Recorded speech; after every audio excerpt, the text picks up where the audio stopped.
Hey, what's good? Deadman Rashaun is an artist and a writer. He writes rap songs and audiobooks. His music has gotten him nominated for so many Grammys that he's a voting member. He's also the host of On My Block, a program that he has on FDN, that's the network that he co-created, that is on Roku. Recently, he became the world record holder for longest Coconut Justice podcast episode, coming in at a whopping 6 hours and 13 minutes. And this is just when we first met. Imagine when we start collaborating. You're going to need a calendar to time our talks. Cefore Explosives joins me in this conversation with Deadman Rashaun. Before we get into it, remember to go to coconutjustice.com to get you some clothes that I think would look good on you. Let's go.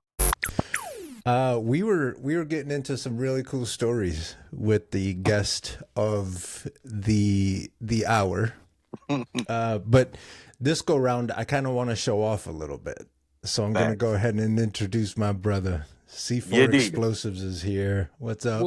What is good? What's cracking, everybody, man? This is gonna be good, man. I'm excited for this one, man, for sure. Hey, and let me show you how we're gonna set this off. Because the budget is in, y'all. You guys, Deadman Rashaun is here.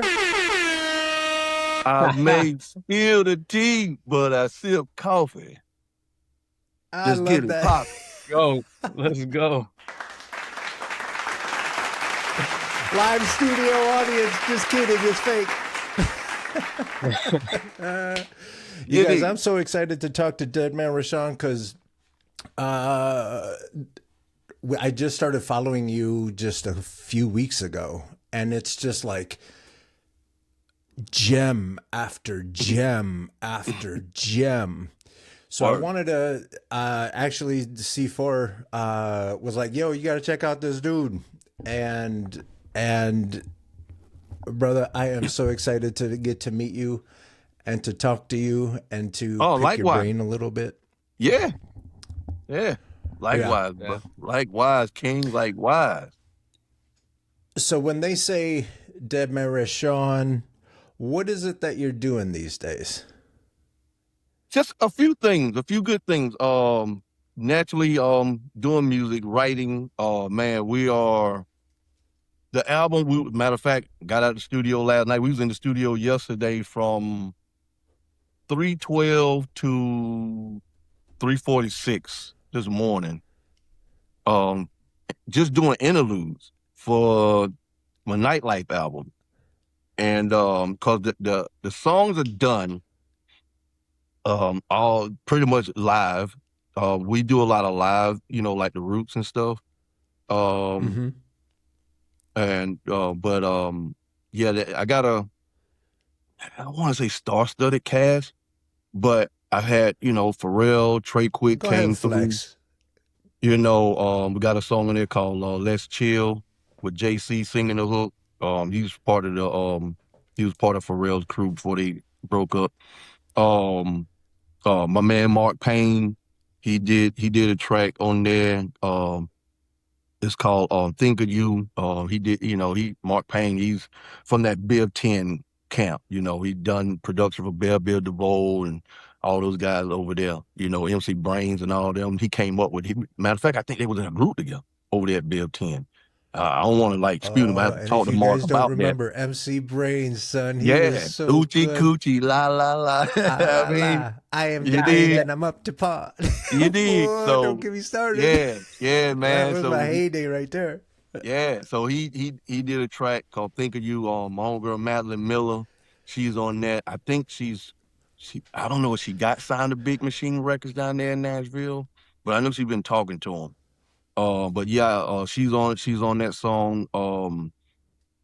My man Rex is on the album. We did a song called Get With You.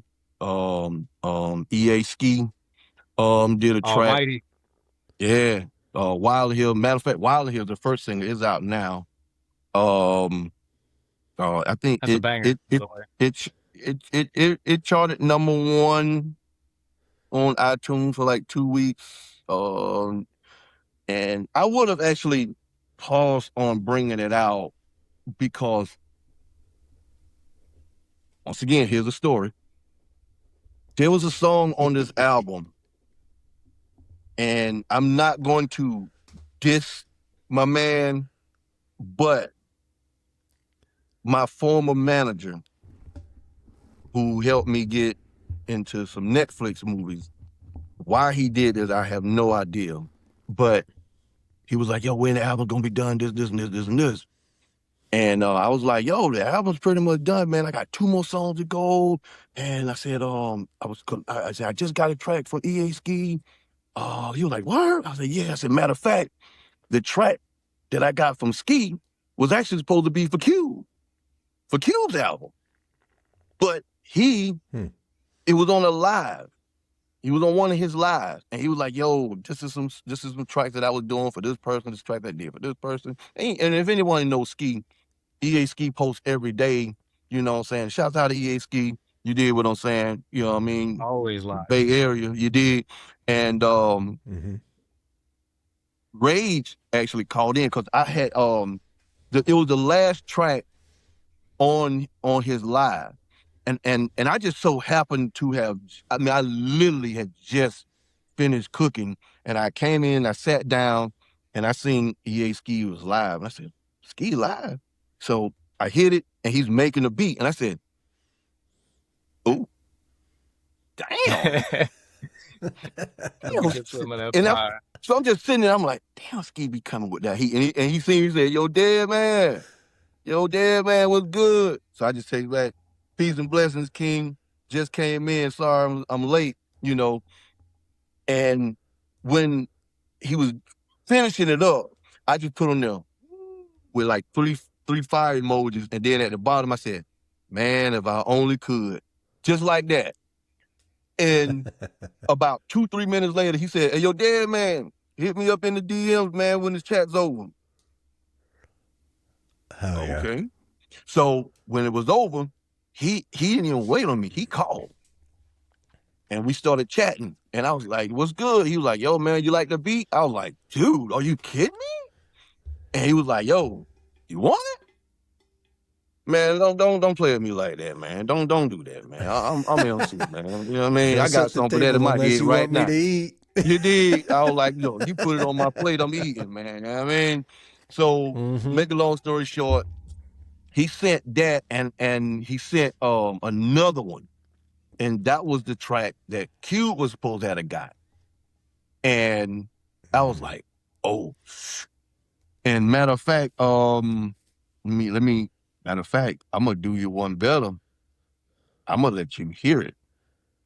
Ooh, hot off the presses, hot wax. Because Wild in Here is crazy, but this. Yeah, here it is. Wild in Here is crazy, but this track right here was Cube's track. And, you know, shout out to Cube for understanding. You know what I mean? And yeah. Next time log into the live and put your name on the beat. You did. So hold up. Let me Cube, like the Cube, yeah? Yeah, Ice. Yeah. Man, yeah, Ice Cube. So he can't say anything because it's not for anything. But he's got this song called "Jacking for Beats." So we're gonna go ahead and like move on.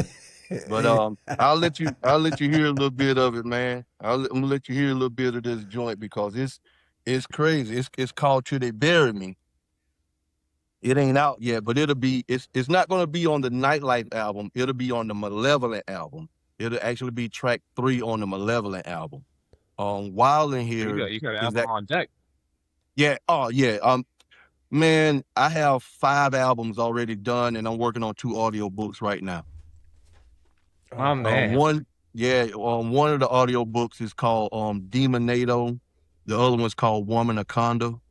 Both of them are horror thrillers or sci-fi thrillers.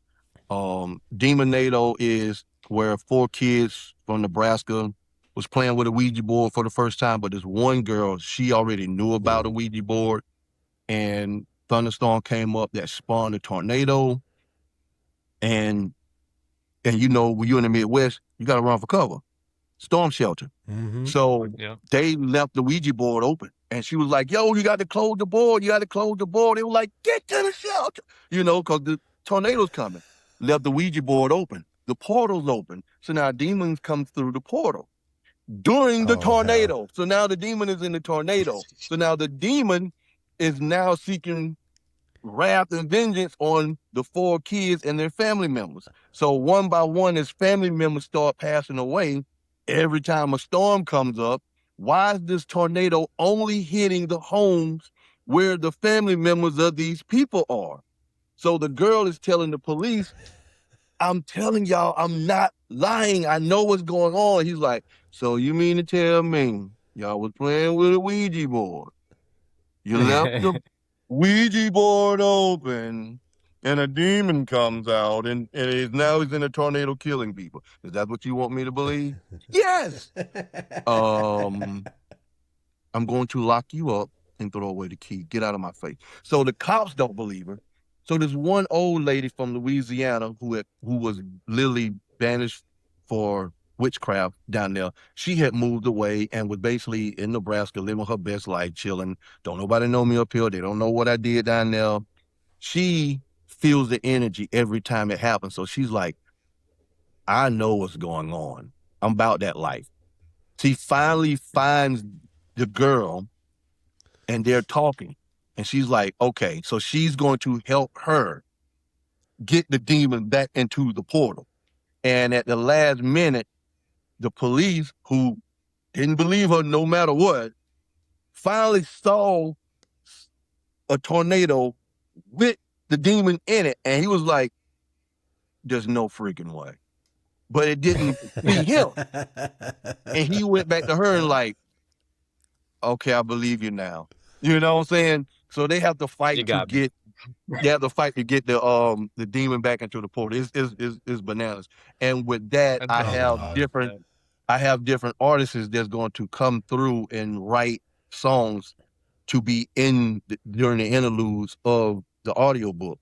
So it's going to be like 7 songs for like 7 different artists that's going to be on it. You know what I'm saying? It's going to be rock, hip hop, all that. So it's basically so you driving and you just listening to a movie that has songs in it. You know what I'm saying? It's just like a movie. You know, when you hear the movie, you watch the movie's got songs playing in. It's no different. It's just that it's going to be audio instead of visual. Woman Anaconda is going to be about this female who is a badass military chick, and the government is secretly dosing her with anaconda DNA. You know what I'm saying? This they have this super serum. Shouts out to Marvel. That they were splicing. Like Pete Hegseth right now trying to inject testosterone in all these. But you heard, you seen that nonsense he was doing. He's trying to inject bourbon. Yeah, I mean, come on over, bro. We got plenty for you. But yeah, Woman Anaconda, that's gonna be a bananas movie audiobook where she don't know what's going on, but every time it goes on, she feels stranger and stranger, where she's starting to gain more stealth. She's seeing more infrared, like it's pitch black at night, and she sees, like a snake. She's starting to, there's somebody over there. And dude was like, you did not see him over there? Girl, I don't know what the hell you talking about. There's nobody over there. I am looking at him move right now. Because that's how snakes see. They see it infrared. They can't see what she's seeing. And so now she's starting to be able to swim faster. She's starting to be able to move quicker up and down trees. She's climbing trees where the hell did she go? How you get out there? I don't know. I'm just here. And then once you start to realize that this one guy that was in the scientific lab, he's a clown. He ended up telling her what's going on because they would send her on these top secret missions that nobody else could really successfully do. I need you to go and assassinate this person. I need you to go and assassinate this person. I need you to go and bring this person back. So she's doing all these missions and she don't know why she's the only one that's being so successful, and then come to find out the dude is like, they've been injecting you with super snake DNA. And it's like, what? Oh, and you talking about, okay, well, you ever notice that you can squeeze things so fast? You ever notice that you can climb things? You ever notice that you can just stand there and people just walk right by you? Oh, yeah, you You know, ever that is right. realize that every time you pronounce a S, it kind of sticks around? Yeah. It's bananas. I get a lot of that. I had a lot of that growing up, man. But Play but this yeah, song so because I that want to pick your brain. I want to pick your brain man. about But your anyway, writing. but just that. But I'll let you hear a little bit of Till They Bury Me. Do it. But like I said, shouts out to Q, shouts out to EA Ski, Lady of Yeah. Rage. She wanted to be on the joint, because when she had called in, she was like, because that was the crazy part about it. She was like, I want that track. And Ski was like, well, hello to you too, Rage. Because she didn't come in and say, hey, yo, what's going on? The beat was playing. She was like, I want that track. But I had already had, copped the track, and he had played it on a live, but I'd already had it. You see what I'm saying? Mhm. And he was just playing beats. Because he did that, matter of fact, today. He did that today on one of the beats that I got from him, because I got 4 beats from him. But anyway, without further ado, I'll let your fans can still hear this. This is Till They Bury Me.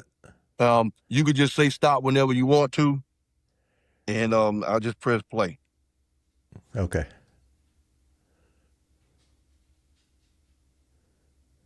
Deadman Rashaun, the almighty EA Kid. Right. West Coast. As I sit and sip my drink, reminiscing of the past, shaking my head, along with the pain laugh. I got until I stop breathing. Until then, I'ma have these mother effers tripping, flipping the seat, and got a championship team now playing for their rank. Trying to spell my flowers down before I'm earning my wings. Why they couldn't do them? They were money like the risk. I'm independent, guaranteed you rock it twice with a hit. Oh, propaganda, gyrate and make them outrage. Let's smack them in the face and make them frustrate. Let's make them down the ball like you have to prove something. You be looking fine like you itching to lose something. If there's a weapon close to you, why to choose stuff? I'm not I can bust the boom stuff. A stage rap and yes, got the rock. Social media don't get you all pop. Chill going up like high night, living the horse. All my homies dead, we got a cave, 10 money saying fuck the fame. All my lady, I got a ring trying to see what's up. You real with me, I keep it real with you. We all and you know that's true. I do it how who you know coming close. Check my resume, you better Hell act yeah. like I make it hit So on smooth. the record. That's up in my stuff like you know my name, no need to tell like on stage rappers on the street yapping. Rappers Hollywood all over the street yapping. I'm the man, the real dudes understand. You can either be a fan or stand with them clans. But not the KKK, you best to stay far away from that one case spray will make you over the cake. What the streets been missing since J. Cole here today. It's up to me, haters hit. And what your mall comes from me, your lifestyle, your body. You lady like the women with the same story. I'm all original, I make the label. Just like a bad car wreck with your frame twisted.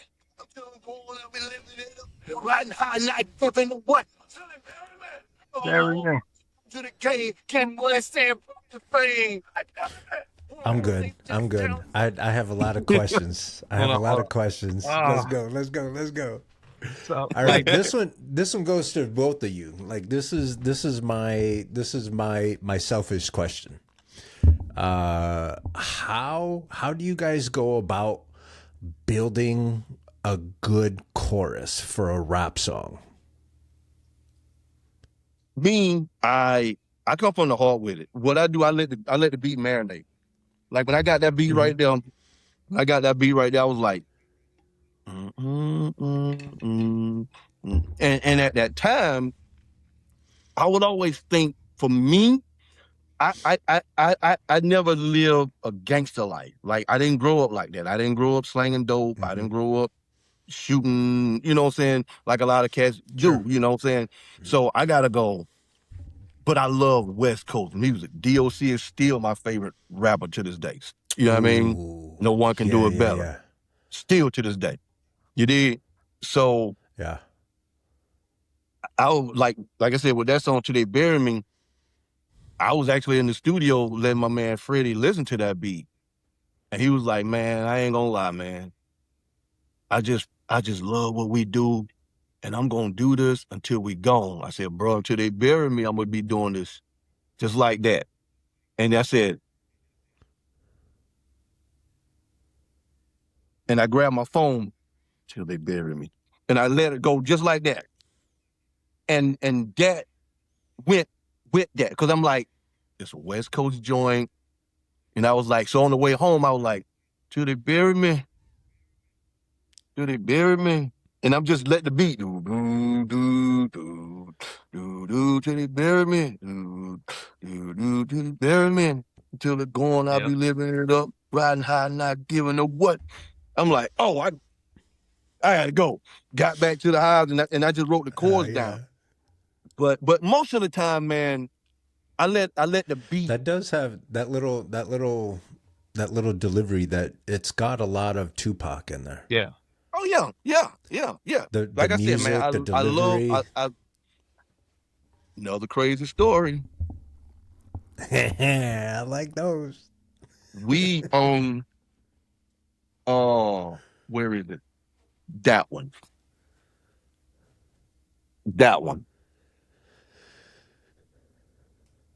That's God. predicted. Oh. That came from Predicted Hold on, Platinum. wait. How many of those you got hanging all on your wall? 1, 2, 3. That's 4, 5, 6, 3, 5, 7, 9 here, 2 upstairs, Let's go. 2 at my mom's house, 2 at one of my best friend's house. But yeah, blessings. You know what I mean? So 11? Yeah. 11-time award-winning badass motherfucker? Yeah. Is that what? Well, yeah. You know. Well, but like I said, the Netflix joint, Pain Hustle, I got an award for that, for writing that score. Let's see if you can see it. Got that. Is this your crib or is this your studio? Oh no, this is the house. This is the crib. This is where this is where I shoot. I'm downstairs. This is where I shoot my show on my block. That was on Also Social on Roku. But yeah, that's the backdrop I did. I love that backdrop. I had saw that on I seen that on Etsy. And I was like, ooh, that's nice. Let me get that. It took me and Freddie 3 days to do that damn thing, because they had the black parts all centered and all set. So we cut a lot of that and was evening it out. You know, we got the city skyline and everything lined up like it's supposed to be, but oh my God, where you see all the blacks there, they was all jacked up. And I'm like, how the hell y'all selling all this stuff? But anyway, with the hooks and stuff. Yeah, the Tupac story. Yeah. Predicted Platinum. This was, I put out a song called You're a Freak. And it was on satellite radio. It was on radio overseas, stuff like that. It was doing real good on Tizik over there in Italy. And Christina Campbell, Bazaar's PR lady, she worked at Platinum. It was Platinum Radio. It was an internet station in Detroit, but they was BDS. So I was like, shit, okay, let's get it. She was like, hey, I love your music. I want to introduce you to someone. Okay. She was like, her name's Tiffany Gaines. Okay. I don't know what you're talking about, but okay. It's okay, I give her your number? Yeah, give her my number. You end up hitting me up on 3-way. She like, hey, Deadman, this is Tiffany. Tiffany, this is Deadman. This is the one I was telling you about. Hey, how you doing, Tiffany? I love you. I love your music. I've actually checked you out. I like your work, blah, blah, blah, blah, boom, boom, boom. Is there anything you want to ask me? What do y'all want to do with me? Why you calling me? You know, I was like that, I don't know why that came up. Yeah, I'm like, okay. So anyway, she was like, well, Dropped out. are you still there? Yeah, I don't know what had happened, man. It just started doing the reconnection. And I'm like, Did you have a crap. tornado over your house? Yeah, You better right now, close that it's supposed Ouija to rain board. tomorrow, but I'm like, what the hell? So I just clicked off the Wi-Fi. I was like, I don't know what the hell went on. I'm just using cellular data. But anyway, I'll get back to the story and I'll make it real quick. But so Tiffany hit me and she was like, yo, I want you to do, I have this project I got going on called Predictive Platinum. What we do is we mix independent artists with major label artists and we put them out on compilation albums. I'm like, okay, cool. She was like, so do you have any West Coast music? Girl, say less. What you talking about? I love West Coast music. Yeah. You did. So I sent her this song called Top Down. And Top Down was one of my favorite songs I've ever done in my life. And she was like, well, I love the song, blah, blah, blah, blah, blah, boom. And I'm like, all right, cool. She was like, yeah, let's do that. Let's do that. I'm like, all right, bet. Well, that Friday before the Tuesday release, she said, hey, listen, we have a problem. Okay. She was like, the co-executive producer, he doesn't like the song because he said it reminds him too much of Tupac. And so, we take the song off. All right. So he caught feelings because he misses Tupac? He actually had beef with Pac. He Oh, was yeah, actually beef. he was actually there when Pac passed away. Oh. He actually got in an argument with Pac, and that was one of the reasons why Pac was in Vegas when he got shot. Yeah. He had an argument with him. It's actually on video camera, on their camera, Oh. with them arguing when before he got in the car with Suge and him and passed away. Yeah. You know what I mean? And I was like, you ever bump into okay. Suge? Huh? You ever bump into Suge? Nah, man. Suge was gone. Matter of fact, like I said, with the Death Row thing, not Death Row, it was Aftermath, where I was talking about that song Lights Out. Uh-huh. There's got to be something going on my Wi-Fi because my iPad over here, it has no Wi-Fi. So there's got to be something going on my side. Uh-huh. But whatever. It would come good. on. In We time. got you. But anyway, she was like, you got anything else? And I was like, yeah. Now, the thing is, I didn't know it I got until this shit that later. sounds like Biggie. But check it out. At the time, her then boyfriend, Faded, who does beats for Strange Music, I had got beats from him. I got like 10 beats from him. Yeah. I did a song called The Greatness. Now, this is a track that he had did for Kanye West. Damn. But the album was already done. Yeah. So West was like, I don't need it no more. But it's like when I bring it up, I still have it on file. I can bring it up. It still has the invoice to Kanye West on it. Oof. Oh, snap. Yeah, when he sent it to me, he just sent it. He just sent it. He was like, yo, you want the track? I was like, hell yeah. Because he had sent me samples.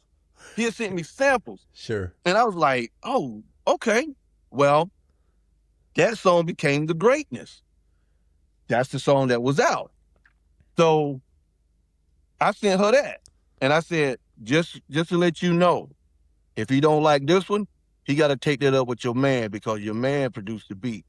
And she said, what? You mean, because she called him by his government name, Demetrius.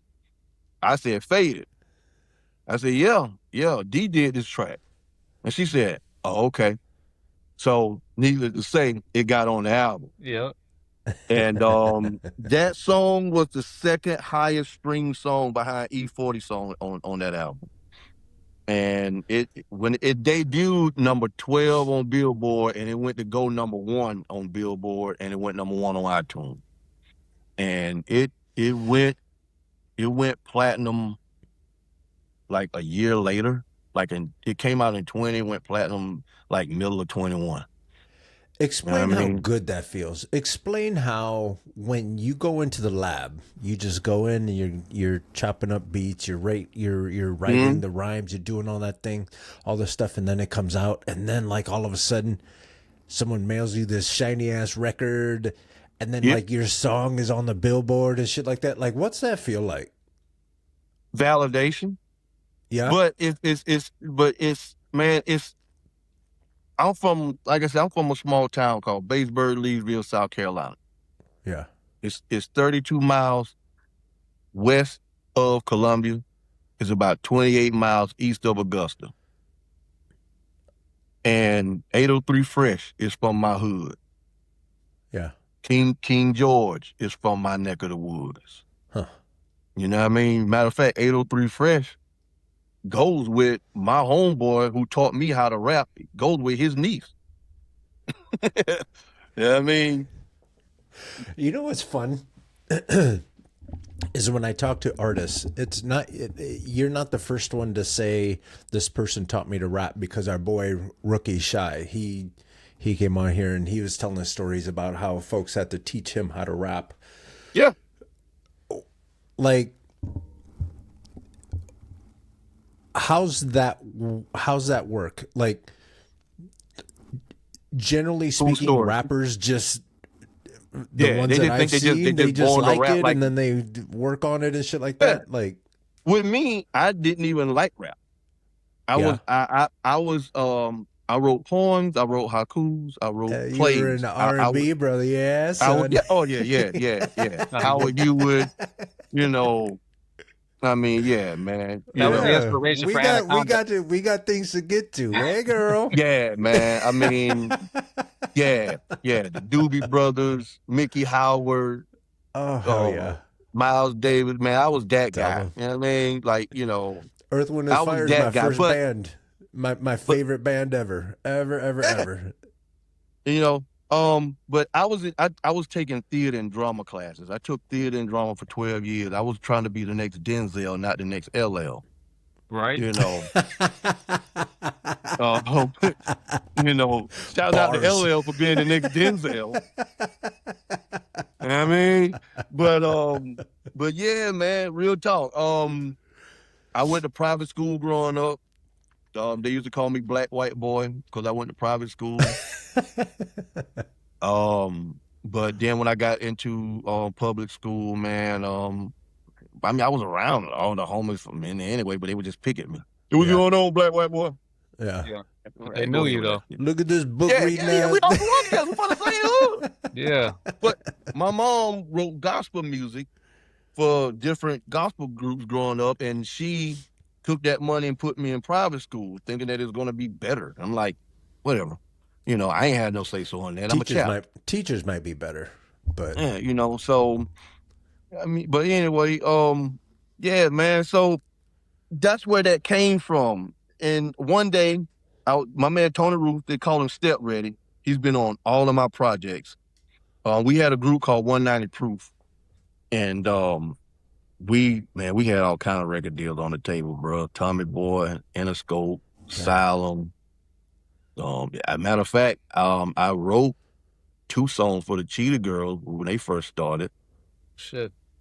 You know what I mean? But I didn't know no better at the time, so they just, we were just taking my damn music and shit. And like I said, man, I could go 2 hours about my life, and people be like, I mean, but I went down to Tony's house, and at the time they had a 3-story house. Like, he had a full family. He wanted them Waltons type houses. Yeah.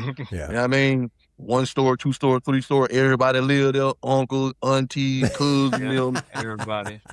Everybody lived there. Base. Hell yeah. You did? Everybody. Yeah. And his grandmother, Miss Corbell, at the time, rest in peace. And she was like, Tony upstairs, baby, go on up there. And I was like, yes, ma'am. I went on up there. And the closer I got to his room, I'm hearing music. Yeah. So I opens the door, and Tony's laying facing the headboard, and he's doing something, and he got the boom box in front of on the bed. I'm thinking it's the radio. it's him. All this long time, I known Tony. I never knew he could rap. Yeah. And so before I said anything, the words stopped. I guess he was reading what he, you know what I'm saying? He was rapping what he was writing it, and I guess he stopped and I said, "Is that you?" And he said, "Man, what the hell, man? Damn, Wayne, what you doing, bro?" Just like that. And I said, "I didn't know you rap." And he was like, "Yeah." I said, "How long you been rapping?" "Forever." "Teach me how to rap." "You don't even like rap." "I do not. Teach me how to rap." You got me hooked. You got me in. Put me in, coach. And that's how it happened. Because Yeah. my best friend is rapping. And I thought it was the radio. That's how good he is. That's amazing. It wasn't no about it. No. He's spitting. He sounds like Slick Rick.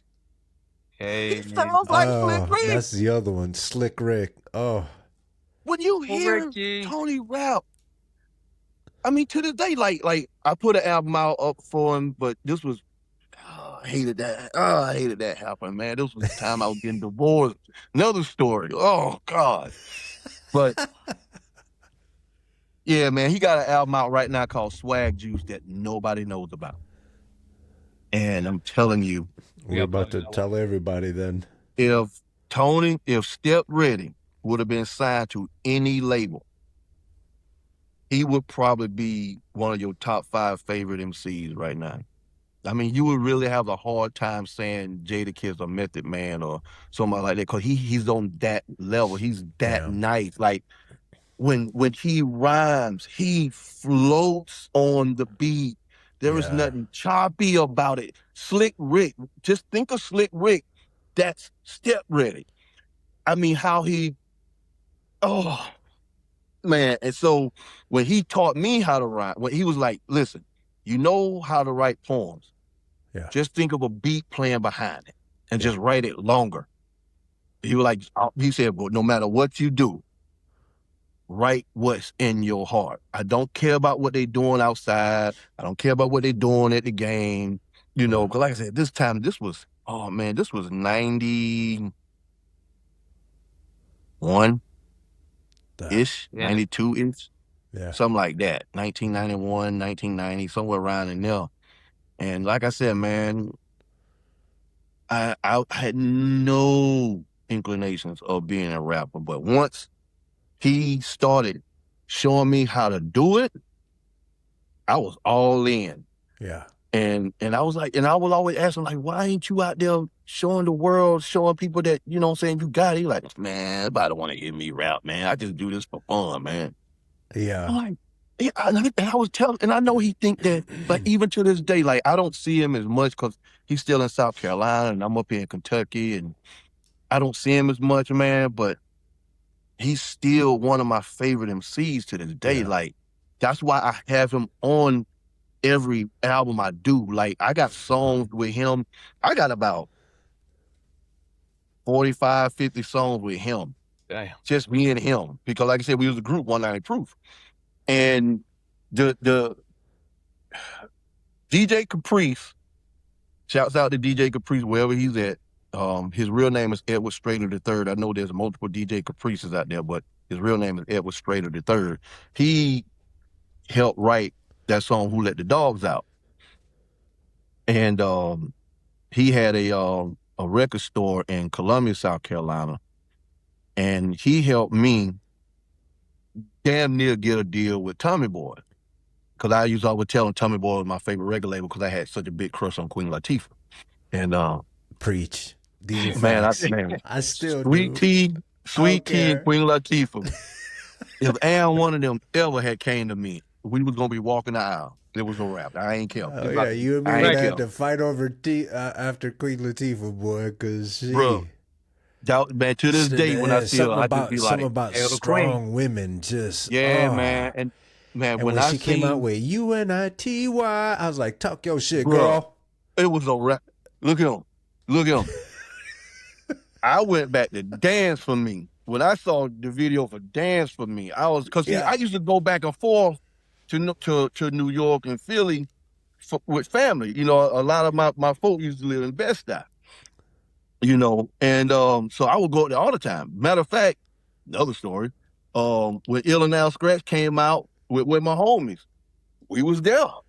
Yeah. Ill actually went to jail 2 days before they supposed to have shot the video, and we had to go home because we was working. We had to work. We would have been in the video because my man Larry Jackson, his younger brother Omar was in the group 190 Proof with me. He went by Old Ism because at that time it was Ism, you know. So his name was Omar, but he went by Old Ism. You know, Channel Live had came out and all this and that, and you know when Ill and Al Scratch came out, bruh, Al Scratch and Larry was like best buddies growing up, like Master Ace. That's how I started opening up for Master Ace. You know, through Larry. He's in my top 5. Ace is All day long. I love Master Ace. I was supposed to have been signed to Master Ace Incorporated when he went to Capitol, but I was in 190 Proof, and he wanted me to be a solo artist, and I was scared to go solo because I didn't want to leave my homeboys behind. Because we always was a group working to achieve that. You see what I'm saying? Yeah. And when we was in the hotel room and Ace was sitting down, like I'm on the edge of the bed, like on the bottom right. Ace is sitting in the chair by the AC and the window, step ready, Tony Rue. He was on the other side of the bed, sitting down on the other side of the bed. Larry is sitting over here by the TV on the desk over there. Paula Perry was there, Lord Digger was there, MC Light was there, Heavy D was there. Because we had opened up for them. We were one of the opening acts. You were You dig talking what I'm about my saying? addiction to hip Yeah, hop right now. yeah. We was one. Yeah. So he and Ace was sitting there. And he was looking at me like this, and he was like, "Man, you got it. You got it. I'll sign you right now. I'm telling you right now. You can just get your stuff, and we out of here." Like, and then he started talking about. This was before they did the Slaughterhouse. He was telling me about Slaughterhouse. I was supposed to be a part of Slaughterhouse. Oh, snap. That's what I'm saying. He was signing, he had a So five he thought you artist, were like dope. He had a 5-artist production deal through Capitol when he left Cold Chillin'. Yeah. You see what I'm saying? And he went to Delicious Vinyl. But then Capitol was signing. He had a deal through Capitol. You dig what I'm saying? Mm-hmm. So that's what had happened with it. So when he was talking, he was telling me, and I'm like, I don't know nothing. We young. Yeah. All we know is my homeboy grew up with these guys, and we're just blessed to be a part of it because they now know we exist. Yeah. So I ain't know none of the game or none of like that. You know what I'm saying? Right. So I'm like, which is further proof that it's not what you know, it's who you know. It's who you know. And Ace was like, "So, man, what's up?" And I said, "Oh, I'm ready. Let's go. He said, "Cool, That's man." what I'm talking about. You know what I'm saying? And then he said, "So, when I get you there, this is what we're gonna talk about." And real quick, I gotta float your Go kite. ahead. I gotta float your kite just a little bit. Normal folks that are trying to make it and all that stuff, pay attention to how Deadman just got done saying. He said, "Let's do it," and he said, "I'm in." He didn't have to check his calendar. He didn't have to look at his reminders. He didn't have to check with his parents. None of that shit. He said, "Let's go."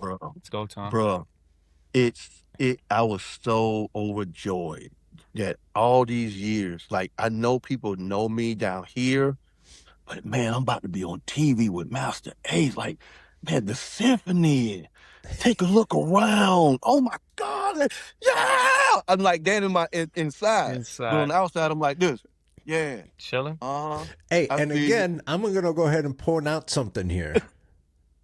I'm going to point out that Deadman Rashaun said, "Yep, I'm in." And then he was thinking about the symphony and the orchestras, and he's thinking about Yeah. like making the music and shit like that. I have yet I'm to hear on- him say, "I was waiting for that check." Oh man, there's a saying that I always had from the 10th grade. I always used to say, it ain't about the money, but it's about the money. Mm-hmm. It ain't about the money. Because if you know how to get money, what's the point? Right. Why are you worrying about something you already gonna get? Right. So that's why I always tell people, it ain't about the money. Yeah. But it's about the money. Because now people are finna be get ready to spend money on you, Mm-hmm. on behalf of you. And you gotta make sure you're able to make that money back. Mm-hmm. And that's where I was in my head. I'm going through, while he's talking to me, it was almost like wah, wah, wah, wah, wah, wah. Because Whatever. because now I have validation from Master Ace, one of the illest in the game, even at that time, is telling me he finna take me and sign me to be a part of Slaughterhouse, and I'm finna come out and the whole world gonna know me. So now I'm going through numbers in my head because, like I said, my former manager at that time, Robert Hemingway, his father had Hemingway Law Firm. It was an entertainment law firm in Columbia, South Carolina. They handled music, they handled ball players, all of that. So every other weekend, I was in that office. I'm looking at Deuce Staley's contract and people like that. You know what I mean? And I'm looking at these people I'm looking at the lingo and the jargon on how it works. So that's where my head was while Ace was talking to me. Sure. But it hit me when he said, so we have to change your name, because at that time it was just Rashaun. Yeah. He said, so are you going to just keep Rashaun, or we're going to change it or what? I was like, no, it's just going to be 190 proof. He said, you can't be 190 proof. I'm like, why not? We always been 190 proof. He said, oh, no, not we, you. You. I'm signing you. Hold up. What? Yeah. So you mean to tell me that we're not getting signed? He said, no, that's what we've been talking about for 20 minutes. What you talking about? Once again, I'm in my head. I'm You going over through there. numbers. Yeah. Yeah, I'm in the clouds. I'm thinking about what the video gonna look like, how I'm gonna be running this, I'm what at I'm my gonna be writing house. about, who beats. Am I doing Marley Marl beats, or do we have who? I'm going through that in my head. Yeah. So then when he did that, I went, oh, hold on a minute. What? So you mean to tell me that the group ain't getting signed? He said, nah, man, that's too much of a liability. Mm. Oh. So at that time, he seen the look on my face, and I was like, okay. And he said, so, look, man, you can always come back and get your boys, man, but you got to get established first. When he said that, I lifted my head up like this, and I said, because when he said that, I was thinking in my head, he's saying, get signed, get put on, then come back and get 190 proof. Mm. Well, at that time, that's when Step Ready went, man, you gonna leave us, man? Man, no way, man. Man, no way. I did you like that, Wayne, man. Man, no, man. Man, word. With all the stuff we done been through, man, no. And he threw the pillow, and it went between me and Ace, just like that. And Larry was like, yo, Step, chill, man. And he was like, man, fuck that shit, man. Man, fuck. And my head just dropped. I was like, because this my man. There goes Right. the game. This is the dude who taught me how to do this. Right. We've been cool since we was knee-high to a pissant. And now we are there. Bruh, this is it. Yeah. We signed tonight. We on Capitol tomorrow. Yeah. And now that's blowing up in his face. And now, so Larry took him out and there, and Ace looked at me. He was like this. He said, so what's up? And I said, I can't do that, man. I can't leave my boys, man. He said, come on, man. I don't know if you know this or not, but opportunities like this don't just come around every other week like the mail do. Facts. You know what I'm saying? He said, do you Facts. know what I had to do to get where I'm at? I said, oh, I know your Facts. story. And I said, but man, I can't leave my boys, man. And I was literally crying because It's a now hard decision. I'm not going to be famous. And I'm not going to there be a wasn't any rapper. templates back then, like, you know, like Yeah. I could think of Nelly off the top of my head, right? To say, Mhm. they're like, all right, we got to push the guy out, we got to push Luda out, you know, you got to push the guy out to get everybody else in, and that Yeah. understanding wasn't like, you know, Yeah. it's hard. No, he It's yeah, hard. yeah. It's He hard was to like, nah, swallow he if was you're like, not the guy. Look at Eminem and D12. yeah. But see, the thing is, what got me, if Tony wouldn't have did that, I'd have signed. Because Yeah. because when Ace told me I could come back and get my boys, and I looked up and I was like, Makes sense. Yeah. yeah, all right. That's how it's I done. was there. Because it was like he validated to me, like, look, man, I know you're in a group, but I need you to go solo, and then you come back and get them. Right. But when Tony flipped the script the way he did, all that went out the window. I was like, man, you know, because we've never been in that position before. Like, this is my first time, like, having that. Like, you know, I've seen Ill Now Scratch. I've seen Big Daddy Kane. You know, I've seen Sade, you know, Raheem the Dream. We rocked with these people, shook hands and performed. But this is the first time right now that I can actually be toe to toe with these guys, because now I'm a signed artist, major label artist on one of the biggest labels in America right now. Oh, it's finna be on. Y'all in trouble. And you got a crew that's ready to get down. Because, like I said, Tommy Boy had called, Profile. I'd already wrote 2 songs for the Cheetah Girls. You did what I'm saying? Mm-hmm. So I know I got it.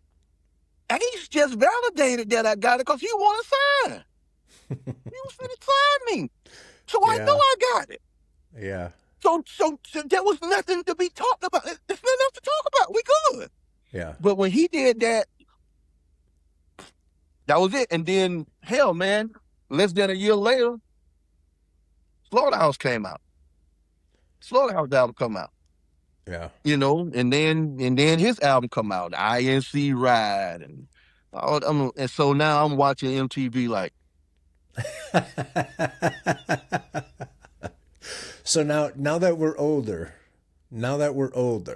and we know that we have younger artists that are in groups, they got their crew, and they got their own skills and all that stuff. What would today Deadman tell Rashaun back in the day? I would have told him to sign. Then, not now. Yeah. Now it's just too different. It's totally different now. Yeah. Is You that a can conversation literally, you would have had with your boy back then beforehand? You know what I'm saying? yeah, I'm not gonna lie, man. If we would have even had because we was just opening up for these guys. We didn't know that we was gonna even go back to the room with them, and let alone have a possibility of signing to a major record deal. If Larry would have said, hey, Ace is looking for new artists, and y'all may get signed, this, and this. Now we kind of got it. If this pops up, okay, guys, let's talk. Okay, what if he said he want you and not me? You know, what we gonna do? You know what I'm saying? Because ever since that happened, I've heard, like, Big L and Children of the Corn with Cameron and all them. There was a group, Wu-Tang Clan. You know what I'm saying? All of these groups who were solo artists but became a group to get in, to take less money, but hey, we in now. Exactly. Well, it was the opposite for me. You know what I'm saying? Like, he didn't say, look, I'm gonna sign y'all, but I want you to come out first. Like you said, like with Eminem and D12. You know, because wasn't Eminem with Rod Digger and them Outsiders before? Yeah. Yeah, I thought so. You know what I mean? Well, he sounded exactly like AZ, you know, but yeah. You know what I mean, you couldn't tell between the two. Nah, AZ's another one though, man. AZ's cold-blooded, dog. I mean, AZ is one of my top 5 favorite MCs. Nice. You know, super Granddaddy IU. Rest in peace, IU. You know what I mean? But yeah, if we would have had a conversation, bro, Lowe's, if we would have had a conversation about, hey man, if any of these artists thinking about signing us, we need to talk about what we gonna do or how, because like I said, we was always going out dancing and rapping because we was Heavy D and the Boys mixed with New Edition. We rap, we sang, we danced, we had a total package. Hell yeah. And that's why at that time those labels would see us and they would go, hey, let's talk. You see what I'm saying? Because Mhm. we had that. We had that. We was Rex in Effect before Rex in Effect was Rex in Effect. We Oh, was Heavy D and the Boys right when Heavy D and the Boys was Heavy D and the Boys. We was New Edition when New Edition was New Edition. yeah. We was doing that. We, like I said, we got songs where we rapping and singing. Like oh my God. And I'm gonna tell you what bugged me out. I had a song called Real MC. This was man, a lot of you not, and this is no disrespect to Meth or nobody, but that, and this is why people used to tell me all the time, man, you sound like this person or you sound like this person. I'm called 1,000 Style MC for a reason, but there was a song I did called Real MC, and this was about 1999, 2000, something like that. Mhm. Cal, that's before Tikal, right? That was Oh right yeah, after Tikal. and it was the beat. There was a dude that used to go to Benedict College, and he was in this group called Unisong, and they was the new Boys the Men, and he was a beat maker, and he gave me this beat, and it was just a straight up.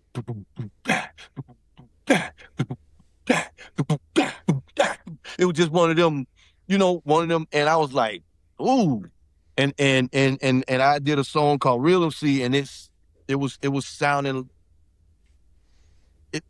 it was on that meth level, and people used to be like, and see, this was before, like now, when somebody do a song, it's everywhere 6 hours later.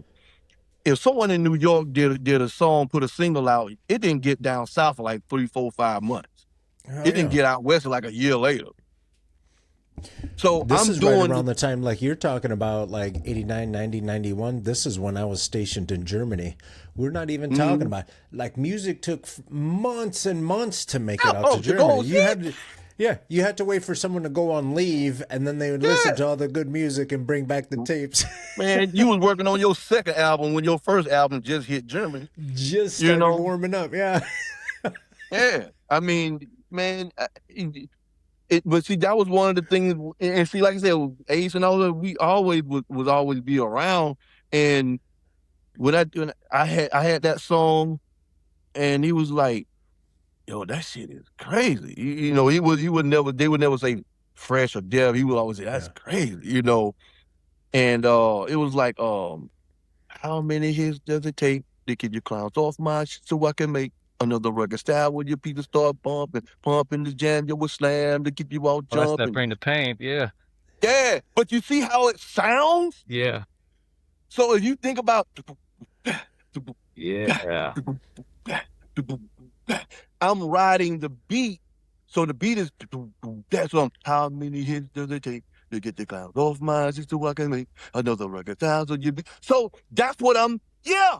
And that's what I'm doing. So I'm That's a writing fucking like jam that. done.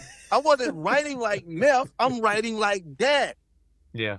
So we will always do that song. And then we was at the Big Apple Club in Raleigh, and somebody heard, because we did that song. We did another song called Bum YZ and another song called Get Your Education. And we was out. And DJ Taz, Luda, it was DJ Taz, Luda, this other group called 803, and us. And when they did that song, it was like, yo, man, I thought that was Wu-Tang Clan shit. I was like, who is Wu-Tang Clan? I didn't know who the, I didn't know. They thought I didn't know. They ain't made it out here And yet. I'm like, so I stopped performing the songs. I'm like, man, I ain't trying to be biting nobody, man. Because at that time, it wasn't cool to bite, bro. You know what I'm saying? Yeah. Get your own style, man. Yeah. I didn't know Meth because I used to do that fast shit, like Twister and them. I used to do that. Like, man, I was doing that in '88 when Kane came out, because Kane was rapping fast. I was rapping fast, but I wasn't rapping like him. I was just rapping fast. I mean, you know, I was, because when you, Kane was a game changer, son. man, look at man. That's how I met. That's how I got in contact with Deadman through the Yeah. through the Big Yeah, Brother Kane show. yeah. I was like, man, this is dope. Ace, I don't know if Ace remember, but if you ever get over Master Ace, ask him, do he remember the time when Kane he argued he wanted to battle me because Ace told him that he said, man, and this was Master Ace, and I hope he remembered. He said, man, I got some good news and I got some bad news. What do you want first? I was like, whatever. He said, the good news, man, you sound like Kane.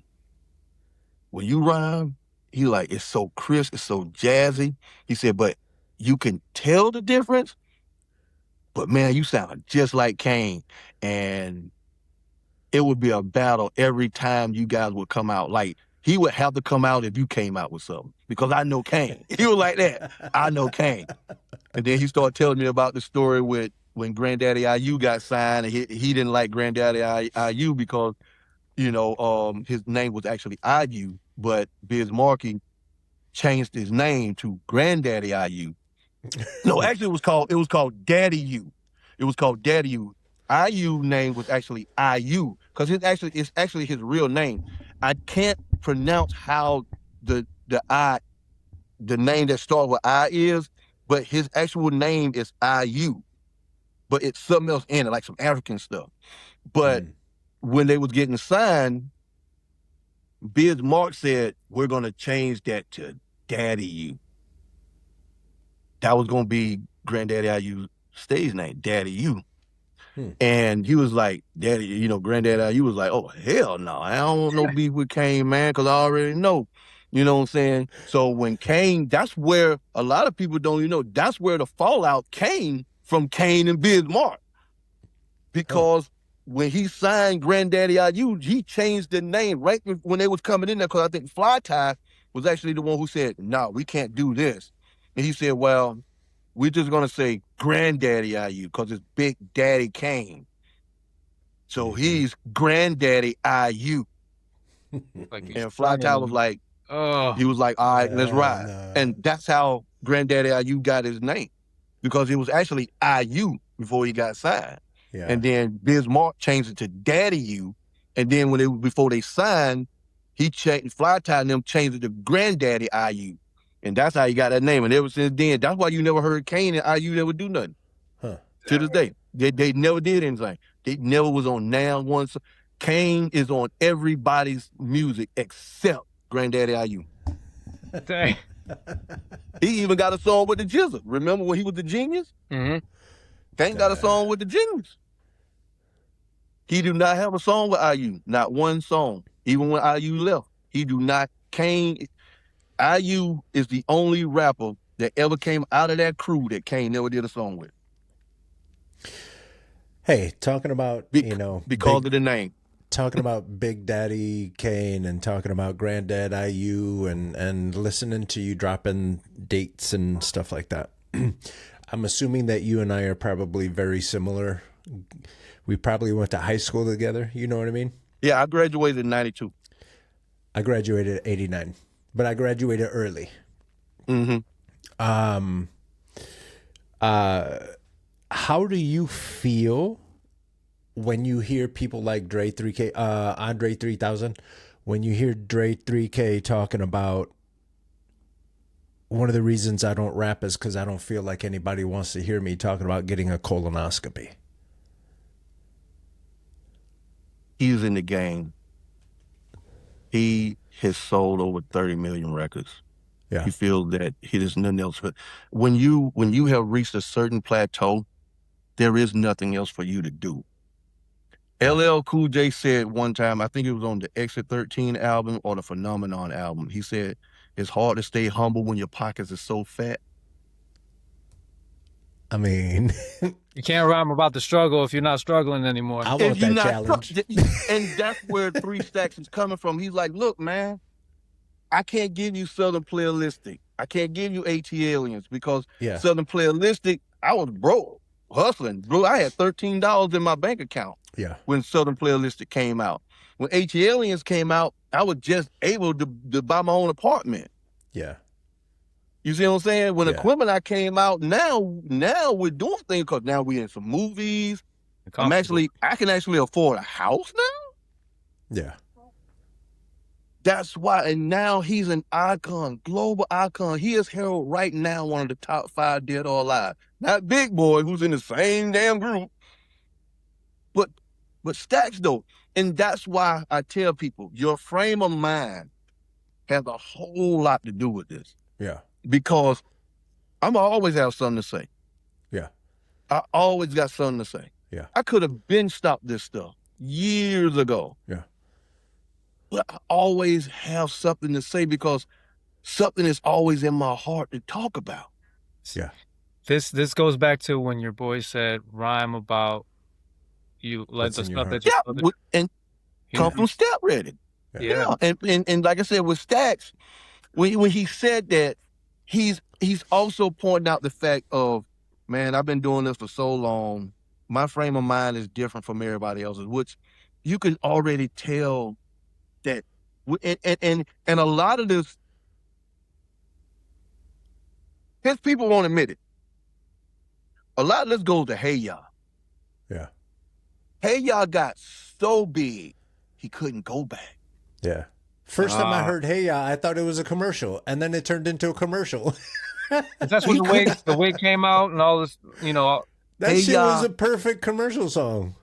It's just like Sir Mix-a-Lot with Baby Got Back. Baby Got Back got so big he couldn't go back to Posse on Broadway. Yeah. He couldn't go back. Where you going?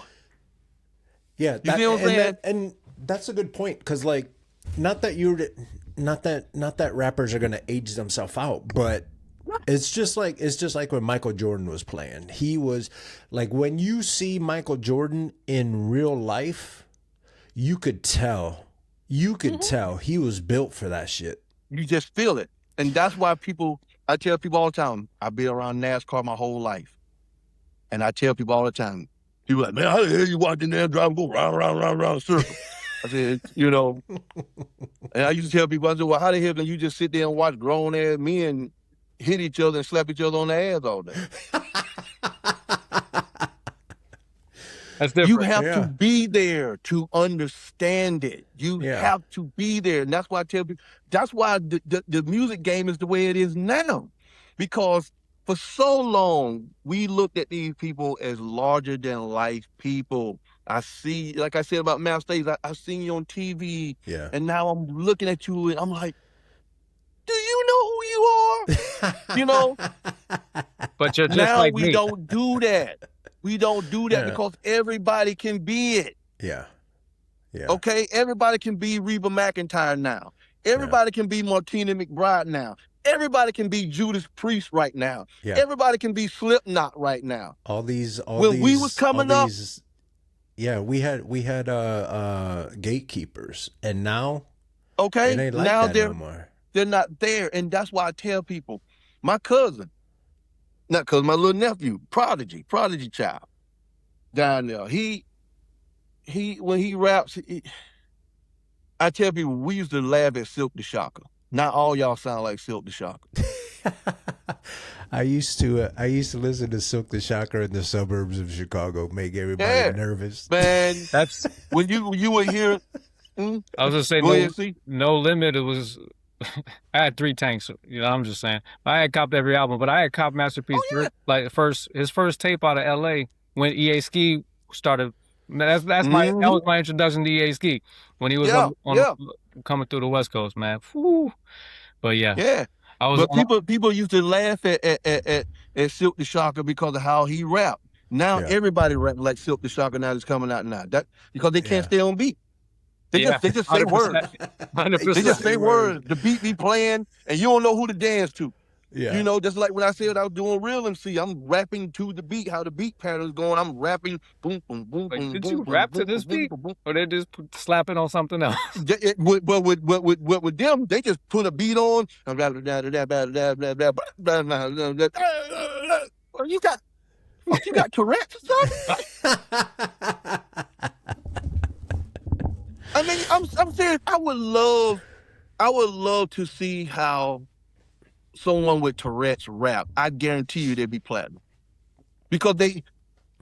Be my father, they say, be my father.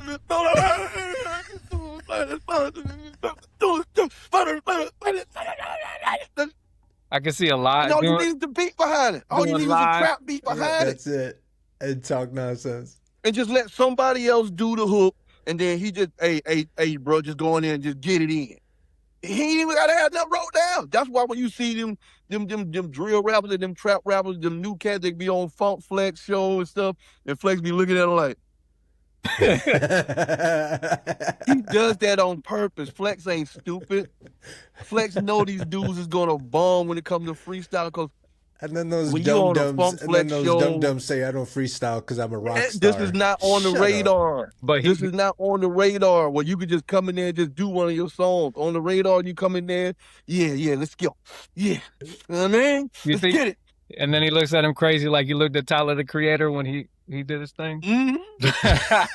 Oh, bro. Tyler's a man. troll. when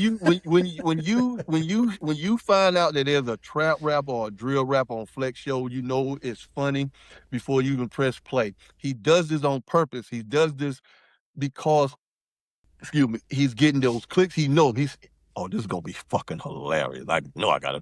Yeah. Let's bring Blueface on.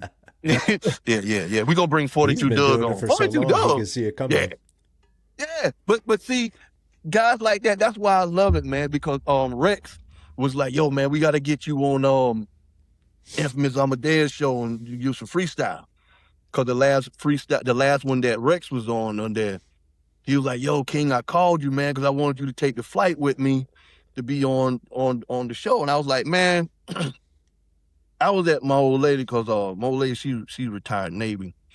And we was at her retirement. Every year they do their anniversary, because you don't know when it's your time to go, man. So every year one of them passing away. You know, like right now, one of the dudes, Frank, I think he's from Tampa. Hell, 2 years ago, I met him at their reunion in New Orleans, and now he got stage 4 cancer in the lungs, and hell, they don't know that it's any day now he can go. You know what I'm saying? So we had just came back from Atlanta when you said you were going out of town. You know, I was like, yeah, I'm just getting back in town, because I was down there in Atlanta, you know, with the Grammy joints, you know, the new some of the new people from down there. I'm just saying hey to them. But yeah, man, you don't, and that's why when you said about, you know, hooks and stuff like that, man, I am too happy to not have something to talk about. You know what I mean? I'm still here. My sister passed away last year. She was 42 years old. Had nothing really wrong with her. That Thursday, she said her chest was hurting. My mama gave her some antacids. That Friday, she went to work. That Friday night, she said her chest was still hurting. My mama said, go to urgent care. She went to urgent care that Saturday morning. Urgent care sent her home with some type of medication for, you know, indigestion. That Sunday, my cousin Gwen was like, hey, Sean said that she may need to go to the hospital. You know, you got a couple of dollars for gas, this, and this, so I cashed out a couple of dollars. She took her to the hospital, and they kept her overnight. So, and that Monday, my homegirl Kayla, Brandon, my old lady, her youngest son, Brandon, this is his ex-wife. His ex-wife, she was pregnant with her little boy now. And she was finna give birth. So she had needed somebody to go to the house to get the minivan to get to her mom so she can get home, because Kayla used to go pick her up, but now she's in labor. She's in the hospital now, and there's nobody to go pick her mom up. So we driving down to the town down there to go get the car. My cousin Gwen called, and first, Deshaun had text on Gwen's phone and was saying, I love y'all. You know, just always remember that I love you and I'm forever love you. What the hell is she talking about? Because she thought it was Gwen. And, you know, I'm like, what's wrong with Gwen? She was like, because I'm driving. And she like, what's wrong with your damn cousin? I'm like, what? She talking about, I love you. I'm always love you, this, and this. I'm like, I don't know what the hell they going on down there. I'm in Kentucky, they in South Carolina. I don't know what the hell you going. I'm going to get this damn key with this damn girl. So then Gwen called and was like, she crying, shit. She was like, they took the Sean back. They don't think she gonna make it, but she had said that she wanted to tell y'all she loved y'all, and she, this, and this. And I'm like, oh shit, this for real? And she was like, yeah. She was like, she kept hollering about chest pains, and she had a heart attack. And she was having more and more since Thursday. So she had one Thursday, she had one Friday when she was at work. Damn. She had one Saturday. They took her into the hospital Sunday. She died that Monday. And that bullshit You ass dig what I'm hospital saying? didn't think to check her heart? They gave her antacids and sent her home? Hey, that's Lexington County Hospital, man. That's why I tell people, no offense, I was born there, but if you can go somewhere else, go somewhere else. Because some of these places, bruh, they just there for a check. But that's like They just there. that's like when my wife was pregnant with my son. They said you might as well call it a wrap and forget it because he's not gonna make it. Mm-hmm. He's about to turn 18 years old. About to be Come a on now. champion this year of wrestling. So like, if you don't like what you're hearing, you go get that second opinion. You go find someone that's gonna actually do some investigations. Yeah. Like, you need man. Your life ain't nothing to play with. This is all borrowed. Bro. That's why I said I am happy. I wake up happy. I go to bed happy because when I told you I drove truck for 26 years, I had to get out because I was diagnosed with blood clots. I had a blood clot from my ankle to the middle of my thigh. Didn't know it. And that was for a full year because my knee was always hurting. Like to this day, my knee messed up. That's why I can't really fly overseas a lot right now. Because I tell people all the time, I have chart metrics on my computer right here. And for any artist, download chart metrics. Even if you just get the middle plan, there's a starter plan, a middle plan, there's a business plan for record labels. The record label plan is like $1,200. The middle plan is like $400, something like that a year. But I urge people to get it because with chart metrics, it will show you everything about every artist. That's why when people say, "Oh, I did such many streams," oh, word, okay, cool. I can look you up right now and tell you what you really did. You see what I'm saying? It's called chart metrics. That's what record labels use in the industry. So when they'll do that, or they'll when you're talking about groups and artists want to get signed right now, no record label is going to sign you if you're not making at least $100,000. If you don't do $100,000 in a calendar year, record labels are not going to sign you. So don't worry about nobody DMing you. Oh yeah, I did. I saw your what you call it, whatever is doing great. Scammers. It's all scammers. Yeah. If you're not doing at least $100,000 a year, no record label's talking to you because they're gonna lock you in a 360 because that's the only thing a record label can do to get any kind of money back because they're not making enough money off of streams. Yeah, everybody's talking about the Snoop thing where he made 2 billion streams, he got $40,000. Well, you have to understand that's Snoop. with certain songs. Okay, as an independent, you're not gonna see no billion streams. That's Drake. Yeah. That's Drake. And then on top of that, they pay for a lot of that. The same way how you see music advertising and all these other Boost Collective and all these, they're doing the same thing. They're just putting more money in than you. You doing the $59 plan. They're doing the $50,000 plan.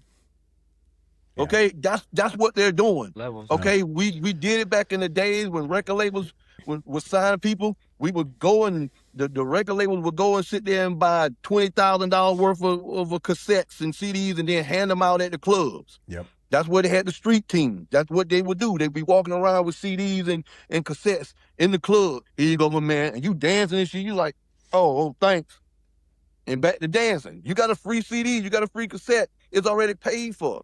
So when Ashanti debuted #1, selling 250,000 units first week, well, hell, that was them. Murder Inc. bought 200,000. But it's okay. It's just to boost your, your excitement. Like, damn, Ashanti #1 did $250,000 for a week. Well, I gotta go get that. Yeah. Boom. Yep. That's the whole game. It's just now it's digital. It's not CDs and cassettes no more. It's all digital. Yep. So if you got an album coming out, like I said, with the Nightlife album, and I tell people, excuse me, I tell people all the time, after the Predicted Platinum came out and they did me the way they did, I switched the game up. I started doing it myself. I was like, okay, if you want me on your project, that's fine, but I'm gonna promote my stuff. Mm-hmm. You like, all right, cool.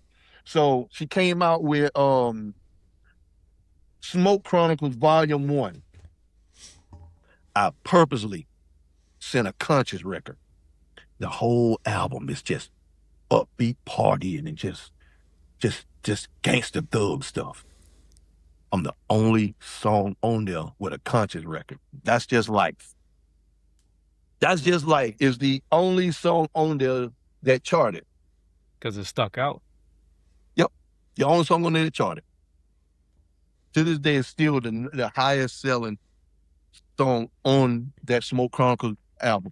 Matter of fact, my man Thoroughbred Taz was on there. It went number 1 on iTunes. I think it peaked at number 12 on Billboard. And I spent $71,000 promoting that song.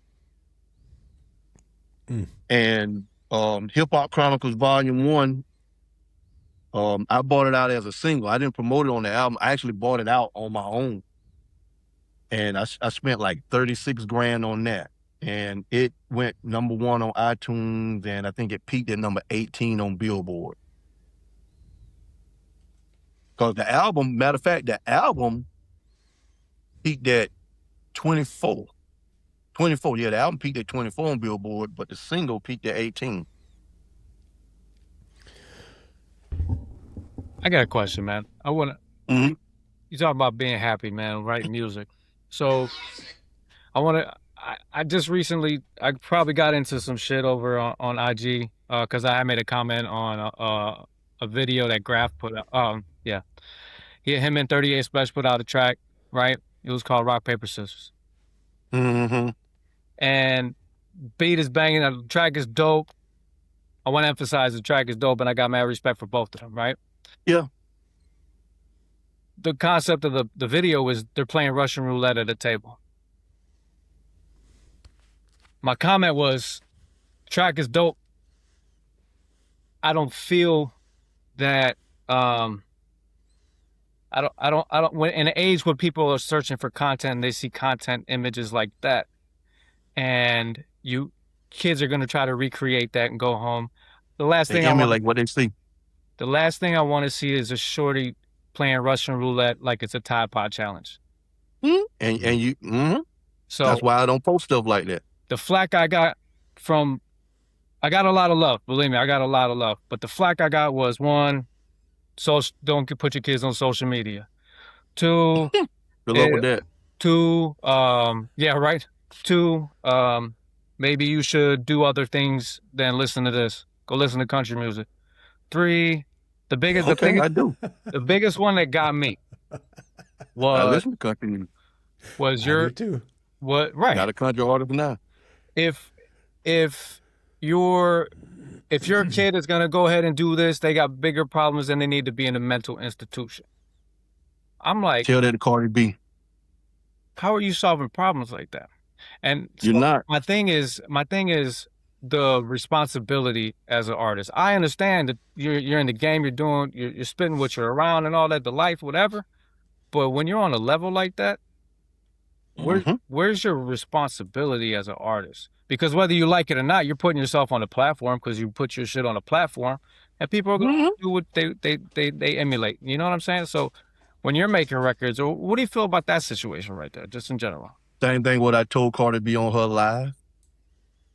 When Cardi B was in there, and I forgot the name of the song that she was playing, but I'm talking about it was you eat my ass, and make a nigga do this.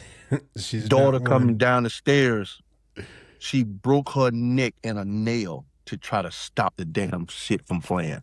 Damn. because her daughter was coming down the stairs. I think at that time she was 3 or something. And I went on there and I said, so that's how we doing this. When your daughter comes down, she can't hear this at all. Yeah. But every woman Everybody that's else out is- there right now has to worry about their little daughter being sexually assaulted by someone because they're shaking their little behind. Mm-hmm. What you think happened to John Benet Ramsey? Bro, I got at the time I got like 300 likes on that. But yeah, I got a couple people, clown ass niggas, this and this and this. I said, okay. But I said, I'm screenshotting every one of y'all.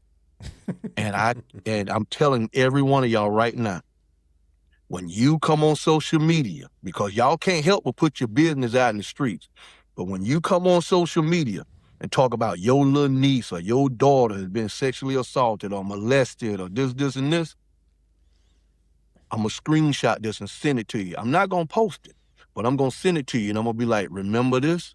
Seats. Remember this. Don't cut your nose off to spite your face. Yeah. But No. that's why I don't post stuff like that. That's why when a lot of these people, I'll be wanting to chime in like a mug on these people's plays. Mm-hmm. But what I do is just right here. I put eyes and popcorn. Them emojis, eyes and popcorn. I'm watching y'all at the amusement of y'all downfall because y'all doing this for $1. Yeah, man. You're doing this for a damn $1. It got me so bad, dude. I'm like, when I make music, right? Because I did poetry when I was younger to it. If my kids can't listen to it or my grandmother can't listen to it, That's I'm it. not gonna make it. You know what I'm That's saying? it. And I changed a lot of my stuff as I get older. You live and you learn, and you write as you evolve. But I'm like, man, it just bothered me so bad. I had to say something. And one dude was like, well, why don't you stop listening to it and make music that you could save the world to? I go, you know what? I do. I do. And then I was Love like, open your eyes, this is genocide. Set aside all your foolish pride. Listen, when hate's the opposition, we all must be unified. We the people created equal, could rid the world of all this evil, but we need to stand up against these tyrants before we could begin to heal. You see, these wounds run deep, far beyond all the physical scars you see. It's the screams of mama, I can't breathe, that haunt me while I sleep. I'm like, dude, listen. You dig. Let's go. We making bars, man. Like, but you could do it in a way, man. You can have your club joints and your gangster joints, but why you think KRS-One still here? Yes, exactly. KRS-One made knowledge fun. Yes. Yeah. When he did edutainment, he made knowledge fun. People know about Marcus Garvey and people like that from edutainment. You know what I'm saying? Yeah. This is why and I'm gonna tell you, they did this digital thing, and yes, it brought a lot of hyenas in, but it took a lot of us silverbacks up to where we could go, you know what, we don't need a record label to be hot. Yeah. Mm-hmm. We put a couple dollars behind our stuff. I was just telling my homeboy, Nicky Valclix, white boy, he got a group called Black Pill. And his he just dropped a song called Phantom Pisser last Friday. And no, it was 2 Fridays ago. He was like, man, with the first week, I think he dropped it. He got like 7 views on it or something. And I said, send me an ad. I started posting it on my stuff. And he told me last night, because his dad sent it to me, I think he got 46 Shazams. He got 755 views on YouTube, and I think it's 712 streams on Spotify. Something like that. And I told him, I said, if you don't have to post all day, every day. I said, me, I post once a day. Y'all see that? I post once a day. Mm-hmm. And then I'll go to my FDN Network page, and I'll post some about a show that I got airing on there. And then I'll go back to my Deadman Rashaun page, and then I'll just repost it. That's it. Now, yeah, I could go to Paramount Ad Manager or Roku Ad Manager, and I could spend $1,000 or something like that, and everybody and their granddaddy know about it. I mean, I've gotten ads from The View, Fox Business, MS Now, TNT, all of that, about throwing ads up. You did what I'm saying? But like I said, 36,000, 71,000 over there. It's all about what you put behind your brand. If you don't have that type of money, I get it. And ain't nothing wrong with it, bro. I came up, whenever I left my mama's house, I was living in a single wide trailer in a mobile home park, and I had a box of grits and a can of tomato paste to last me all week, and my check came that Thursday. Hey. And I would take those two things don't go together. Okay. And I would literally not I would literally take about that much. I would take about that much grits, and I would put it in a pot and boil them grits up. And I would take a spoonful of tomato paste and put it on there and circle it around to make some seasoning for the grits. Damn. And I would eat that every morning and every night till my check came. Damn. And that's how I survived. You did what I'm saying? Mm-hmm. You got to do what you got to survive in this world. I mean, hell, Vienna sausages. You like, man, I ain't no way hell I eat no damn Viennas. Man, I eat the hell out of them damn Viennas and just some bread. You gotta do what you gotta do. Hell yeah, take them damn little old Vienna, cut them in half and fold them, and then take a loaf of bread and I always tell the story of when I was going through college. I was a bartender, and you know how many times for dinner I had olives and cherries? Okay. Come on now. Come on now. But once again, this is where we came from. In this generation now, there's no disrespect to them, but they were born with the world given to them. It's right there. They don't have to roll up their sleeves. They don't have to bend their nails back. You see what I'm saying? They can just go, man, why can't y'all just give me this? Why can't y'all just give me that? And now here you are. We didn't have that luxury. And people be like, yo, man, let the YNs eat. We let y'all eat. Ain't nobody stopping y'all from getting it in. The hustle is so Ain't different. nobody stopping y'all from getting it in. Y'all killing yourself. Y'all making it easy for everybody else to go, man, I ain't messing with them. And this goes out to everybody. Just because you make it don't mean everybody's going to like it. Bruh. They're right. I keep telling people. They go, man, I ain't never heard of you. Man, like you said earlier, man, I just started rocking with your stuff. Man, it's plenty of people. This is every week for me over here. But overseas, they know who I am. They know who I am in Germany. They know who the hell I am in Italy. They know who I am in the UK. Mm-hmm. You can bring it up. I'm always charting over there. And there's love. But I don't do the United States a lot because of the politics. Yeah. And I don't just mean Trump them. I mean politics, period. The game. Because another episode. I tell people right now, they go, man, how do I get like my cousin them, Prodigy and my nephew and all them? Like even when Hill 3 Friends, he'll tell you. They was coming to me before they got hot, and King George and all of them. And shouts out to all of them. I was telling them about Radio Airplay Pros, Digital Radio Tracker. I was telling them about all of that. I was telling them about FDN Network. This is what you need to be spending your money on. I told him, I said, he was like, man, I was in Red Lobster and I heard a damn song you play. I said, yeah. He was like, man, I know that ain't Wayne. Because, see, I don't just rap. I do music. Yeah. Period. Like, I do music. I got EDM music that's outselling my rap music. Let's go. You did what I'm saying? Hell yeah. I got a house EDM album called Dance All Night. It's nothing but dance music, nothing but EDM. That's the whole album. It's all crazy. And it's outselling all of my stuff. Like all of my rap stuff over here. But you have to cater to who supports you. Yeah. Mm-hmm. And it ain't always going to be the way you envisioned it. It ain't going to ever be your homies because they looking for the free hookup. Man, why the hell I'm buying your shit? Yeah. You my homie. Yeah. What you mean? Yeah. That's why I don't worry about the hood. And it's no disrespect, but I can't worry about the hood because I got 5 billion people in this world that ain't never heard of Deadman Rashaun. Yeah. And that's who I need to rock with. Yeah. My homeboys, if you really my homies, them, you should be posting and liking and sharing. That's it. Hey, yo, it's not that hard. Deadman got a new album coming out. What? You can see the post? Let me send it to you. Man. Me and Carlos and I are both from Chicago, man. But now he lives in Cali, I live in Florida. I mean, Word. like, My decision-making process is way better. right? Like, you know how it was. You grew up, man. saying? You grew up around the dudes that were like, yeah, that was dope, and they hating. They're like, man, you know what? But they That's never it. tell you That's what about they shit. do. Yeah. They never tell you about Because anything. you made it. Yeah. They never put you Because on you game. made it. Yeah. And that's the whole get up. You made it. That's like Yeah. right now. People hate you got a podcast. They do. Bro, they Yeah. hating right Yeah, now. they do. They watching it going, man, fuck them all. Man, I'm Yeah. gonna scroll past this one. Yeah, I they didn't see think. it. See, That's it. they think we're playing, right? Bro. Meanwhile, I'm talking to Deadman Rashaun. Meanwhile, I'm talking to people running for Senate that are You did? scientists, Which I saw that. bio. What's old girl? A bio. Right Man, look here. Yeah, she's here. A great. bio. Yeah. I just had it. Anyway, she's a damn scientist. We talk to smart people. We talk to talented people.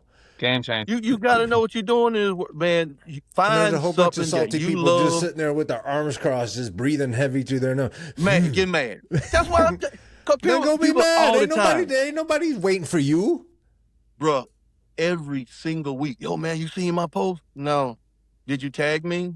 Did you let me know? Cause I'm not. I don't doom scroll, bro. I got things to do in life. Yeah. You dig what I'm saying? Yeah. Like, I'm serious. I have things to do in life. You know what I mean? When I got out Facts. that truck, I was like, well, I'm doing my music full time now, so I got to go get it. Like, for real, because Yeah. I always made excuses of why I wasn't the next Busta Rhymes or why I wasn't the next Luda or whatever. Yeah. Because I'm like, man, I'm still in this damn truck. And I'm hot. What the fuck I'm still driving trucks for? Because I fell off script. The Mhm. universe will give you everything in life to be successful. But the moment you go off script, it's a wrap. Mm-hmm. I went off script. I was supposed to stay doing what I was doing, even though Get Ready threw a fit and it deterred me from signing to a major deal. I had other deals to come about. When Asylum came, when Boozy and Webby was signed to Asylum, the dude came to me, once again, DJ Caprice, hooked me up with that. And the dude from Asylum was like, look, man, I can't give you a whole lot of bread. I could probably put like $7,000 in your pocket, but I can put you on tour where you could be getting about 10 to 15 grand a night. It's going to be a 50 city tour, primarily East Coast. We could have this started in like 4 months. I was like, shit, okay, let's get it. Say less. You know what I mean? And within those 4 months, Asylum Records dissolved. Oh, And Booty went that way, Webby went that way. You know what I mean? But that's the thing. and that's Because Cameron was down there. And that's the He was thing, man. Like you, like I part-time preach and stuff at the church. You know what I'm saying? And like I was talking to this young boy in there, man. He's good, man. He's wise. Like he's 18 years old. You think you're talking to a grown ass man? Yeah. I was like, things don't work out for a reason, right? And I was like, God's giving you tools to put in your toolbox. So when you're ready to work, you're gonna work. You're gonna be ready. Mm-hmm. Yeah. And the conversation with Ace, Asylum Records falling down, like all those situations arms you. Mm-hmm. Oh, yeah. I have alligator skin. Because, and I get it all the time, see? I get it all the time. Man, why you ain't signed? Man, you should have been signed. Man, how you ain't signed? Man, how you? And then I have to go through the stories, and they go, man, ain't no way I ought to turn that deal down. Man, how you turn down Interscope? Man, you crazy as hell. Man, I'd be really done the more. When you're not there, you're an armchair quarterback. I can talk about Exactly. anything in life that I'm not doing. Man, how come Bubba Wallace ain't won more races right now? Or how come I would never stop turning how that. Adrian Peterson ain't got a damn Super Bowl as bad as he is on the damn field? How come You know Barry what I'm Sanders ain't saying. never win a Super Bowl? You're not there. Yeah. Okay, Exactly. man, Megan Thee Stallion, she did this, she did that. Yeah, well, Megan gave up a whole lot to be famous. And when I say a whole lot, you know what I mean. She gave up a whole, bro, listen, man, I ain't disrespecting nobody, but I remember being in growing up there in the summers in New York and not Daddy's house, but my homeboy Shy Ism used to write with Bad Boy. We did a song called Into the Cipher. It was Shy Ism was there, Keith Murray was there. You know what I mean? We was at Ready or Not Studios in Harlem. I don't know if Ready or Not Studios is still there, but people that know what I'm talking about, that's on your page, they'll know what I'm talking about. Ready or Not Studios. And this was when Trackmaster was Tone and Polk, Red Hot Lover Tone, before they became Trackmasters. You know what I mean? And it was this other rapper named Eloquence. It was Nas' second cousin from Jamaica, Queen. And he was supposed to be getting signed to Bad Boy at that time. Craig Mack had just came out with Get Down. Can I get down? You know what I mean? And so it's a whole, man, Shy Ism used to write, and he ended up, he was like, yo, man, I got writer's block, man. I got to finish the song. Dude was like, yo, when I come back, I'm giving y'all an hour to come back with this song. When I come back, it better be there, because even at that time, they used to call Puffy Daddy. He was like, Daddy's not going to be happy, because he had a retreat. Ain't no way. Yeah. I'm sorry. Yeah. This was before. This was before all of that. You know what I mean? Yeah, like I said, even this was still. Craig Mack.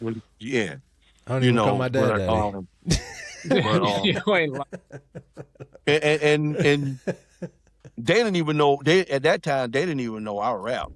And this dude named Jeff, it was Jef to the crooked F. He was from the Bronx. And he was on there, but Eloquence, they ended up having an argument with something. And he ended up leaving. And he, like I said, he was supposed to have been the one signed. And it was one of them little compilation joints that they was doing, and dude was like, yo, we got to get somebody on here. And Shy was like, look, man, I ain't come with nothing but just this, what I got, and we gonna do it. And he was like, so Cats was like, yo, man, you rhyme? And I was like, yeah. He was like, let me hear something. He was like, man, we ain't got time for that, man. You know, we got to get this shit done, man. When he come back, he gonna, do some shit. You know, he was like, yo, man, just get in the booth and spit something. If I like it, cool. If not, we just gonna piece some people together and we're gonna make this thing work. We're gonna have to just put a little group collab on it. And I was like, all right. So he put the beat on. And it was one of them, one of them Easy Mo beat type tracks. And I was like, okay. He was like, yo, you got something? I'm just gonna freestyle, man. You said it's good, so let's go. And he was like, so and I literally got the headphones on like this.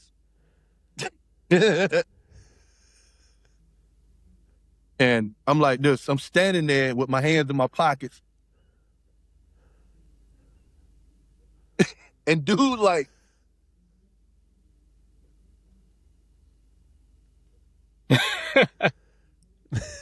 and I'm like, and all I was doing was just listening to them. So I told him, I said, I'm just listening to them to get a feel. Right now, I'm visualizing me in a cipher with everybody. I got to get it. Once I get it, we gonna go. Okay? So he was like, I'm gonna let the song play out, and then I'm just gonna play it again. Once it plays again, it's recording. This is it. He played it all the way through. Even at the end where everybody, So when it went off, came in again. Boom, boom, boom. I'm like, yeah. Yeah. And then when I went, yo, who that be dead, man? Yo, representing proper my papers from my capers, busting at coppers, lyrical murder whipping, suckers keep stepping, kill all my competition, seeing visions of dull mission, stick up assassin with the crime in mind. I make the bullet bump and grind with your spine one time. They was like, dude said, and when he got up, he was like, when he finished, he said, yo, man, you got anything else? I said, yeah, man. And then, so after that night, and check it out on how easy it was at that time. Check it out now. Jed and them came back. They listened to it. Everybody in there jamming, blase, blase, and all. Dude was like,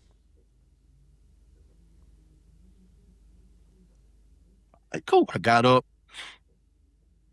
Pat was like, yo, where you going? I said, my man wanted to holler at me real quick. He was like, all right. So we left the studio and went to 2 rooms down. He sat down in his chair. He was like, hey, listen, man, I like that. You sign? I was like, do I know sign? I said, a little, but he said, oh, you sign. I know this sign. Punchline. All day. Oh my God, it was bananas. Dude was like, no, you sign. I was like, nah, man, I'm just living. He was like, yo, man, I ain't never seen you before. I was like, nah, apparently, I guess not. I'm saying to myself, no, I'm from South Carolina, fool. I know you ain't never seen me. You know what I mean? But I'm in my head, so he said, yo, what borough are you from? Huh? What borough are you from? Oh, you ain't from Brooklyn. He said, you ain't from the Bronx. You don't have that lingo. Nah, I ain't from the Bronx, man. Well, you sound like you may be from Brooklyn, but nah, I ain't from Brooklyn. I mean, I got family here. Oh, okay. Well, I know you ain't from Harlem, man. You ain't got the style to be from Harlem, but you don't sound like no queen, man. What borough you from, man? Cause I ain't seen you. I said, man, I'm from Batesburg, Leesville, South Carolina. That's what the borough I'm from. He said, and this is what he did. He said, what the fuck is a Batesburg? Just like that.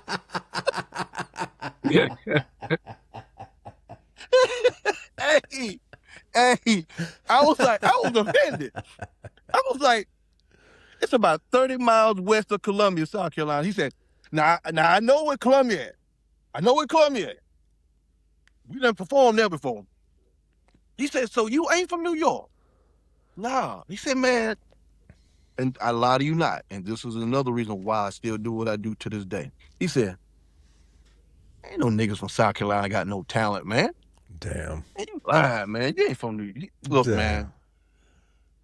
Just like that. And I said, nah, man. I said, I'm serious. And I gave him my address and everything. I said, here go my mama number, 803-532-1020, Gola.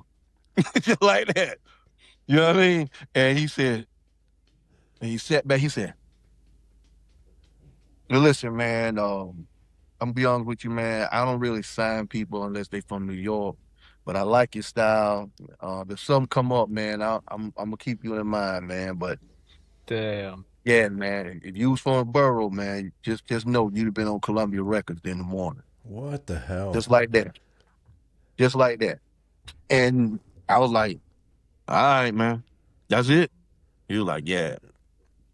And I turned around and walked back out and went back in the room. Okay. Went back in the studio. That's it. Just like that. And but that's how some people get on. Because they're on other people's stuff. Somebody hear them go, who was that? Like Kelly Price was on Biggie song.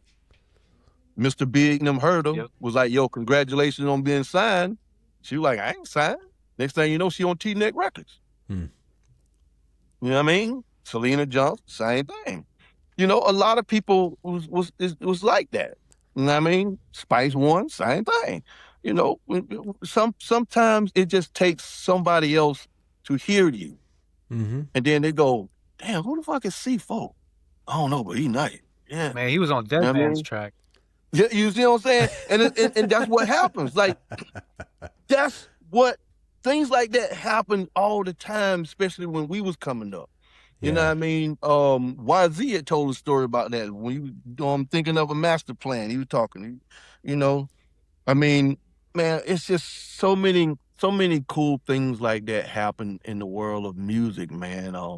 Like my own boy Freddie Handshoe. That's how he got with Alice Cooper. You know, he used to play for Alice Cooper. My partner. That's your partner with the network, right? Yeah. Yeah. He got his own group called Symphony, with him and his son. But yeah, he used to play with Alice Cooper for 3 of his albums. 3 of his albums. Then he played with Kiss. He played with Kiss for 99 to 2004, I think. He did the 2001 Australian tour. You know what I mean?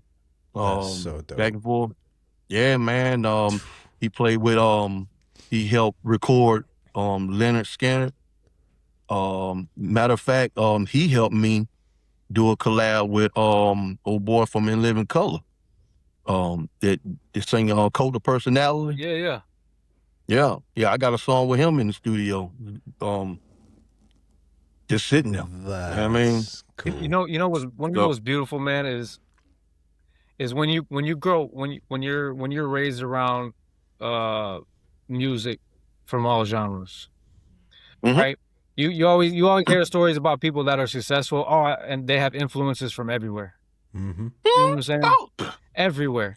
100%. And when you get that, you're not pigeonholing yourself in a box. You know what I'm saying? Like, you can go out and do a network with a dude that toured with Alice Cooper and Kiss. You know what I'm saying? Like, that doesn't happen if you're just having these blinders on and trying to stay in your pocket. Man, matter of fact, that country Americana group on Little Feat here, they just won a Grammy 2 years ago. Hell, they was in the studio yesterday. They was in the studio yesterday from 11 to 2. We're working on stuff. We may do a 10 track album with them around August, because he said it was they got a new harmonica player, and he was supposed to be working on some things. Matter of fact, the group Cactus, if you ever check them out, the group Cactus, check them out. We done some stuff with them. You know what I mean? Man, Big Crit and recorded here. Just like the song I did with Ross, Miss Me. We recorded that up here. That pissed me. Oh God. Are we spelling tea? I'm sorry. Not you. That whole process, because that was a man. I know you did that song with Maroon 5. I got a homeboy that probably hook you up with Ross. Like, man, I ain't signing on Maybach. He was, man, I'm good, bro. I'm past that, man. I'm like that. I'm like, I'll work with you, but I ain't signing. He's like, no, that's what I'm talking about. So one of the guys that did music for him, and then we had we sent a track, and he was like, yo, you think you can spark on this? I was like, yeah. So I did the first verse, when you heard the song, and then he said, you and Ross gonna split the verse. Okay, so I redid it, because I had the whole first verse. I had the whole verse. Yeah. And he said, hey man, I like what you did, but you and Ross gonna split this. Go and put somebody else on it. Oh, all right then. You know how they do. They always pairing up with cats, be 4, 5 cats on the damn song. Mm-hmm. You know what I mean? But that's where, back to the Snoop thing, that's why he only got $46,000 for a song that went 1 billion streams, because he had 13 people on the damn song. What the hell you expect? Yeah. You got 13 damn writers on this song. 13? That's crazy. Like, did you say and? Did you say but he? Did you say and he did? And you said what I thought he was? Yeah. And you said, yeah, that's what's up. You a writer. Oh. Yeah. But anyway, that's what happened with that. So so I had it up, and that's when I said, I called Ross, picture me taking a loss, saying, and then Ross comes in. Meek was supposed to be on it, but Meek's album was dropping. Mm. So I said, well, hey, I'm just going to finish the song. All right, cool. We're not going to use it. Well, can I use it? Yeah. All right, cool. Bet. I didn't know. Now, no disrespect, I don't follow them like that. I'm not a Meek fan, so to speak, and I'm not saying that to be like F Meek or nothing like that. I don't get down with him. Right. That's just me. Mm-hmm. I don't press play on his music. So I don't know. I didn't know he was coming out. I don't follow him on no social media at all. I follow Maybach, but I don't follow him. I don't deal with it. You know what I mean? Mm-hmm. So it is what it is. I don't deal with Nicki. I don't deal with Meek. And Everyone ain't No for offense. everybody, and it's cool. yeah, and that was my whole get up. So Yeah. I didn't know he had an album drop. So I said, well, hell, I got a song with Ross. I'm put it out. And hindsight 2020, 6 degrees of separation. The single was dropping the same exact week Meek album was dropping.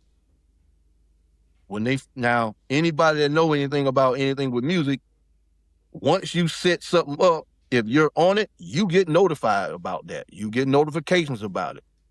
If you put such featuring Rick Ross gets notified. Maybach Music is notified. If I got Deadman Rashaun featuring Cefore will get notified.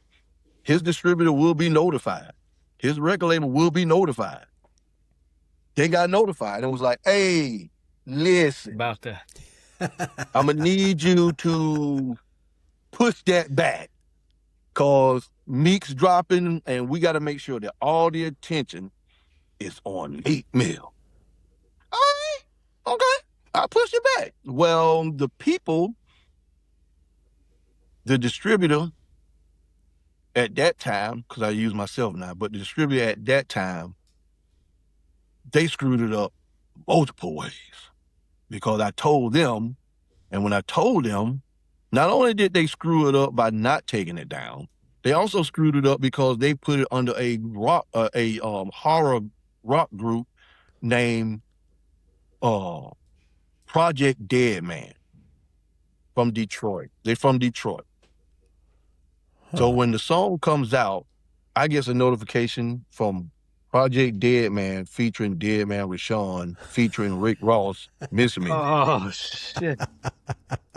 What the Oh, hold up. My phone, I pulled over. I'm like, oh, yeah. I'm like, bro, I ain't trying to hear this. I called my manager at the time. I was like, yo, man, yo, D, his name was Darius. The one I was talking about why I was telling about why the album ain't came out for the Nightlight. Now, that's a story. I'm like, yo, Darius, you need to call your man Q, man, because he done effed up. And I told him what was going on. He was like, all right. So he calls a day later, he hit me back. He like, hey, man, I got Q on the phone. I was like, yo, what's up?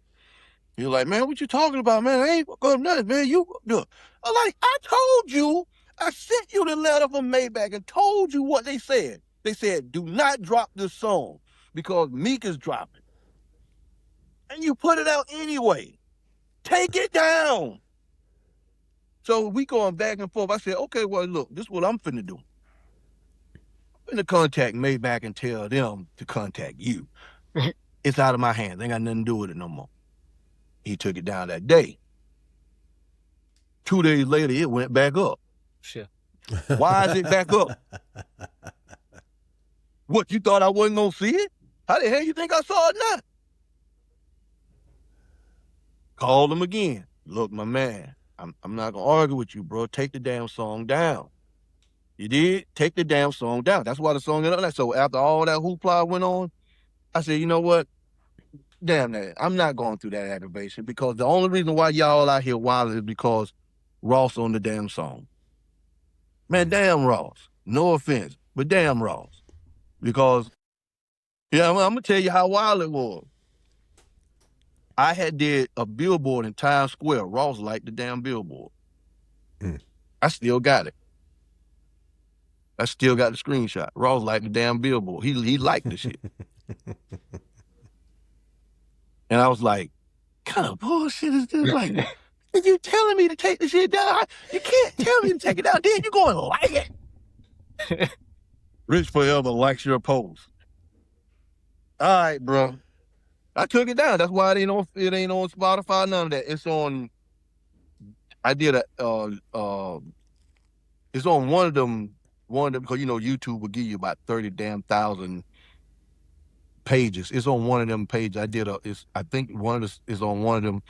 The shouts out to Queen Philosophical. She did one of the AI joints, the AI videos for it. That's Rex's wife. She had did one of them, and I think that's still out there. But I once he took it down, I never put it back up. I never put it back up because of that simple fact. And it because I don't like shit like that. I didn't like it wasn't the fact that Ross told me to take it down. It's the fact that dude kept putting it back up because Ross was on it. Yeah. And it's his distribution and he trying to get, off of it. Yeah. Bruh, if the song come out, the song come out. It's okay. We can bring it out later. But don't do that because if I'm getting sued, hell, I'm gonna sue you. Yeah. Right. You look If they gonna sue me, I'm gonna sue you. And you're fucking with So my we network. gonna rob Peter to pay Paul. And you're fucking with my network. You dig? And they know I don't do ratchet stuff like that. Yeah. On none of my pages do I come out and be wilding or, that's why I never put, and I seen a couple people like Flipper T, when she was talking about Ray Daniels and how her manager was doing. I'm not doing that, bro. The same way how you took all that time to talk trash about Ray, to talk trash about your own manager, to talk trash about all these people, you could have picked up the phone. Hey, listen, Ray, I ain't feeling you talking about, me on your page, man. Like, how just because just TikToker used my song and I was hot, you telling me that I got to give him half my publishing? Bro, is you out of your mind right now? Is you out of your mind right now? That could have been an easy conversation. Yeah. You don't have to put your whole life on social media just for some damn clicks, because guess what? The song did what it did regardless. And now you got a new song out and no one's playing it. That bridge. You see what I'm saying? So, and Ray was like, before that podcast or TikToker got a hold of you, you wasn't doing nothing. You was in the club. I got videos of you. And he was showing, he showed like 6 or 7 different shows the previous year of her performing that same song. And it's got like 12 people in the club.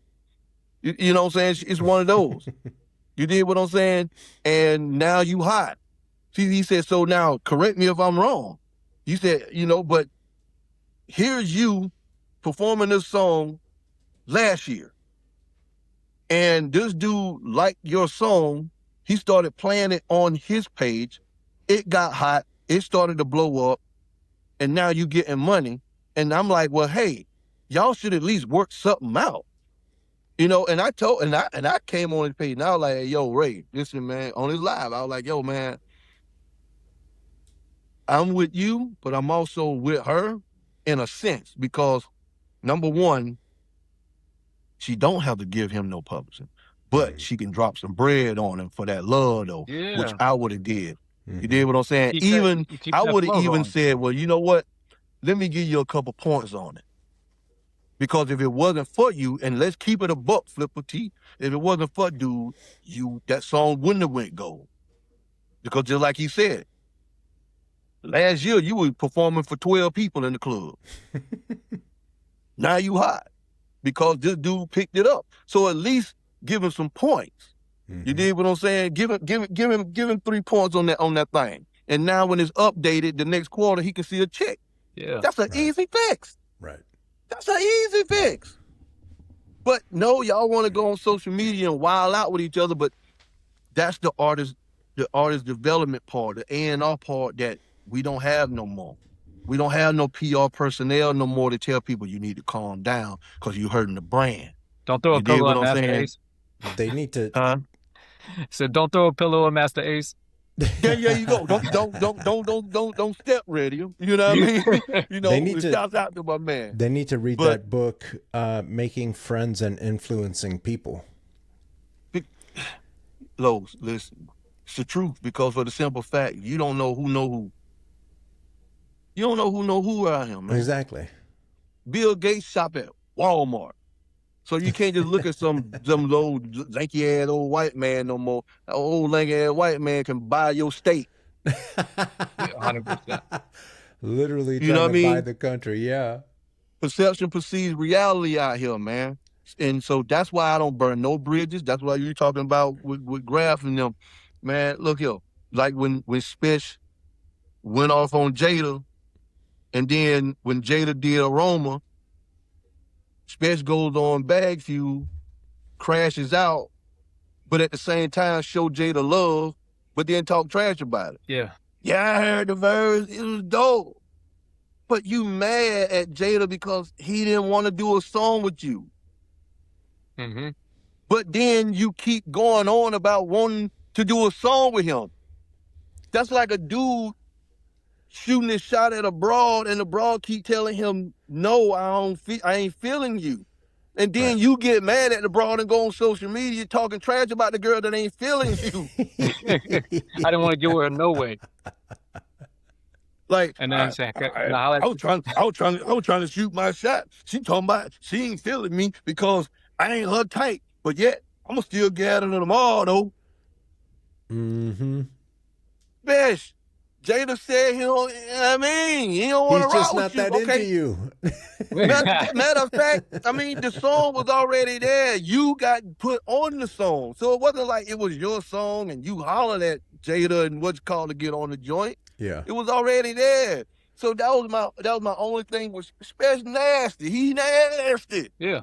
But bruh, that's why when Jada said in Aroma, is this about a verse or a career? Spec couldn't even answer that. Yeah. I knew exactly what he was talking about. Yeah. When I saw it, I'm listening to it, and I'm like, and then when Khaled got up, on the couch, I'm like, man, sit your ass down. I want to hear the verse because I know So I'm thinking Jada gonna go in on her. Nah, he spitting knowledge to Specs. Yeah, boy. Oof. He took the OG route, like, hey, young buck, let me talk to you for a minute. Backpack. Yeah. He like, let's. You did? Yeah. He, Special on the block, like, yeah, come on, let's get it. Yeah. Jada was like, come here, young boy, let me talk to you. When you go back and listen to that verse, Jada spitting knowledge to Specs. He like, yo, man, chill out, bro. You wilding right now. Mm-hmm.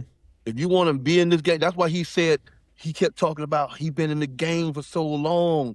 He been bodying niggas for so long, but at the same time, Jada Kiss reminds me, and I'm going to put a NASCAR thing out there on some cats. Jada Kiss reminds me of Dale Earnhardt Sr., the Intimidator, who drove the Black 3. He's just Dale Earnhardt Sr. was the most dangerous man on the track. He could wreck you to win a race and then come find you, put his arm around you and be like, listen, man, you a bad man on that track. And I know I wrecked you to get that win. But, hey, you going to get yours soon. Don't worry about it. Don't worry about it. I guarantee you, about 2 races from now, you're going to be hoisting a trophy. Watch what I tell you. Yeah. That was Dale Sr. Yeah. And that was Jada in the Aroma verse. He was telling Spence, chill out, bro. You going to get yours. But right now, man, don't do this. Because when you got at me the first time, and he telling him, when you got at me the first time, I had things going on. But now, after you did what you did, now I don't think we gonna ever rock like that. But I still don't hate you. That sucks too. But I need you to get your career in order because you gonna lose your career. Yeah. 100%. And this is where young folks need to listen to the OGs because, like, we've been through it. They think they know everything until they realize they don't know nothing. Yeah. Yeah, we've been through it. We can but see. That's right. That's the kids today. Especially... They only need mom and daddy until the police come knocking on their damn door. Right. Right. Hey, Dad, man, I ain't mean to do it. Well, just the other day you telling me you ain't need me. That's like the you gonna live up under my room. I saw a video where dude's on live and he's like got the gun and clicking on the phone, and next thing you know, his mama comes in there, throws a chancla at him, and he's like, and then he started crying and shit. Like, come on, man. Yeah, I mean, they do the stupidest thing for clicks. Like you were talking about the Tide Pod challenges. Yeah. It's so easy to be bad for these people. Yeah. Why is it so hard for you to be good? Just wake up and be you. That's all it takes. You're not born with a machete and a hockey mask on. It took something to happen in your life for you to get the machete and the hockey mask. Yeah. Shit had to escalate. You're not born coming out talking about. It took a whole mob of people to beat up Freddy Krueger and burn him alive for him to come back and take revenge. 10 times. Freddy Krueger didn't bother nobody. He was a child molester. No, he wasn't. The girl liked him. He was actually trying to save the little girl, and he ended up getting caught up in some bull bleed. So you have to look at what's going on in your life and go, how can I be a better person? I wake up every day, like I said, I wake up every day happy because I wake up, I don't have a job. This is my job. This, FDN Network, going to the studio, being a rapper. And you own your masters. And I own every damn thing. That's what I'm talking about. You see what I'm saying? Yes. Every 3 months, I get an email from NASCAR. I get a direct deposit from PNC and SoFi. You dig what I'm saying? And that's why I tell people all the time, when I was telling you earlier, if you're not making $100,000, record labels ain't checking for you. They're not. Don't think just because you're on Release Radar or some of these algorithmic playlists that they checking for you. They're not checking for you, bruh. They can check for you with chart metrics. They can. He has 36,000 streams, or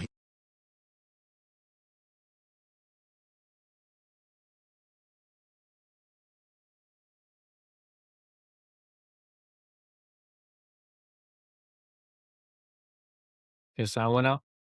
Yeah. There.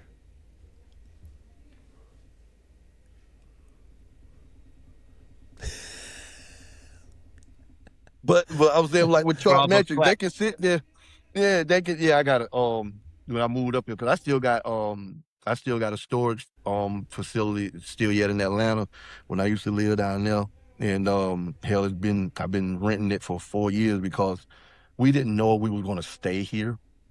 So we ended up, getting a place, and I got a storage facility about 4 miles down the road that I just rented. But those were the people in Atlanta. I mean, I got a whole house still yet in Atlanta. Damn. The whole house. The whole house. Still yet down there. If you need me to pick up anything on the way back to Florida, man. Hey, I got it. You know what I mean? Just stop right there at first stop bridge exit. I might move into the storage unit. You got everything you need in there except water. I just need internet. You know what I mean? You got everything except water down there. I mean, everything is in there. Because, like I said, we didn't know we were going to stay up here. So, because we came up here for the kids, you know what I mean? His, like I said, my old lady's son and Kayla, they was married, and Brandon has his own expediting business, like them Amazon trucks, but he has his own company. And he was always gone, and she was always complaining about needing help with the kids, this, and this. And they're like, well, whenever you retire, you can come move up here. I was like, girl, I was moving to Augusta because I wanted to be close enough to my family where I could see them, but not close enough where you could just bring your ass over here anytime you wanted to. Right. And like I said, they live in Batesburg, which is like 28 miles away. So you got to call, hey, why ain't we coming through? Now I know you're coming. Now I can say, nah, I ain't going to be here. Yeah. You know what I mean? I can't, living next door, if I'm home or not. You can, hey, he home. He's there. Lights are on. Nah, I don't want you come roll up on me. I'm happy living by my damn self. I'm happy chilling. My old lady I got up there, shit to do. Yep. She get her quilts on and she do what she do, and some of her homegirls would go out. Hey, we going to Cincinnati. All right, see you later. Don't spend it all in one place. Stuff like that. As long as the bill's paid, I'm good. You're gonna need your own coffee brand soon. Well, I almost did that a few years ago. A lot of you not. No, real talk. That's where the Dead Man's Hand came from. Because I got a Halloween album coming out. And that was the crazy thing about it. There's this my homeboy on Mnemonics over there. I met him through Rex. He's the one who came up with that idea because he does a lot of stuff for sync. He was like, yeah, Rex was like, you want to do sync stuff. I said, man, it's all I've ever wanted to do. I love writing music. You know, I love writing music. You know what I'm saying? And a lot of people don't understand it. They just go to ChatGPT. Hey, write me a country song like Alan Jackson meets Christina Aguilera. Enter. And there it is. No. You know what I mean? You're going to play yourself That's out so now. lazy. Because, Real quick. well, because a lot of people think that, how can I put this? When you do when you do music that has to do with AI, there's a black box and there's a white box. If the black box comes up, it's total AI generated. If the white box come up, it means AI had something to do with it. If you click on one of them, depending on which one you click, you may or may not even be credited when that song drops. It will be all the credit and royalties will go to the software company. So if Suno did the song, Suno, and your song goes gold, Suno would get that gold certification, not you. Damn. That's knowledge that is not out there. And people don't even know that. But when you do that, when you do anything that has to do with AI, one of those two boxes will pop up that you have to click, and if you don't click it, it will click it for you. So you have to be the lead singer and the lead whatever the lead instrument is. Yeah. You have to have your name under that. Otherwise, it will go to the software company. And this is the problem with the generation, right? They're like, oh, AI could do whatever I want. And then they're gonna create it, and they're gonna get rich off of Instagram and shit because they got tracks.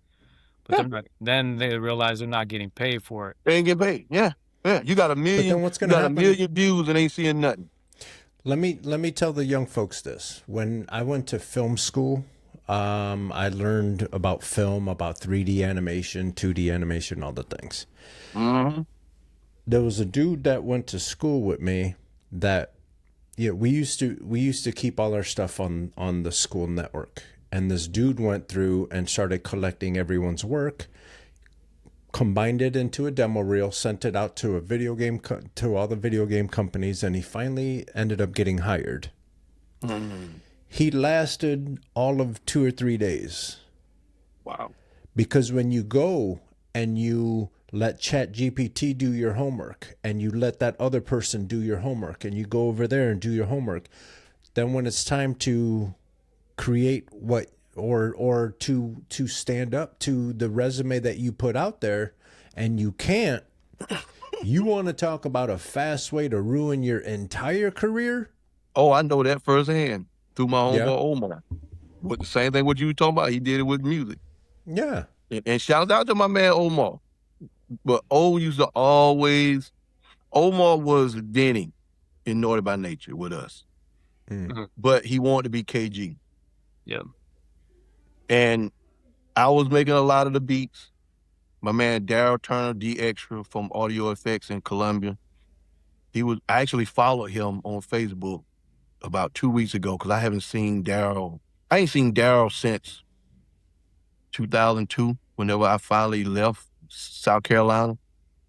And I haven't seen him since. And I just followed him. I found him like 2 weeks ago. I seen him, Daryl Turner. I said, oh, D Extra, I gotta follow him in.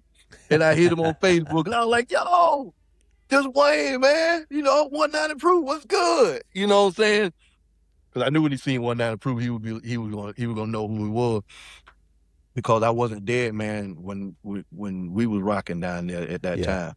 But yeah, man, I know exactly what it is. Cause Omar, we was at this. We would make beats at the house, and everybody got their little home studio and little 12 track with the Phantom Phantom tracks over there, the 24 track, you know what I mean? Mm-hmm. And we went to a real studio at that time, dude, before, I started getting, all the stuff I got now, with Jettlane and stuff. But we had this real studio now, and we looking at this board. I'm like, damn, spaceship. Damn.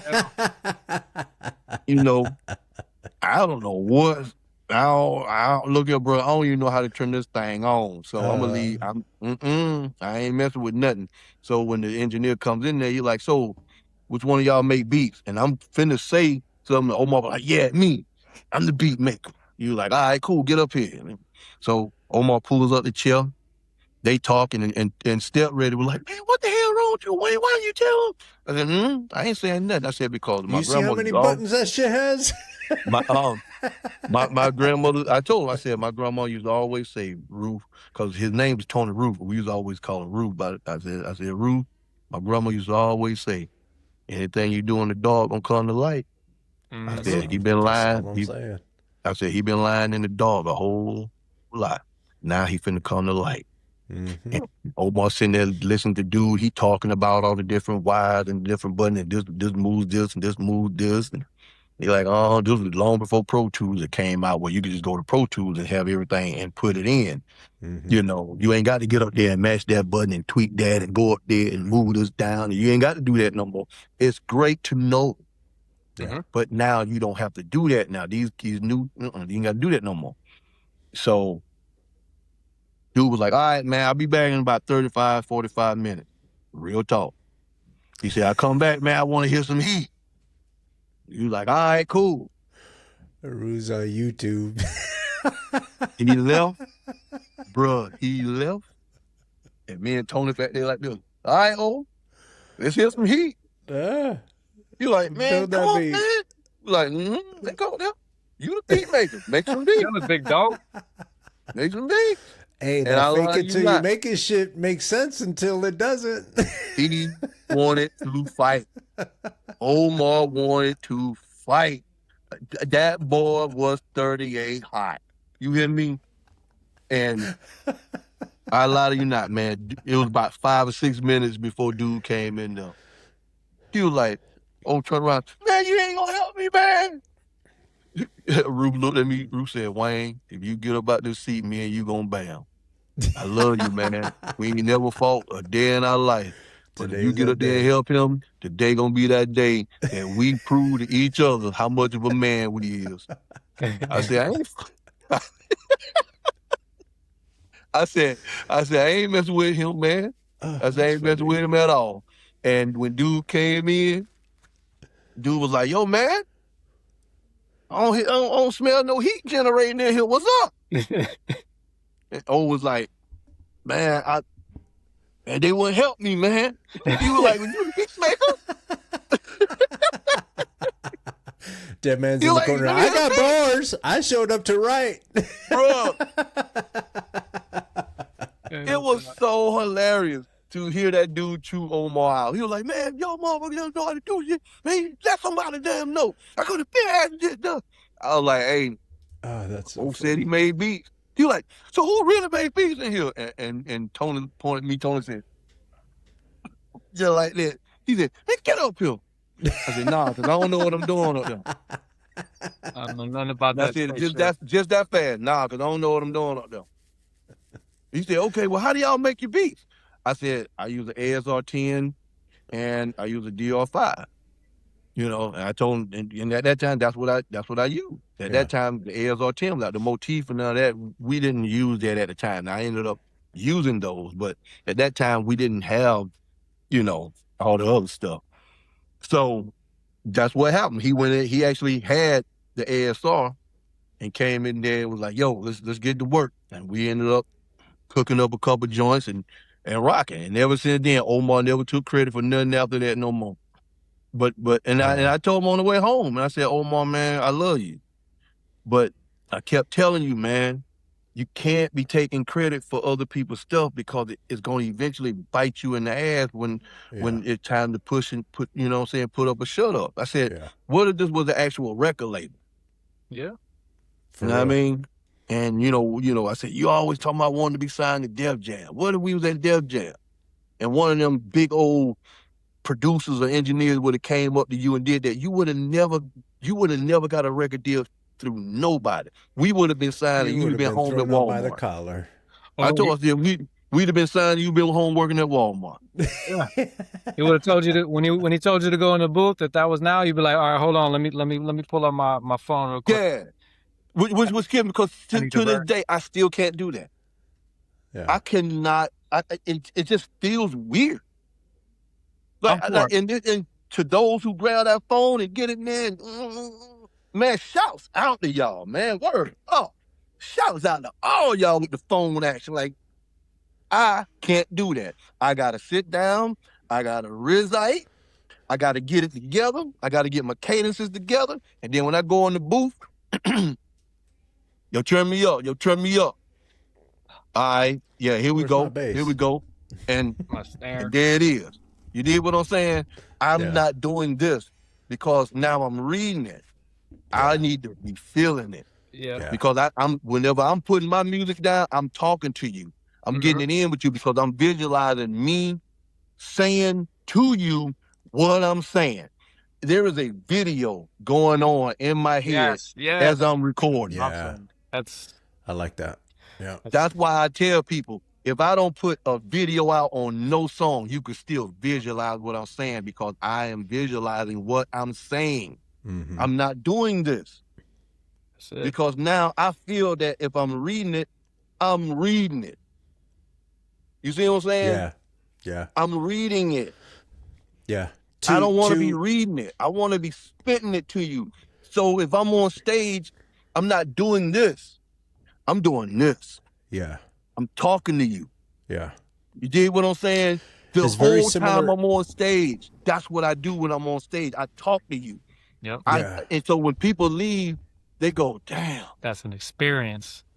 You did? Yeah. And that's another crazy story. But well, go ahead. I was going to say, it's a lot like when I'm talking to you guys, I have a certain flow and my voice works a certain, but when I'm reading off the teleprompter, like my personality leaves just a little bit. Yeah, because you got to make sure that you're reading the words right. Right. That's why when you watch those broadcasters, if they slip up, then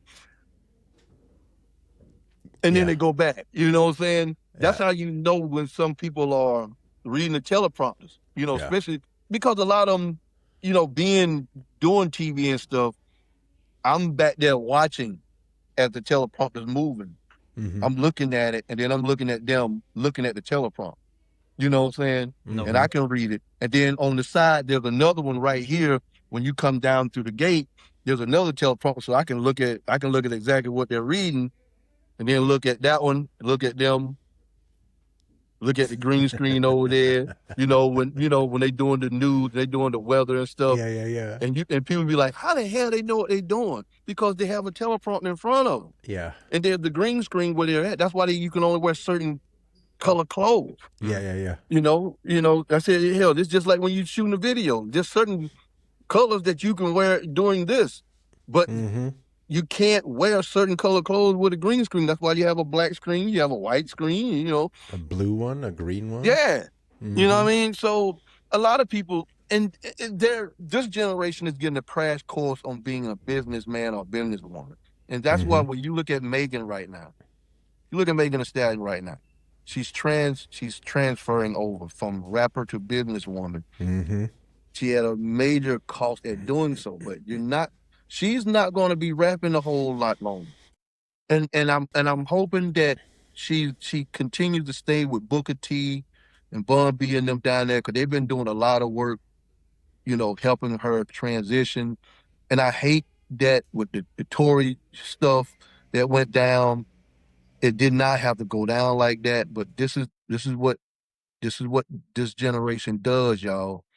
They will get into trouble, and the first thing they do, instead of owning up on it, they put it on somebody else. You got to own it. Yeah. If you did something wrong, own it, because every time you lie, you got to lie again to cover up that lie. Mm-hmm. And stop gassing yourself up. Stop gassing yourself up. Yeah. It's Yeah. not that serious. It's not.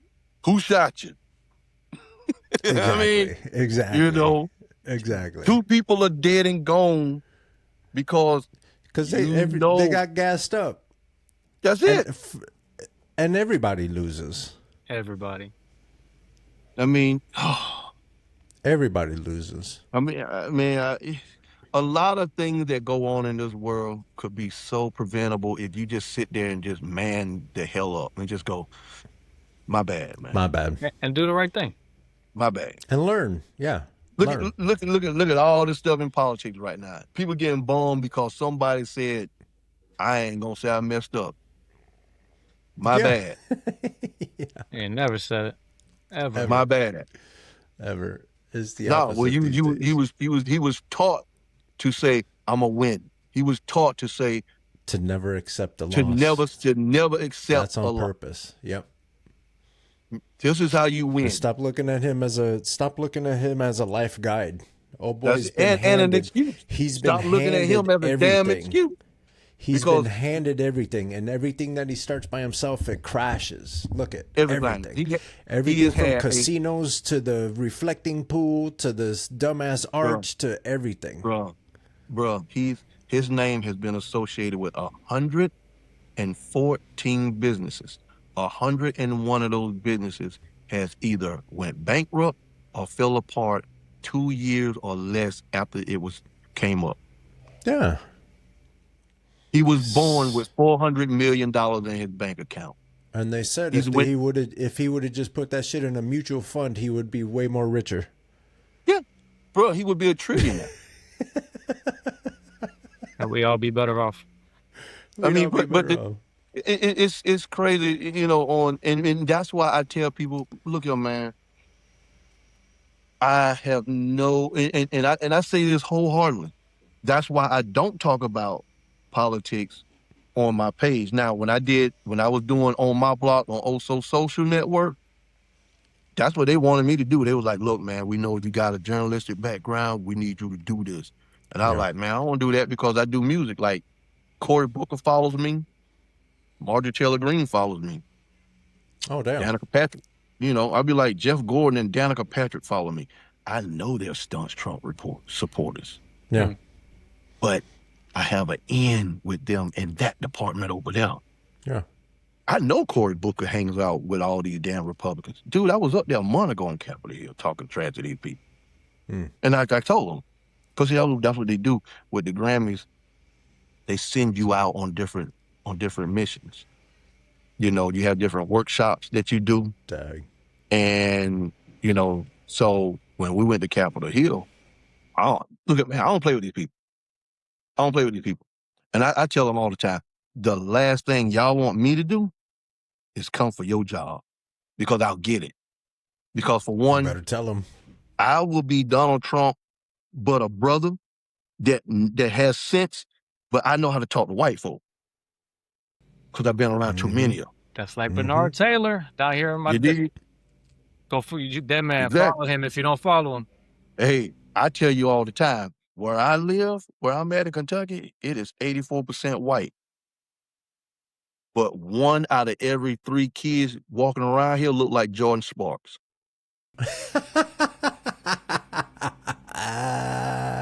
Because they can't keep their hands off of us. Okay, they love dark meat.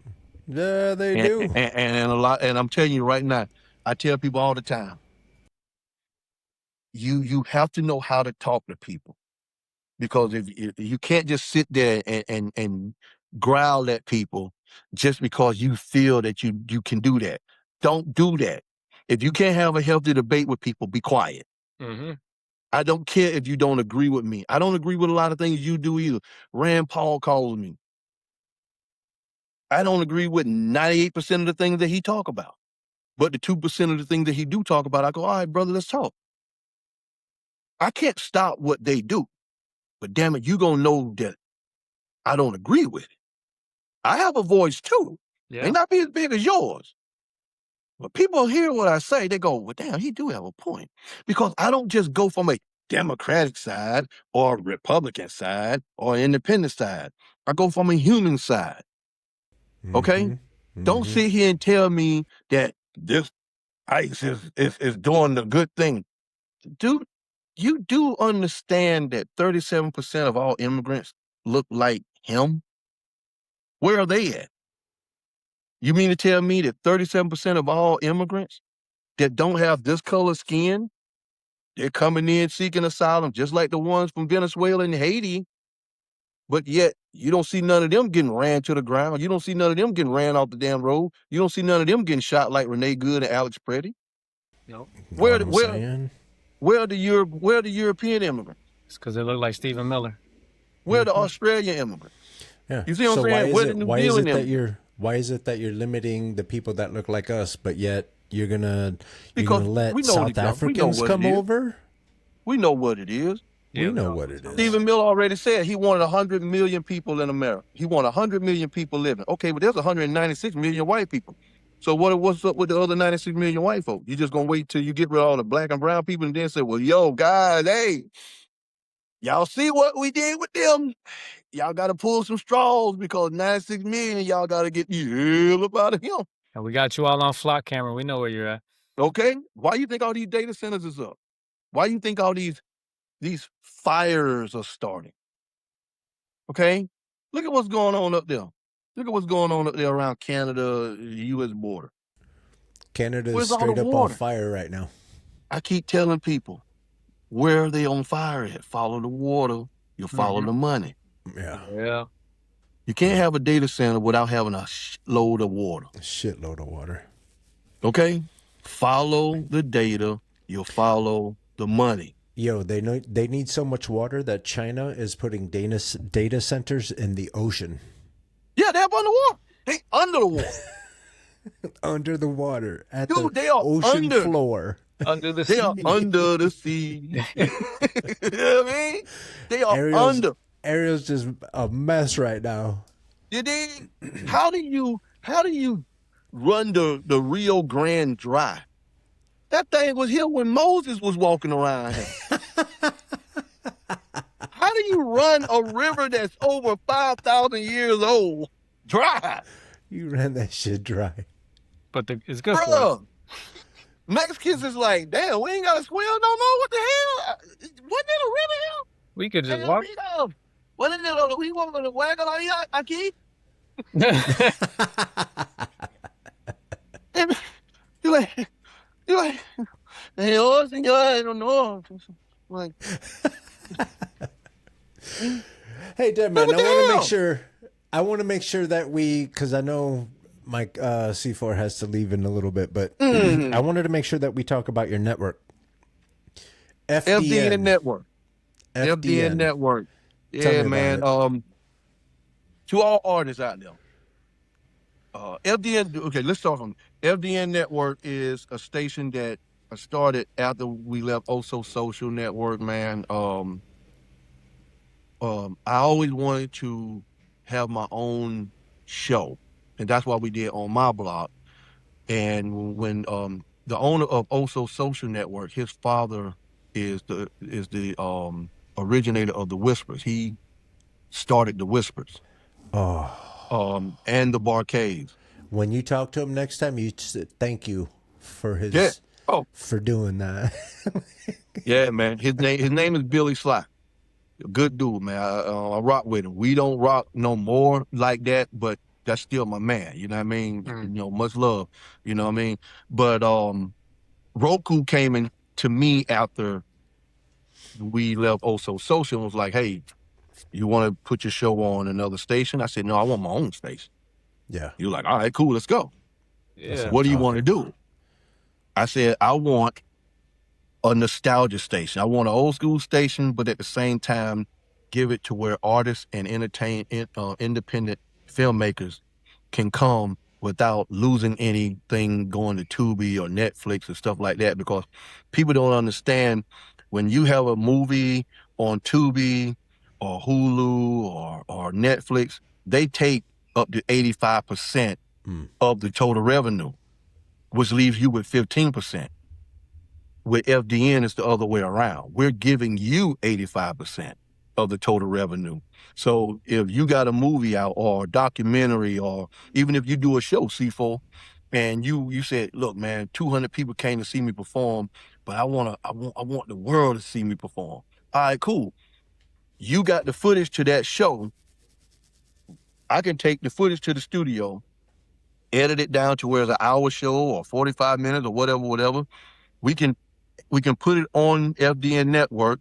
We can have it video on demand for $3.99, something like that. I can go and do an ad manager, or I can go to the View or wherever, put a couple $1,000 down on it, and now everybody in the globe can see that it's going to air Friday at 7 p.m. on FDN Network. It'll have a trailer, 30-second trailer with you performing, C4 live, you know what I mean? Getting it in, Yeah. 7 p.m. Friday night, FDN Network on Roku. And that's everywhere. That's on ABC, it's on NBC, it's on MS Now, it's on Apple, it's on YouTube, it's on Instagram. So everybody knows, okay, well, hell, I can go to FDN and watch you perform. $3.99. Boop, there it is. You get 85% of that. So if it's $4, 85%, that's $3. You know what I mean? So you're going to see $3 of that $4. FDN will receive the other dollar. You dig what I'm saying? So that's how you do it.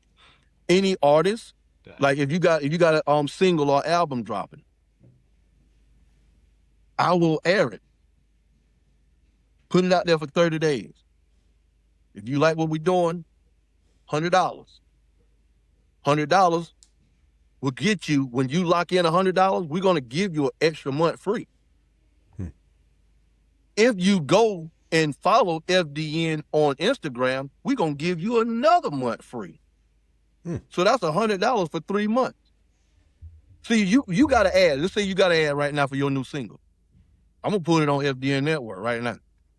I'm going to put it up there on the strength. You know what I mean? You go and follow FDN Network on Instagram. I just gave you another month for free. And now you pay $100 for a month. After that, you just lock it in, and it continues like that. It continues like that. So if you pay, like, you know what, I'm gonna pay for 3 months. Okay, well, you pay for 3 months, you get 6 months. You pay for 3 months, I'm gonna give you 3 months free. You see what I'm saying? You pay for a month, I'm gonna give you a month free. You go and like FDN Network on Instagram, I'm gonna give you another month free. Because I want to get you rich. And it's only $100. So you go to ABC, that's anywhere from $3,000 to $7,000. MS Now, Fox Business, Adult Swim, TNT, that's $12,000 to $15,000. I'm charging you $100. Now, Roku didn't like that because we're part of the 100 million viewership club.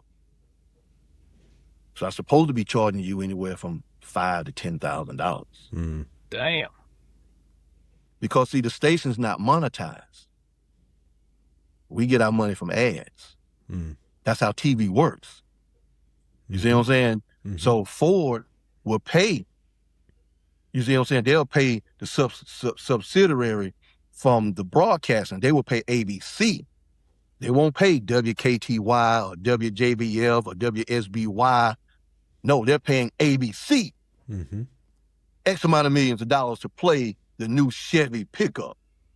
35 years and running #1. The new Ford Mustang. They're paying ABC. They're not paying the stations. You see what I'm saying? So ABC done got their money. So now the stations, they got their word out. Put it up. I need this ran after every show.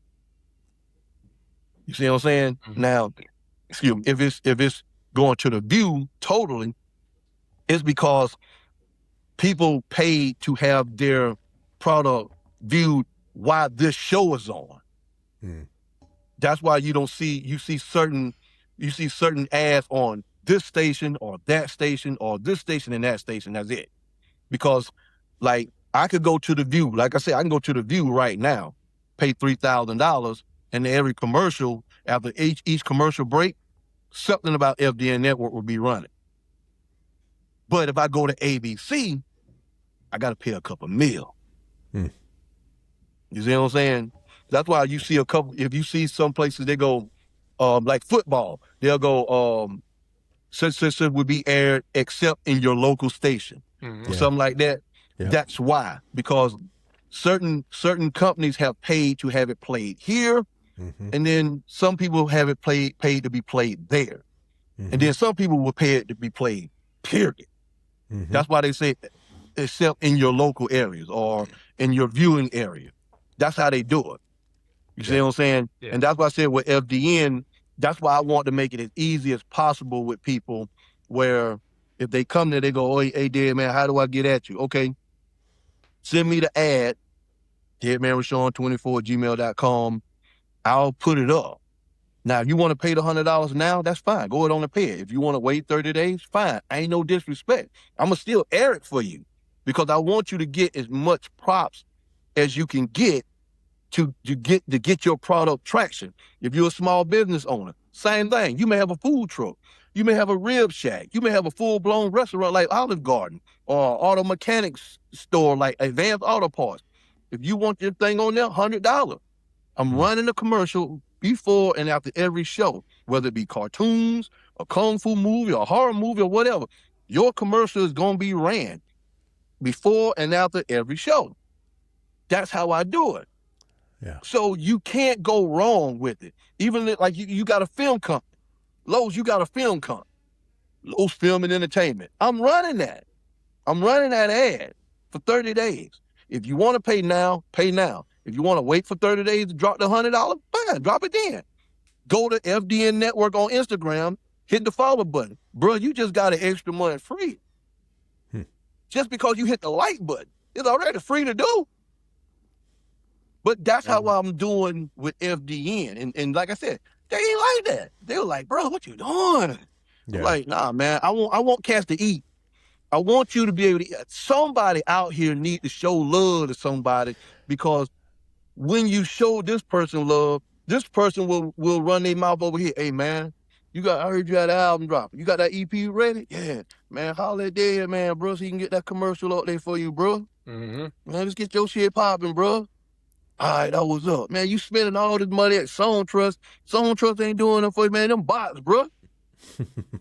Yeah. You see what I'm saying? Yeah. You know, you hitting Song Tools up and Music Advertising and all this, man, GMP Music Group, bro. They got me on the algorithm playlist. All right, cool, but hey, Deadman got me on the View. That's crazy. You know what I mean? That's different. And So- how do people access FDN? Is it on the TV They go or to is it on Roku. the internet? Yeah, it's on Roku. Oh, it's on Roku. Okay. Yeah. Okay. Even if you don't, in some people like where I'm at here, I don't have a TV with Roku on it. Now, when I was down there, all my TV was in storage. But Yeah. you can go to Walmart or Costco or Best Buy, anywhere, and buy a Roku adapter for $19. It's like this. It's a little adapter that you Like a put to Fire your Stick. TV. Mhm. Yeah, and just hook up to your TV, just like you would do And a lot a of- Xbox or a video game. A It's lot got of that- TVs have Roku built into it now.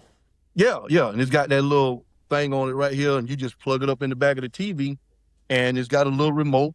You know what I mean? Little remote, and you can just hit FDN, and there it is. Yeah.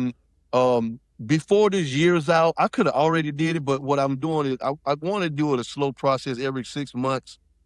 We'll be going to Apple TV, and we'll be going to Amazon and Fire Stick before the year is out. So Nice. around about time Christmas come, we'll be on all of those.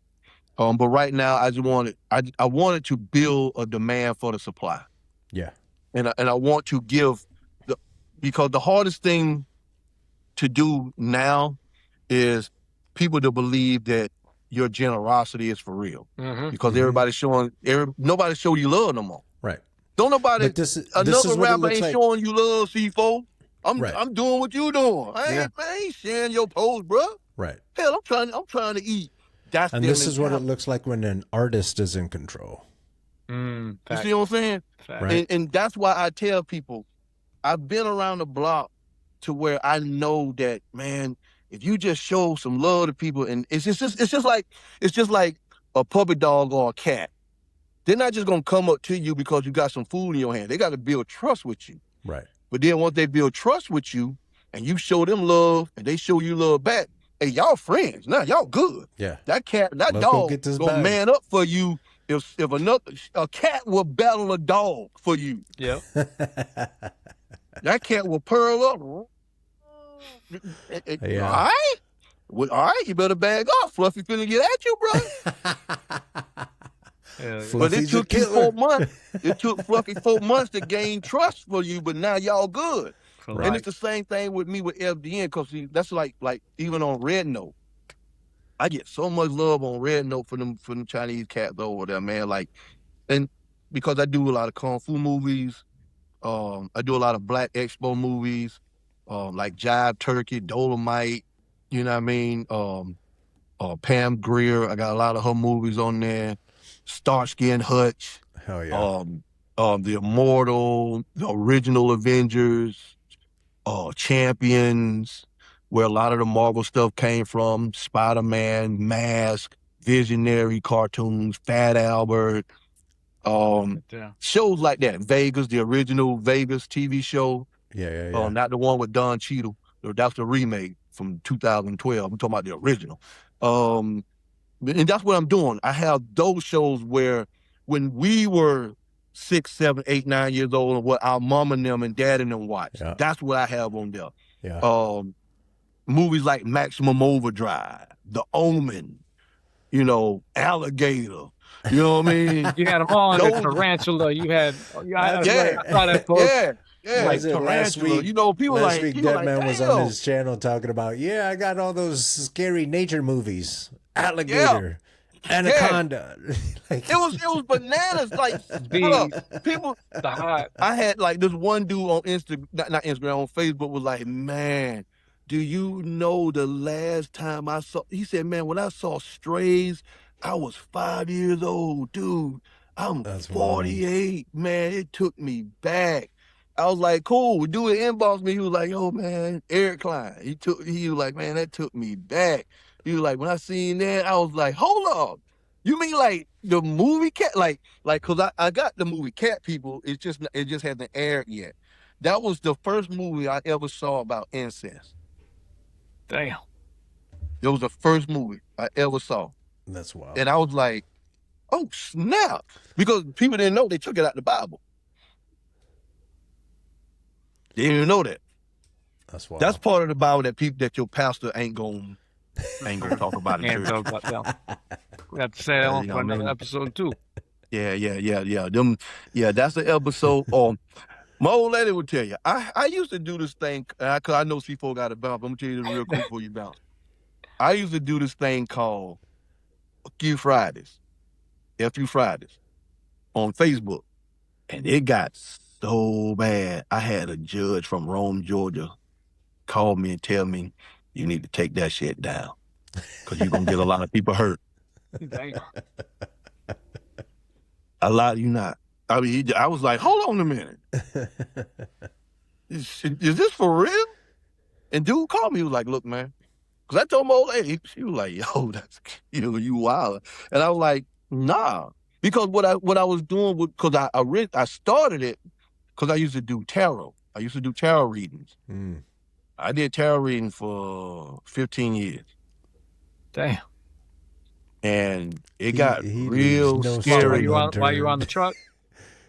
When I was home, I came home, I would do tarot readings on Facebook. There. For free. And I would just have people come on there. Like anyone who logged in, like we was on right now, and I had my cards, and I'd be like, all right, Lo, what do you want to talk about?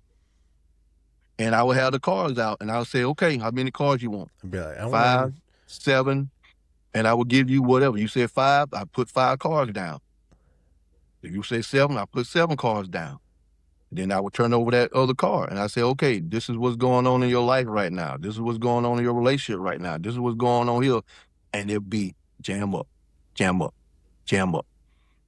It got so bad one time. This girl named Takir inboxed me crying. She on Facebook Messenger. She was like, I don't know how you know this because I don't even know you. There. She said, but that scared the living out of me. And I was telling her about her mom. I was telling her about her sister that she didn't know she had, but Oh, she knew her damn. whole life, but her mama never told her. Oh, Yeah, cause cause now they actually friends now. that's cool. Her name is Takia Wiggins, but she got married. It's now Takia Robinson. We still friends on Facebook.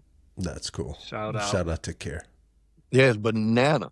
But it was getting so serious to I had to like, people was like, nah, bro, this was before Zuckerberg was wild and they was actually letting you just do stuff on there. Mm-hmm. And I was like, well, I mean, I'm not doing anything malicious or wrong. I'm not taking nobody's money. I mean, Sure. I'm just doing it. I'm like, hey, anybody want to read? What's up? And because Catherine thought it was playing. And then I was like, okay, well, if you think I'm playing, then let's go. And I would bring them on. I would just bring them on and we'd be just like we are now. And I'd just be doing the cards. And it would just come up. And like I said, man, I mean, I've had people find out that they were pregnant and find out that their man was cheating. And I can tell you, I don't know her name, but it starts with an S, you know, this, and this. And I'm like, it was bananas. People were like, yo, you gonna get somebody killed on here, bro. Like, you got to stop that. Speaking of which, I might be getting killed. So yeah. So I had to leave it alone, man. I had to leave it alone. And then like you talking about the Bible earlier, you know, when I switched it to that part of FU Fridays, it wasn't just about the Bible, it was just about real life, just what we've been talking. You know, like, you know, people know I do music, but let's talk about life. Let's talk about being broke. Let's talk about balling on a budget.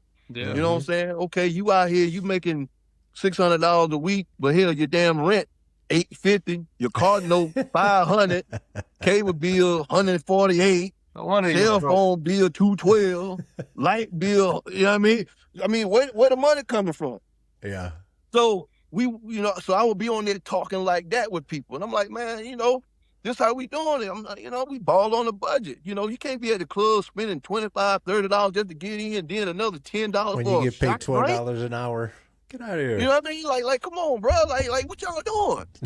You know, the same girls that you buying a drink for $10, you could go to the liquor store and buy a whole damn liter for the same price, and y'all can go home and chill.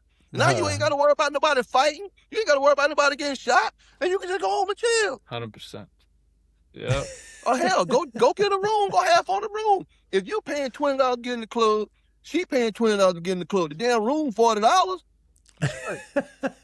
That math works. And you got cable and a bed, heat, air, free ice. I know you got some cups in the car. Make a sandwich. Man, now you can drink your Crown on ice. Yeah. Hell, sit there and watch Rizzoli in the house, chilling. But hey, those are the things that we talked about on FU Fridays, man, and that's where a lot of my love to this day still spawns from, because a lot of those people that was on my Facebook page, they're on my Instagram page. You know what I mean? Like, you know, we talked about music and stuff like that a little bit, but people had kind of forgot that I even did music, because it was like, I wasn't doing a lot of shows then. I was writing, but I was writing on the low for cats. You did what I'm saying? Yeah. You know, I had things going on. I was still getting money. You did what I'm saying? But I wasn't getting the show money. I wasn't getting the me money. But bills was paid. You know what I mean? I wasn't worrying about nothing. Food was on the table. Clothes was on the back. Everything was everything.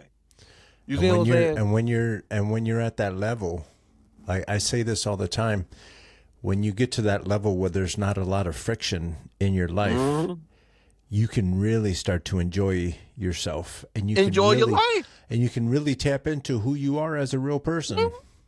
Bro, I remember one time I was at the Exxon gas station, and my man Freddie had the same thing happen to him. I was at the Exxon gas station. My old lady had pumped gas. She was going into the store because she wanted to buy something, and I heard two kids, white boys, two kids was walking by. That's him. I know it's him. Go see. I ain't gonna see. I go see. I'm like, man, little motherfucker better not come with here. Fuck with me. I'm thinking that they, you know what I mean? checking the temperature now. I'm like, I am knock your little ass out. You come on. And so one little boy rolled up and said, "Hey, are you Deadman Rashaun?" I was like, "Yeah." "I told you it was him. I told you it was him. Can I get a picture with you?" I was like, yeah. Hold on a minute.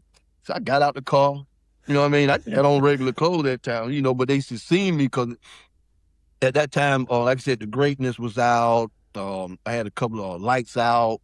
A lot that was, that time was popping, and you know what I mean. We was doing some things at that time, but yeah. And then my homeboy Freddie, I was telling you about my partner. He was headed to Florida to get some things popping, and these two sisters was pumping gas. He was pumping gas in the Jeep, and you just heard, "Ozzy Osbourne! Ozzy motherfucking Osbourne!" And they just came running over there. He was like, because he got that Ozzy look. Yeah. You know what I mean? But he looked more like Alice Cooper than anything. But they just seen the white dude with you know what I mean? He got the black hair, the long slick back. He got, and he got that look. He was like, "Nah, man, I ain't Ozzy. I've toured with him, I worked with him," and then he started showing who he really is and who he's done. And she was like, "I don't even care. You still famous to me. I want a picture with you." It was so cool, man. That's it was awesome. so cool. But yeah, man, it was. But things like that happen from time to time, man. Couple people, but those are, to me, those are your Grammys. Yeah. When people roll up on you like that and go, "Hey, man, I love what you do. Made a difference in my life." Yeah. You What know what I mean? Said opened up a door. Yeah. Because clarity. there's one dude said that the song that I did stopped him from killing his family in Raleigh, North Carolina. Dog. The name of the song was "Don't Do It." Yeah, well, actually, it was called "Everyday Struggle." Yeah. It was called "Everyday Struggle." It was the last song that we did. The dude had lost his job. He didn't have a job for like 3 weeks. He was running out of money. He was lying to his old lady whenever he would go leave the house. And he said, "Man, I just been searching for a job and I ain't got the money. I got to tell my family." He said, I don't know how to take it. He said, so, and this was after the show. Party still going on. We at the bar, just kicking it. And my man was like, and this dude named Z, I don't know his real name, but we met him. He was one of the big dogs up there in Raleigh. He performed, and he was the first rapper I ever seen with a bulletproof vest on. Scared the hell out of me. Because I'm like, I ain't never been about that life. Is it that serious up here? Really? I don't know, because I ain't never been to Raleigh like that. So is it that serious? So we out there kicking it, and my man was like, "Yeah, man, can I show y'all something?" He was like, "Yeah." Dude pulled out the Glock. Big ass, damn, 4 pound. I'm like, damn. And my manager, Robert Hemingway, he was like, "Oh my motherfucking God, bro." He was like, "Man, I ain't got no money like that, man. Don't kill me, man. Don't kill me." He was like, "Nah, man, it ain't like that, man. I just wanted you to tell you, like, I want to just let y'all know, man, you saved my family's life, man." And he was like, "What?" He was like, "Yeah, man, just the last, he said, I bought this with the last of my money, man. I was finna go and end it all, man, because I don't have the money to pay for my family." And then Step, Tony Root, he was like, "Man, don't do it, bro. You're not serious, man." He was like, "You don't want to throw your life away. You spend the rest of your life in jail." He said, "Nah, man, I'm killing myself after that." He was like, "Yeah." He said, "I've been searching for 3 weeks to try to find a job, and I won't nobody hire me." He was like, "I don't have a jail record. I'm not a bad guy, but won't nobody hire me. And I just don't know how to face my family." So when you see these people talk about killing themselves because they lost their job, and people are like, "Man, ain't no way in hell I'm killing myself." And I've heard it because I've seen it in real time. So when you watch the news and you see people killing their family because they lost their job or they hanged themselves. They told their wife they was going to get some groceries and they go outside to the garage and the husband's in the car slumped over because he done put a towel in the damn muffler and now all the carbon monoxide and came into the car and he slumped over dead. That's why. Yeah. Because they can't, some people just can't deal with the hardship of not having. Mm-hmm. You know what I mean? And that's where he was at. And we all put a grand apiece in his pocket. I mean, everybody. Me, Still, Z, Robert, we all put a grand in his pocket. And Z was like, look, man, I ain't the mayor or nothing, but I can pull some strings for you, man. It may not be the job that you want, but at least you'll have something to put some food on your table. He said, man, I'll take picking up trash off the damn highway right now, man. I just want a job. Yeah. And that's the majority of people. They just want to live, man. Like, right. And that's why that video got me mad, man, because somebody could catch that video the wrong way. That's what you talking. That's what I was going to bring up earlier with graph wrong numbers. time. They'll be like, you know what? That's what I need to do. Yeah. I'm going to end it right now. Let me go play that Russian game. roulette. I'm going to take the revolver and I'm going to spin it. Because sometimes it'd be like that. Sometimes you're just waiting. Sometimes you're just waiting. And they're just waiting for that opportunity. Yeah. And then they'll blame God and be like, if God wants me to live. God made me do it. Exactly that. Exactly that. You don't have anything else going for you. That's what so that you're dude, like, that boy said that in Charleston, if remember? it's supposed to be over, let's make it over. That boy said that in Charleston when he went down there and prayed with them damn people and shot them 9 people in that church. Yeah. That's what he said. God told me to come here. Of all places. Of all places. You passed 49 churches. Yeah. You passed all these Episcopalian churches, all these Protestant churches, all these white people churches. You passed Seventh-day Adventists. And you went to this Black Baptist church and killed 9 people. Killed these 9 people. Okay. God made you drive 400 miles to a majority black grocery store and just shoot it up on. God made you drive from the north side of Texas to the bottom side of Texas. And just, Yeah. God told me to wake up this morning and kill 22 Mexicans. Your God is dumb. Really? Your God is dumb. Okay. That's why I tell people, I don't argue with politics and I don't argue religion with people because it means too much to them. Because that's why I say about old boy, if we want a white Christian America, well, okay, then how about you sign an executive order to say we're going to secede from the Union? Or even Ain't nobody better. going to do no Civil War. Even better, even easier. Carry your ass to England. Oh, your daddy from Germany, your mama from Sweden. Pick Fuck one outta and here. stay there. Go there. Pick one and go there. Yeah. Pick one and go there. That's not how we do Pick one shit and here. go there. That's not how we do shit here. Because if this supposed to be the land of democracy, land of the free, home of the brave, where? Exactly. Because all I see is the South trying to rise again. Yeah. That's all I see. Because they got a law now in Texas, and they're trying to pass one in Florida where it says that if you are homeless, go to jail, and you lose your home, and you can't find a place, they will put you in jail. And if you can't pay for an apartment, they will you will have to be basically slave labor. That's what they did in D.C. Yeah. Shoot, do you know what they do in Dubai? In Dubai, if you're not from Dubai and you're there and you're homeless, you get kicked out of the country. Yeah. You go home. You go all the way home. Where's it? Was it Sweden? Where they said there's no homeless. There's no homelessness there. They put you in a place. Yeah, I think it's Norway. It's Sweden or Switzerland. It's one of the two. I think it's Norway. It's somewhere there where there's no homelessness. One of those Nordic, yeah. They put you in a place. Norway, yeah. Norway will put you in a place and give you a social worker. Because if you're trying to find a job and you're homeless, where the fuck are they going to call? Yeah, yeah. Right? You know what I mean? But yeah.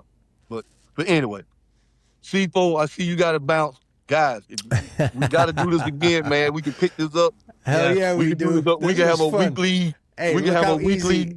We can have a weekly it is to chop-up. put 3 hours in with that, man. You did? Because we three real cats talk about real life. 100%. Yeah. And when it's about real life, man, that's why I call my show On My Block, because we talk about everything. What we did today would be 3 1-hour episodes. Yeah. It's that easy. Yeah. On My Block. Let's That's make what that On My money. Block was for. That's it. I'm in. Let's go make that money. Yeah. FDN for the win, son.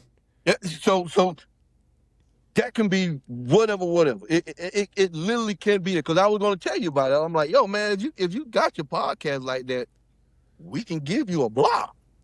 Yeah. Where you can have it, put your ass up there. You there you go. See, that's it. You did. Yeah, man. Los in 4 at 4. I mean, check it out. But yeah, but that's what I said earlier, man. When it comes to the independent filmmakers stuff like that, that's what we got some FDN of those in the family too. Aztec, let's go. Yeah, it's for people to come there. You know what I'm saying, and put their shows up there so people can watch it. I can't wait to tell Rookie.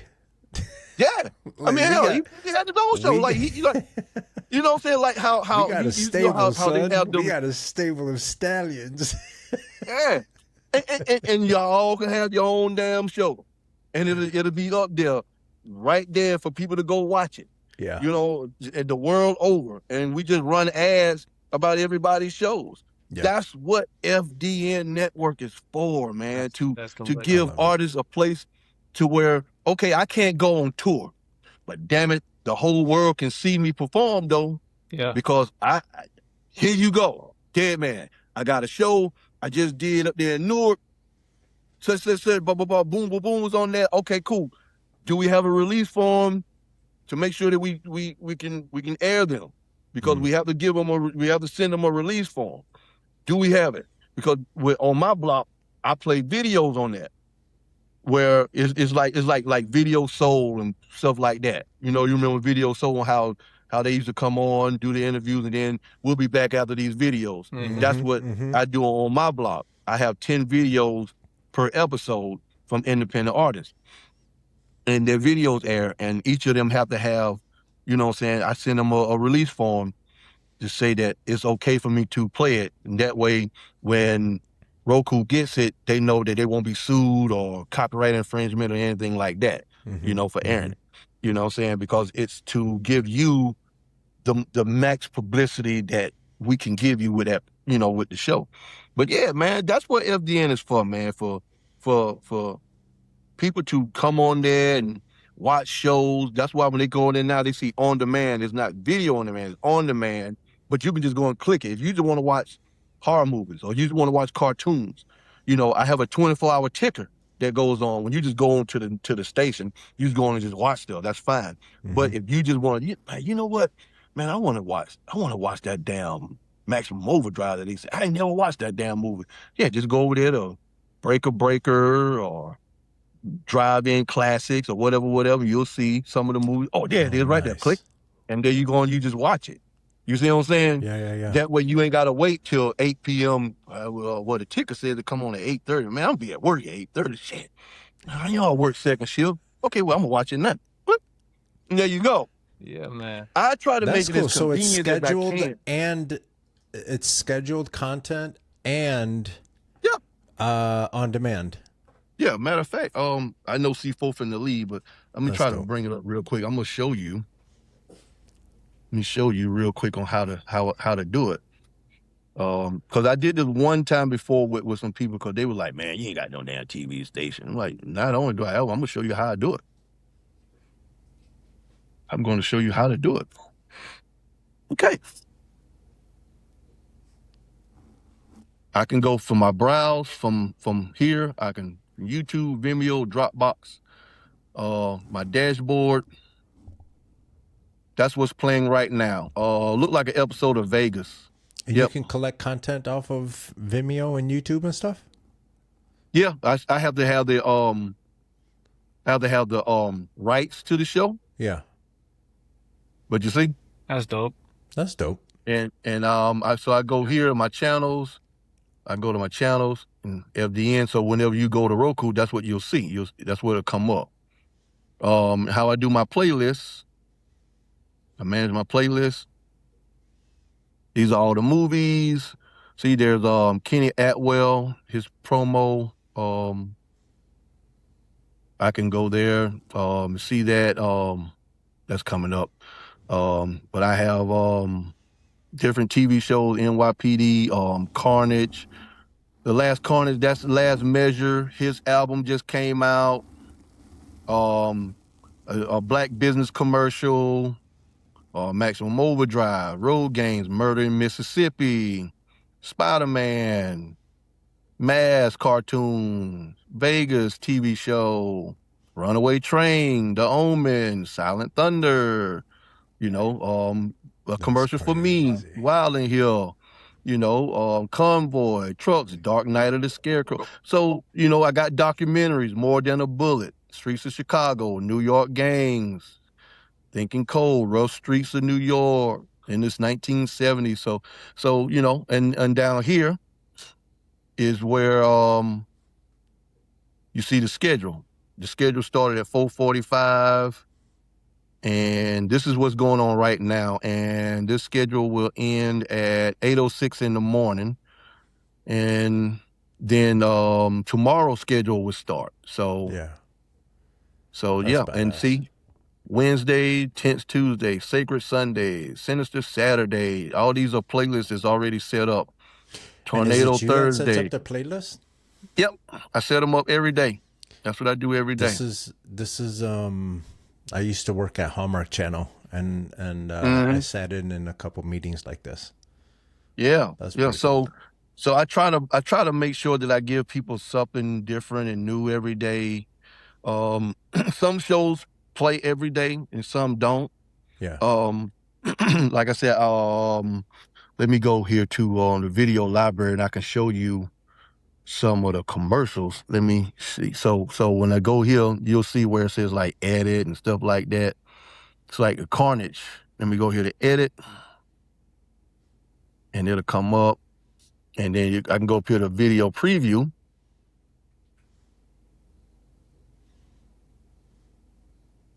And that's what it'll look like before it airs.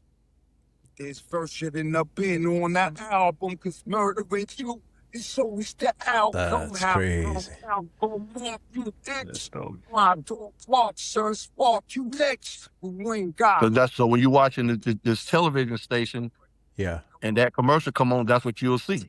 So you all living your best life. So you have two ways to leverage your network, right? You have the content, and if you're if you're making movies and stuff, video on demand for that, but then you can also run ads. Yep, subscriptions, pay-per-view events, subscriptions, all of that. So, but see, we could do that. Like, say, if you want to do a subscription for your podcast, it can be a subscription. The station isn't monetized, but your subscription can be if you want to do it like that. Or it can be video on demand.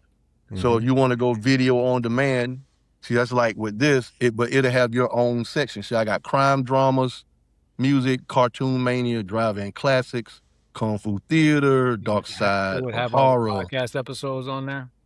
Yeah, you can have that. And so, like I said, if you had your podcast, it would be on there. It'll have its own playlist. It'll have its own selection just like that. It even has audio on demand. So, like, say if you want to put it on Spotify or iHeartRadio, something like that, it will just go to audio on demand, send that in, and now you're on iHeart. You know what I mean? Stuff like that. So, if you want to broadcast live, we can broadcast it live. You just have to link up with it, just like how we doing here. It'll be linked up on the station. So instead of playing it here, it'll be playing on FDN Network live. Yeah, man. So, but that's and that's why I said Roku was pissed off at me, because I'm giving all this away, literally just giving it away. But I'm not trying to get rich. I just want to give people the opportunity to be seen in a major way, man. Yeah. You know what I mean? That's all I'm trying to do is, and when people see that, they go, man, how the hell, man, I be getting money like a motherfucker. But that's the thing, guys. Everybody want to get money, get money, get money. Well, I'm gonna get money. Right. Been getting money. I don't need all the I money. don't have to. Right. I don't have to get rich off of you. And that's the thing, when you have more than just one pony, you know what I mean? Yeah. Okay. You don't have to keep riding that same horse. Like, No. you have your music, you have your audiobooks. Yeah. You have you have FDN, you have all this stuff happening. Like, and There's so many different ways to get money in this world. Mola should tell you, Jamaicans have this thing where they said you should have 7 streams of income. Yeah. You should have at least 7 streams of income. Well, the majority of people may have 1, maybe 2. Yeah. It's really hard for you to have 7. But if you do, hey, kudos to you. That's what's up. Hey, you better have a notebook. but that's why when people like audiobooks, yeah, you know how many truckers out there right now that get tired of listening to NPR radio? This is NPR radio. Yeah. You know what I mean? Yep. And you know, that's why Mr. Beast got so large and stuff like that. Because I used to listen to this dude driving a truck down there in Nacogdoches. You know, no damn radio station down here. I'm trying to hope Jeepers Creepers don't come down and fly on my damn truck at 2:00 in the damn morning. Shit. Ain't no damn body out here. I've actually had people come on the radio and tell me, driver, if you stop, turn your lights off and lock your doors. You don't want nobody coming up on you at night. Oh, yeah. You know what I'm saying? I mean, I've had that. I was in what was that? Orem, Utah, one time. Yeah. Man, it was like 12:30 something to 1:00 when I finally got it into that damn place. And he was like, "Hey, you dropping, you delivering?" And I was like, "Yeah." He was like, "Well, pull in the gate. We going home." And I had to pull in the gate. And before I left, dude told me, he said, "Turn off your light." Yeah. Yep. Yeah. That's just scary. That's why I do long form too, is because, you know, I've been stuck in traffic. I used to live in LA. And I understand how folks are just in traffic for 2 hours trying to get to work. Yeah. Oh, yeah. My homegirl Tree would do that right now down there in Atlanta. Yeah. Yeah, she'll leave what 2 hours before she's trying to get to work? Yeah. Hour and a half. Yeah, no. She got to leave the house an hour and a half to get to work every day, and it's like 2 hours to get home because she get off at like 5:00 in Atlanta. No. So shouts out. No, that's a lot. Huh? Yeah, she got off at 5. She's still on the road. Over here it's 5:48. I mean, that's like crazy. A good podcast to keep you company, bruh. And that's why I said what we do is awesome, because people need to hear something. People need to hear something else besides the nonsense that they hear on CNN or MSNBC or Fox News. And that's why, you know, that look like them, that sound like them. And that was another thing that on why I wanted to do FDN, because I even have some Starsky and Hutch episodes that are in Spanish. Oh, hell yeah. You know, cool. people be like, what the hell? Like, yeah, I want to show my Latin brothers some love. I'm trying to get more Latin movies. But it's hard to get those permissions from international places like that. Like I have one British show called Call from God. It's a comedy. Oh. You know, but I had like 4 other different shows, you know what I'm saying? Yeah. Comedy shows and stuff like that, like Martin and stuff like that, but they were British and European. But the laws, I can't get their permission. So I got a lot of episodes, I just can't air them. Yeah. Even though the station isn't monetized. Yeah. They won't give me the permission to air them, so I can't. I'm like, damn, you That know, sucks.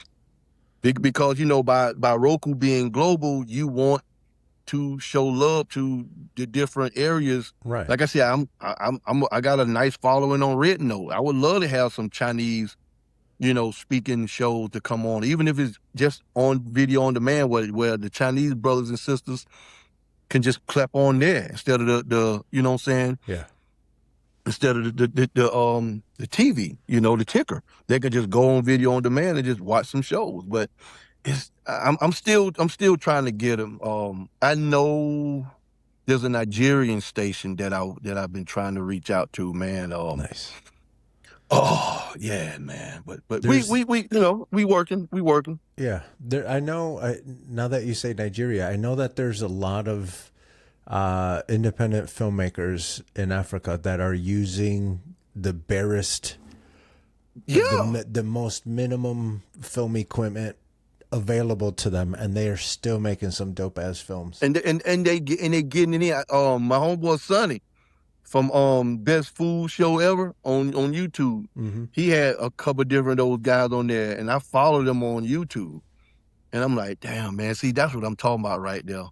I would love to get in contact with those types of cats to show some love like that, because, the United States of America has so many different nationalities, Mm-hmm. you know what I mean, in this country. Mm-hmm. And all we see on TV is predominantly white people. Mm-hmm. And it's not being racist. It's just that, damn. It's just like, come on, man. Like, them. yeah, okay, it's 196 million white folk in this country, but everybody else makes up about 175 million. Mm-hmm. So it's kind of half and half with white folk and then everybody else. But every damn show is nothing but white folk. Right. Like, why y'all take Mindy Kaling off? We had an Indian chick on TV. Why y'all take her show off? Right. Like, damn, it was one Indian chick. Are y'all that intimidated for one Indian chick? Like, damn, bruh. Y'all got 42,000 white people on TV, and the moment you get one Indian chick, you guys get oh my nervous. God, they're trying to replace us. Did you see the Indian show? It's great. Jesus, dude, it's one chick. And that's how I try to describe it to people. Like, imagine having 100% of something. And I'm not saying that they have 100% of TV. I'm not saying that. Yeah. I'm just saying you have 100% of something and someone takes 1%. You're like, oh, they're taking it all. No, bitch, you've had it all. You had it all. You have to share, ho. That's how it works. That's why I be bugging when I hear the great replacement theory. What the hell y'all talking about? I didn't pick to grow. I didn't pick to be born in Chicago. Like, man. Sometimes I look at white people and I just be like this. Word. Mm-hmm. We gotta do it like that. All right. You don't believe that. You don't believe. Get off Fox News. Yeah, you don't believe. For real, please. Get off of Fox News. They don't even believe it. They don't even. Fox the News owner who got of the entire station. Yeah. Fox the News who owner got of in trouble for being a bunch of liars. $800 million for lying to y'all. And they had to be made to say we lied to y'all. That's why we had to pay $800 million. And they have black and brown people on TV looking like a bunch of thugs and thieves and shit like that. Straight coons. Hey, Deadman, how many people, what's the ratio? Do you know more people that steal shit and murder, or do you know more people that go to church? Church. That's what I'm saying. And it's a significant percentage higher than all the murderers and the thieves that they keep trying to fucking put on TV. Like people go, but see, this is the thing that bugs me out. White people have been killing people on TV forever. John Wayne, Bonanza, all the way up from the Terminator movies, Godfather, Combat. I mean, damn. But 50 Cent would do Power, and see them black people, boy. They'll Yeah. You see that Power show? That power show, I cannot have my child watching now. I mean, these are just Neanderthal. The blasphemy. What? Do you not remember Get to the Chopper? I ain't got time to bleed. I mean, y'all came up with these movies. The hills Exactly. have eyes. This is a real, y'all were really eating people. Yeah. Just because it's not your violence. I mean, you know, just for the record, Michael Myers is a white guy. Not a brother. So is Freddy Krueger. I mean, you know, I don't hear Freddy Krueger speaking Latin or Spanish. You know, Pinhead didn't speak Spanish. He did not. You know, I mean, hell, even Carrie was a snowflake. They're all gonna laugh at you. All of them. I mean, All of damn, 'em. Mommy Dearest. No more wire hangers. I mean, I keep telling people, even the Wizard of Oz, the White Witch was the real evil one. She had Dorothy kill everybody. And y'all still riding with it. Dorothy killed everybody for the White Witch. And the White Witch, now she runs the whole land. Yeah. Bruh, come on, white folk. Dorothy's a killer. Just straight annihilating people. You don't see no black people getting tossed 40 feet in the air by a bison. You have yet to see a Latino bungee jump with a firecracker in his mouth. I'm not saying they're perfect. There's some dummies out there. I'm saying some dummies out there that still keep voting for stupid shit. But okay, I love. But my old lady, she'll tell you. She tell you quick face. She said, "Boy, if it weren't for white folk, we wouldn't have no excitement in this country. It would be safer, but it would be boring." We just exactly. We'd all go to work. Yeah, we just go to work and go home. Grill out from time to time. Listen to some Frankie Beverly and Mays and some Scotty. We walk in the house. How was your day? It was lovely. He died of a heart attack. Burying. Oh yeah. Come in real quick. Come on. Tell him. The guy, it was in South Georgia. Yeah. Killed his girlfriend and had a heart attack while he was trying to hide the body.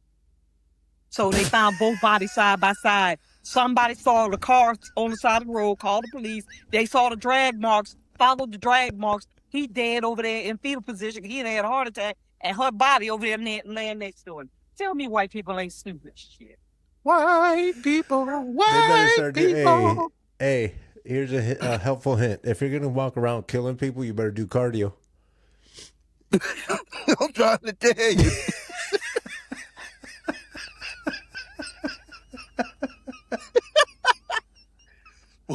Well, let me get my cardio in. Bro, what you doing? I got to close my circles. I'm about to kill my wife. About to kill my wife later on the day around about 5:30, something to 6. Got to make sure I'm right. Oh, yeah. Oh. Why are you mad at your wife? I don't know. Yeah. She I did got to something. get my protein smoothie. Fox News told me to hate her. That's it. One for Fox News, boy, telling me what to do. I actually be a good person. I can't do that no more. Be a good person. What the hell is that? Damn. So you mean to tell me I'm supposed to actually have a healthy debate with somebody and not just say, "Oh, Biden did it"? Yeah. Oh, okay. Nah. Yeah. Uh-uh. Yeah. Uh-uh. I don't. Man, gas is $11 a gallon. It's Biden's fault. Damn, Iran. Let's harass the minorities.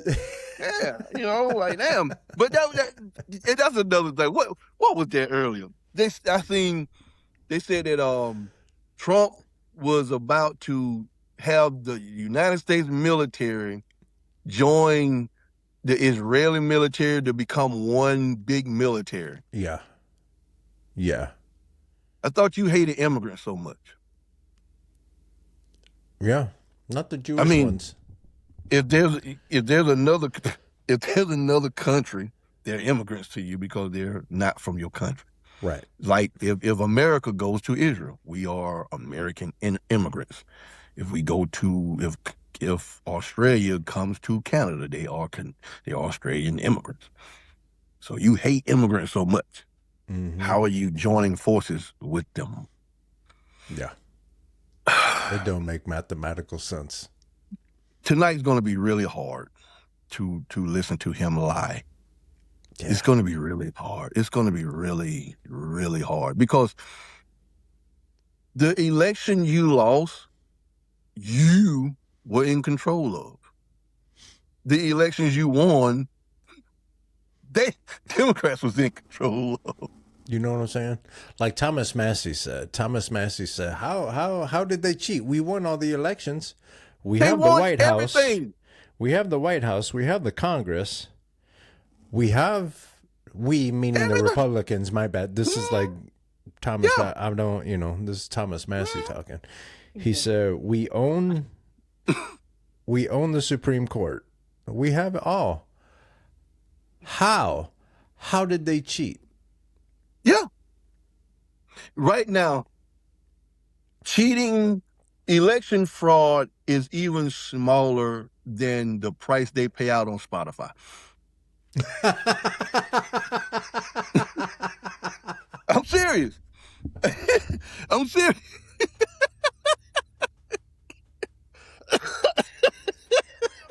Oh my God, that's hilarious. That's hilarious. Oh. The percentage of cheating in an election is less than what they pay you on Spotify. God damn. And Spotify don't pay shit. On Spotify, you get the percentage is 0.003005 or 007 cents per penny, depending on whether it's Audio Mac, Spotify, whatever. Mm-hmm. The percentage of election fraud in the United States of America is 0.00051. 0.00051. Mm-hmm. And you know who that in the 0.000051? You know who that was? Republicans. Florida. Yeah, Florida. Mm-hmm. Because I remember they had, was it 208 counts of election fraud in Florida, and of the 208, 7 was for Biden. And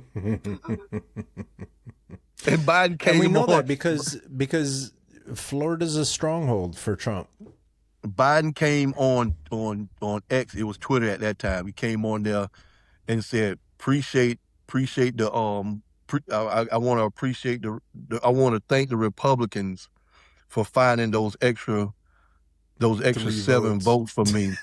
Yeah, he was like that. It really brought it home. Like that. That's what he said. It brought us home.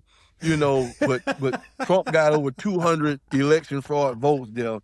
And he always talk about election. He always talk about mail-in voting. Dude, you the only one that do mail-in voting. Mail-in voting is illegal. It's a hoax. You the one voting. And that's how we do it out here. When old girl said, well, Mr. Trump, what do you have to say about you voting by mail the last three elections? Well, I can do that. I'm the president. I'm really busy. I don't have time to sit around. I'm like, motherfucker, shut up. Your own cabinet. What was the ninja voting ninjas or something ninjas out there in Arizona? Oh yeah, what was that? I forgot. It's something ninjas. Cyber ninjas. That was it. Yeah. They had to come back and say, "Hey, bro, ain't no far out here." And let me tell you something. Anyone who still uses the word cyber, you have to be very aware of them. Keep an eye on them. And voting for, bro. And this is why this is another thing I told Cory Booker and them when we was up there on Capitol Hill the other month. I said, you do know they rigged the election between Hillary and Trump, right? But Donald Trump, he won. Yeah. That's why the 2020 election is so bearing on him. Bless you, because they rigged that election for him to win that. You got to understand. And people go, that's a lie. It's not a lie, because it's the only reason why he's going so hard on this one.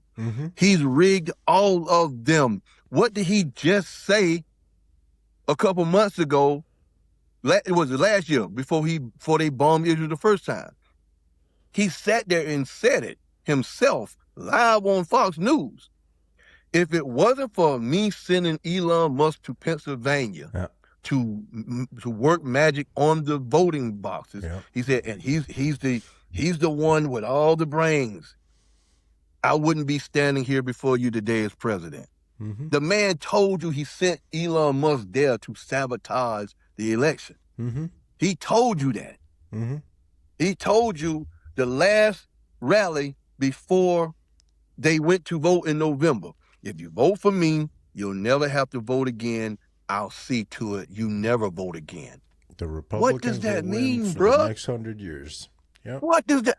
What you mean you'll never vote again? And he's telling you in your face. And then everyone's like, no, he's not. No, he's exactly doing that. Okay. And they'll all tell you, if we don't win this election, we're all going to jail. Yeah, bitch, because you guys are cheaters. Yeah. Speaker Mike Johnson said it. Steve Bannon said it at the RNC committee.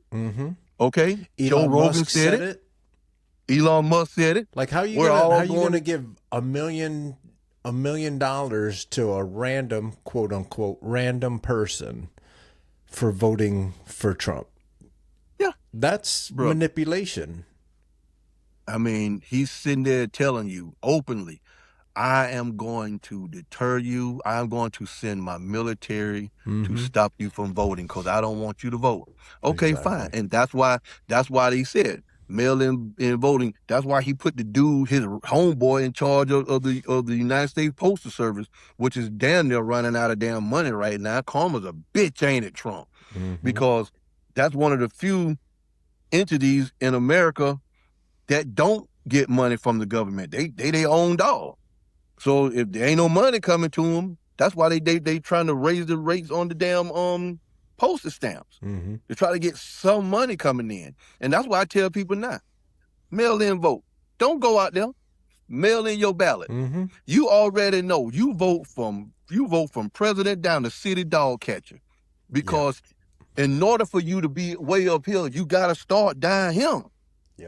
You dig what I'm saying? You got to start from the bottom. City dog catcher, county coroner, sheriff, state legislator, superintendent. It all starts from your area, and then it goes up to lieutenant governor, mayor, governor, senator, congresswoman, congressman, vice president, president. It goes up to all of that. Look at the lawyers. These people, even the damn dentists. These people got they're openly telling you they can't stand you. Okay, well, good. I'm glad. That's the one thing that I am glad Trump has done. He has made it totally open for you to show me who you really are. And I appreciate that. That's why I tell people to this day, I don't go shopping at grocery stores. I find Black-owned stores. I find Latino-owned stores, and I go there. And no offense to my Asian brothers and sisters, but I rarely shop there. I rarely go to an Asian place because when we went to Japan years ago, and this Asian dude told us, he said, I love Black people, but you don't love yourself. I love you more than you'll ever love yourself. That's how he said it. He said, I love you more than you'll ever love yourself because, and he said, between Blacks and Mexicans, y'all gave us everything. We took it willingly without saying thank you, and you never took it back. You did what I'm saying? Mm-hmm. And he said, and that's why you will always be at the bottom of the totem pole. That's why you will always be the bottom of the totem pole, because we will wait on you to invent something. We will take it. We will make it our own, and we will never say thank you, and we will never respect you, because you won't take your respect. Hmm. And I couldn't do nothing but say you right. And I lie to you not, because I tell. It's tough to hear, but Because I told him. I said, think about this. I said, I'm gonna be dead serious with you. How many Black or Latino hospitals are in the United States of America? 0. How many schools? How many high schools you know? How many banks? Mm-hmm. It's all ran by white folk. It's all ran, the businesses, the schools, the school system is ran by white folk. The businesses is ran by white folk. The banks are ran by white folk. Hey, who owns BET? White folk. So you have no outlet. You have nothing of yourself before. And we don't ever see our people on TV. I mean, we do. That's the whole purpose of segregation. That's the whole purpose of desegregation. Yeah. Because, and when Charlie Kirk said that, I said he's half right. But people naturally, if a Republican says something about somebody, they're going to automatically fly out the handle. If a Democrat says something about somebody, you're a Republican, you're going to automatically discount it no matter what they're talking about. Oh, damn liberals. Well, he is right, though. Oh, you're a damn liberal. But that's what they do. They don't even listen to what they're saying. So when Charlie Kirk said that Blacks were better off in segregation, that's what he was talking about. Yeah. But he in turn went on with his usual hatefulness. Right. And that's what throw people off. If he would have just shut up right there and went, we'll be back after these commercial breaks, it would have been perfect. Because he told the truth. Yeah. He told the truth. The black dollar, I mean, think about it. The Italians was getting their money in Italian places. The Chinese was getting their money in Chinatown. The Latinos had Mexico, New Mexico, and South California locked down. But if you traveled somewhere, it was love. It wasn't no beef. Mm-hmm. You did what I'm saying? Mm-hmm. If you know what I mean? It was no beef. But the moment desegregation happened, that's when everything went from sugar to shit. Because now they took your money. They took your dollar. The ABA was destroying the NBA. The Negro League was destroying Major League Baseball. Mm-hmm. More More white people was going to see black people play baseball than they was with Mickey Mouse. They was going to see black people play baseball. All of that, everything, the football league, everything. Dude, they was destroying, the black dollar was destroying. That's why they burnt down all these damn towns. Mm-hmm. Boone, North Carolina is underwater right now for racism. That is, when you go to Boone, North Carolina, that is not the Boone, North Carolina that was originally there. There's a big old dam up there. And when I used to drive for Kreger, I used to come down because they did, they was like the sister company of Ferguson. They did HVAC and plumbing supplies. Mm-hmm. And you would come down the hill through North Wilkesboro, and then you would make that extreme right to come back up. There's a dam over there. They put that dam there, and on the other side of the dam is the original town of Boone. And they flooded the damn city the same way how they did Lake Lanier. Same thing. That's what they tried to ban that damn documentary. Yeah. You know, I don't understand it. It's 51 million black people in this country. It's 69 million Latinos in this country. It's 196 million white folk. Black people have never owned anything. They never will. But why are they so afraid of black people is beyond me, bro. Like, they don't have no power in the industry. They don't have no power in the bankings. They don't have no power in who says what. They don't have no power in the legislature and the government. Mm-hmm. They don't have no power in who can feed you and who can't. They don't have no power in the FDA. They don't have no power in the IRS. They don't have no power in the FDA. So why are they so afraid of black people?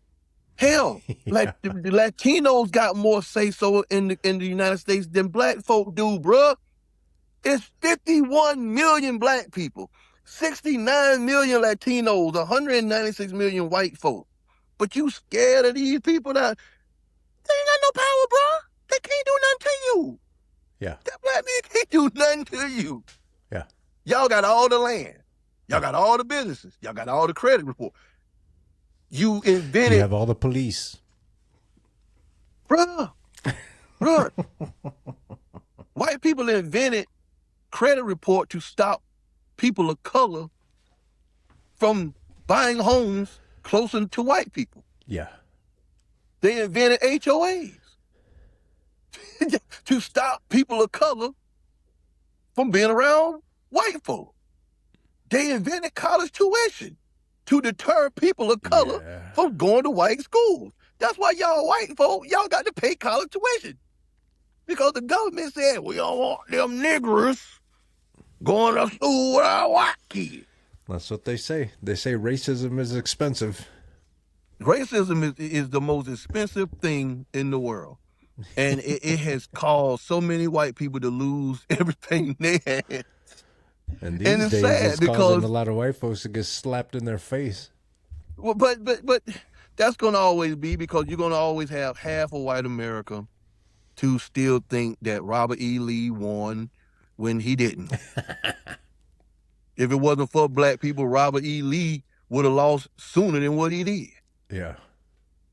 People talk about remember the Alamo. Yeah, y'all don't want to remember. Cause blacks and Spanish whoop y'all ass. Y'all got y'all motherfucking ass whooped. Shit. Not trying to be funny, but that's why they trying to whitewash history. Yeah. That's the reason why they try to whitewash history, bro. Yeah. That's why they don't want to. But you see more and more white. Man, you see more and more white teach folks. history the way that they should. But history, the history is one of violence and one of cheating and one of all those things. And I understand wanting to, be proud of your people. And, oh, we came here and we developed this and da, da, da. Yeah, but you did it all under false pretenses. You did it all under lies, and you did it all under cheating. You if it wasn't for these people helping you out, you wouldn't even be here. Yeah. They was losing up to 7,000 to 10,000 people a year because they didn't know what wood to cut to build their homes and to build firewood with. Why this wood ain't burning? Yeah. I'm freezing out here. When you're talking about a population that was, when they were in Europe, they were pooping and peeing in a cup and throwing it out windows, and then they come over here trying to tell us that we're savages. I mean, and you, what's the white girl that was on there talking about? I don't know what podcast it is. It's on Facebook, and I refuse to comment on it. But they be on there, and I'm talking about it's two white girls, two snowflakes, and they was talking about, oh no, I don't shower like that. I shower maybe once a week. I'm like, you nasty. That's why your house smell like a chicken plant. Cause we'll say house. Yeah. No. Because that ass ain't fresh. I mean, and they be trying to throw perfume on. I'd be like, you nasty. But that's why I be telling people, y'all down there going down on all these girls stuff, man. Look here, man. Before and I lie to you not, Lo. And I'm telling you, I could give you phone numbers to chicks, and they would. I'm telling you right now, I could give you my phone and say, hey, call such and such. And every last damn one of them will tell you the same thing. Before we lay down together, you gonna wash your ass. Yeah. You taking a bath. I've never smashed a chick in the back of a car after the club. I've never done any of that. When I know I'm smashing that night, we going to the hotel, we taking a bath, and then I'm gonna beat the brakes off your inside, and then you gonna take another bath. I'm not going down on nobody knowing that they ain't washed their ass. Ain't nowhere. It's not happening because y'all nasty. I ain't just talking about white people. I'm talking because, see, nowadays people just nasty for just being nasty. Yeah, I ate his ass because he ate my ass. I'm not. No, you nasty. You nasty. You talking about eating somebody's behind with feces coming out of it, but yet you got food down there in the trash. They got explosive diarrhea walking around. Over the majority of the states. But you ain't got no problem eating somebody's behind. But yet, when you see a homeless man eating out the garbage can, look at his nasty ass eating out the damn garbage. You nasty. Yeah, but you just ate that man's ass that you just met at the club because he's cute. And he didn't even wash. Because he bought you a drink. Y'all sitting there sweating like y'all been playing football all damn day in this hot ass heat. And you nasty. Talking about eating somebody. Yeah, I ate his ass. You nasty. You nasty. You do know that's where shit come out, right? Like feces, shit that you ain't supposed to, you know what I mean? You nasty. Talk about going down on, you gonna go down on me? I'm gonna knock your ass out. That's what the hell I'm gonna damn do. Get the hell out my damn face. Nasty ass. Get the hell out my damn face. Shit, get child by. Child by. You think I went to the damn novelty store and bought me $140 damn blow-up doll? Shit, now I can do all I need to do with this $140 blow-up doll. I can cream pie all day long, and I'm gonna wash her ass out because I wash it out. I ain't got to worry about getting no yeast infection, no herpes in my mouth, no AIDS or none of that. And I can beat the brakes off this damn. You dig what I'm saying? Okay. I can just call the damn novelist store. Yeah, hello. Yeah, this dead man. Hey, check this out. That Holly Berry doll back in yet? Yeah. Let me get that. And yeah, yo, you got that Scarlett Johansson? 175. Goddamn, Scarlett Johansson 175. Oh, it's got the heater on it with the where you can mash the button to make an orgasm. Oh yeah. Let me get that, bro. Oh yeah. The last one I bit on the nipple too hard. She farted and blew away. I mean, come on, man. Like, bro, I can go spend less than $200 and get me a blow-up doll that look just like any chick that I always want to knock off. Ooh, that damn doll look like Maya. Oh yeah, I gotta get that Maya doll. Ooh, boy, I'm gonna tear Maya ass up tonight when I get home. You dig? For less than $200, Maya could be yours. And expensive as drinks are these days, God. Okay. Bro. That's a man, deal. Look here, bro. Damn these bras, man. Quit. Damn, bro. If a man can't spend $1,000 on me, he a smart one. Yeah. Ain't nobody worrying about your broke ass. Hey, women, yo. Unless you coming over to help me with this algebra, I'm not giving you $1,000. Bro, I ain't giving you $1,000 and we married. I don't give a damn.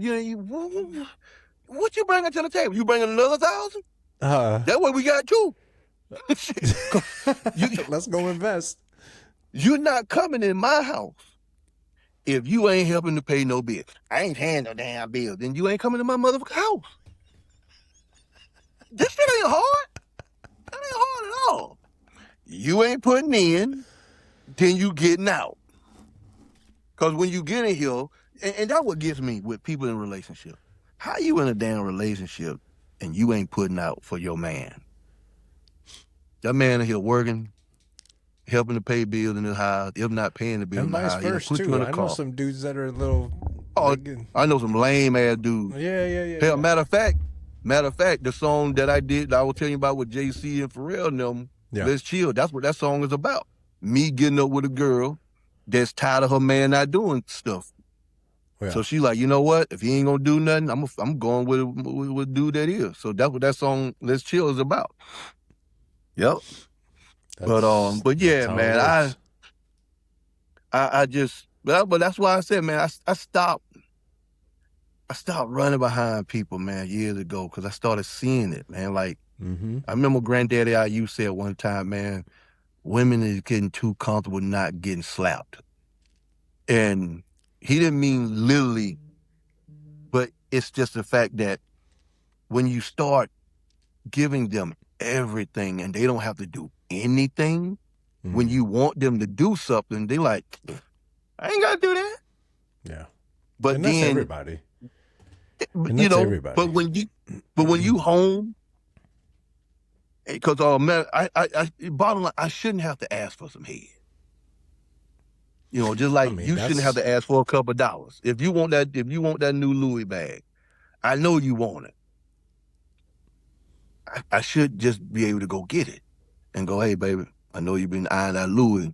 Oh, oh my God, oh baby, you're so good to me. I'm gonna give you some head. You should be able to just throw that damn ponytail up and get it in. Bruh shouldn't be asking. Bruh should not be asking.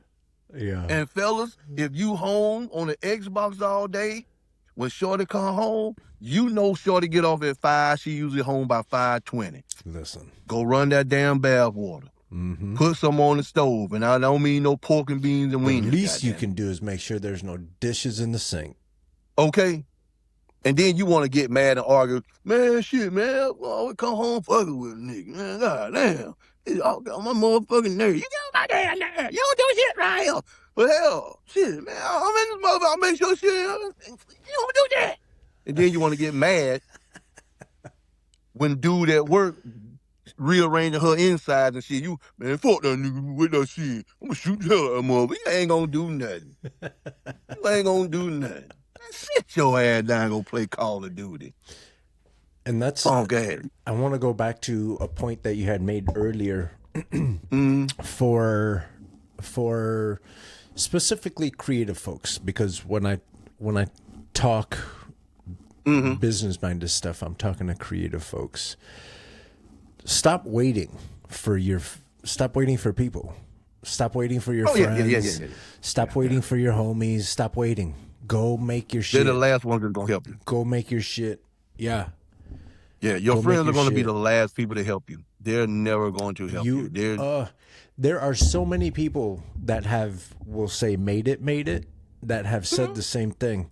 You're going to get more support, generally speaking. There's some folks out there that, you know, whatever. But generally speaking, you're going to find more support from strangers than you will your own friends and family. That's what I told you earlier, Lo. The majority of my love comes from overseas. Yeah. It come from Germany. It comes from Brazil. You dig what I'm saying? Europe, Italy, France. That's where the majority of my love comes from. My love don't come from America. Like my biggest cities here in America is LA, Houston, New York as a whole. You dig what I'm saying? And Miami. And Chicago. Chicago more than Miami. But that's my top. Those are my top 5 when I go on Chart Metrics every week. Excuse me. I check every Tuesday on Chart Metrics. Yeah. And I see who rocking with me. And the number 1 place in the United States is LA. Number 2 is Houston. Number 3 is New York.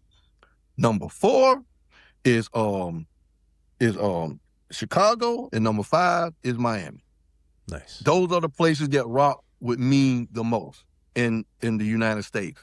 Now, like I said, outside, the number 1 place outside of America that rock with me is Germany, and then it's Italy, and then it's Brazil, and then it's France, and then it's the UK.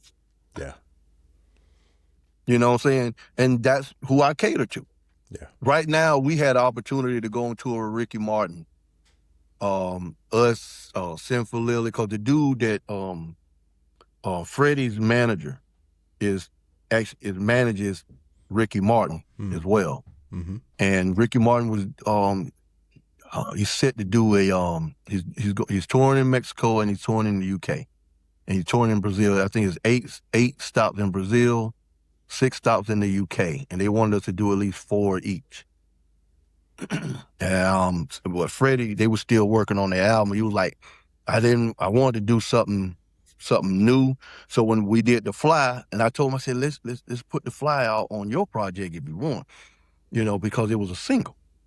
We just put it out as a single. And then Sony had called dude that had it creative, you know, it was like, yo, just put it on a compilation. It was like, okay, it was already number 1, so we put it on there and it went number 1 again. Because when we put it out, it went number 1. It went number 1 on the indie rock charts.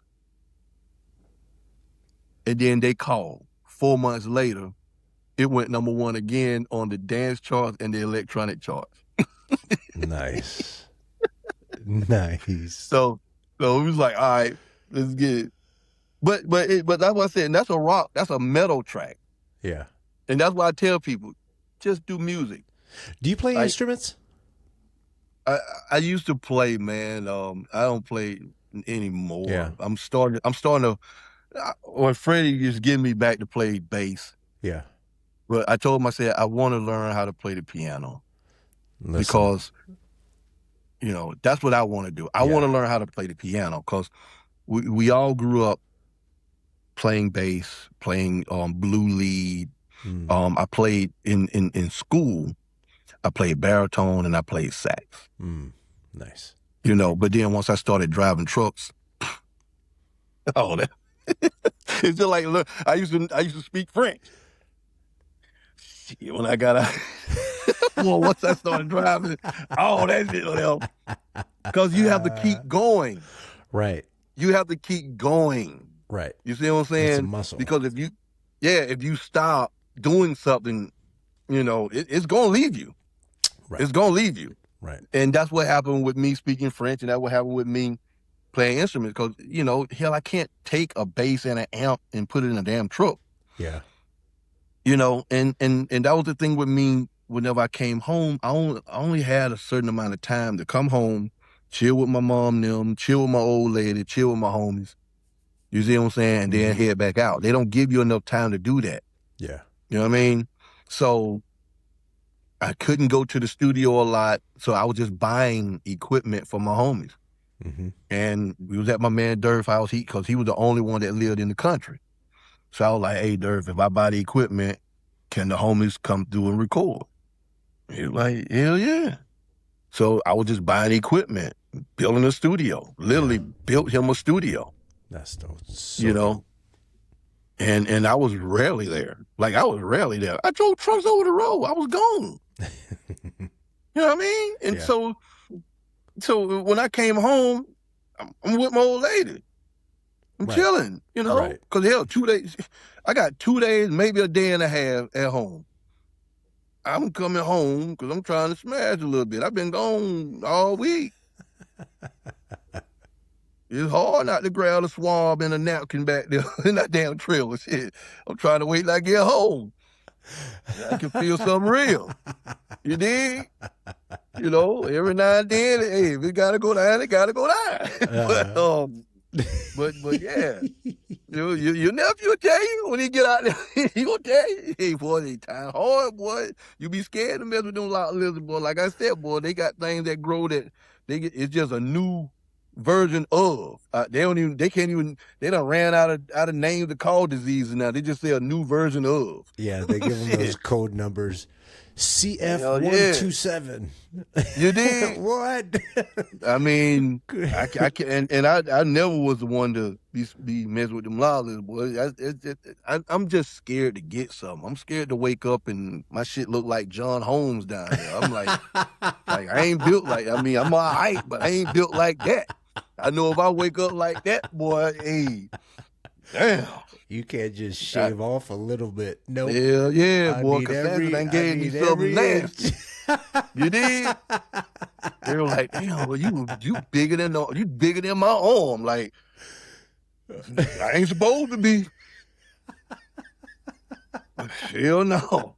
I ain't breeding horses like that. You know what I mean? I ain't in them movies for a reason.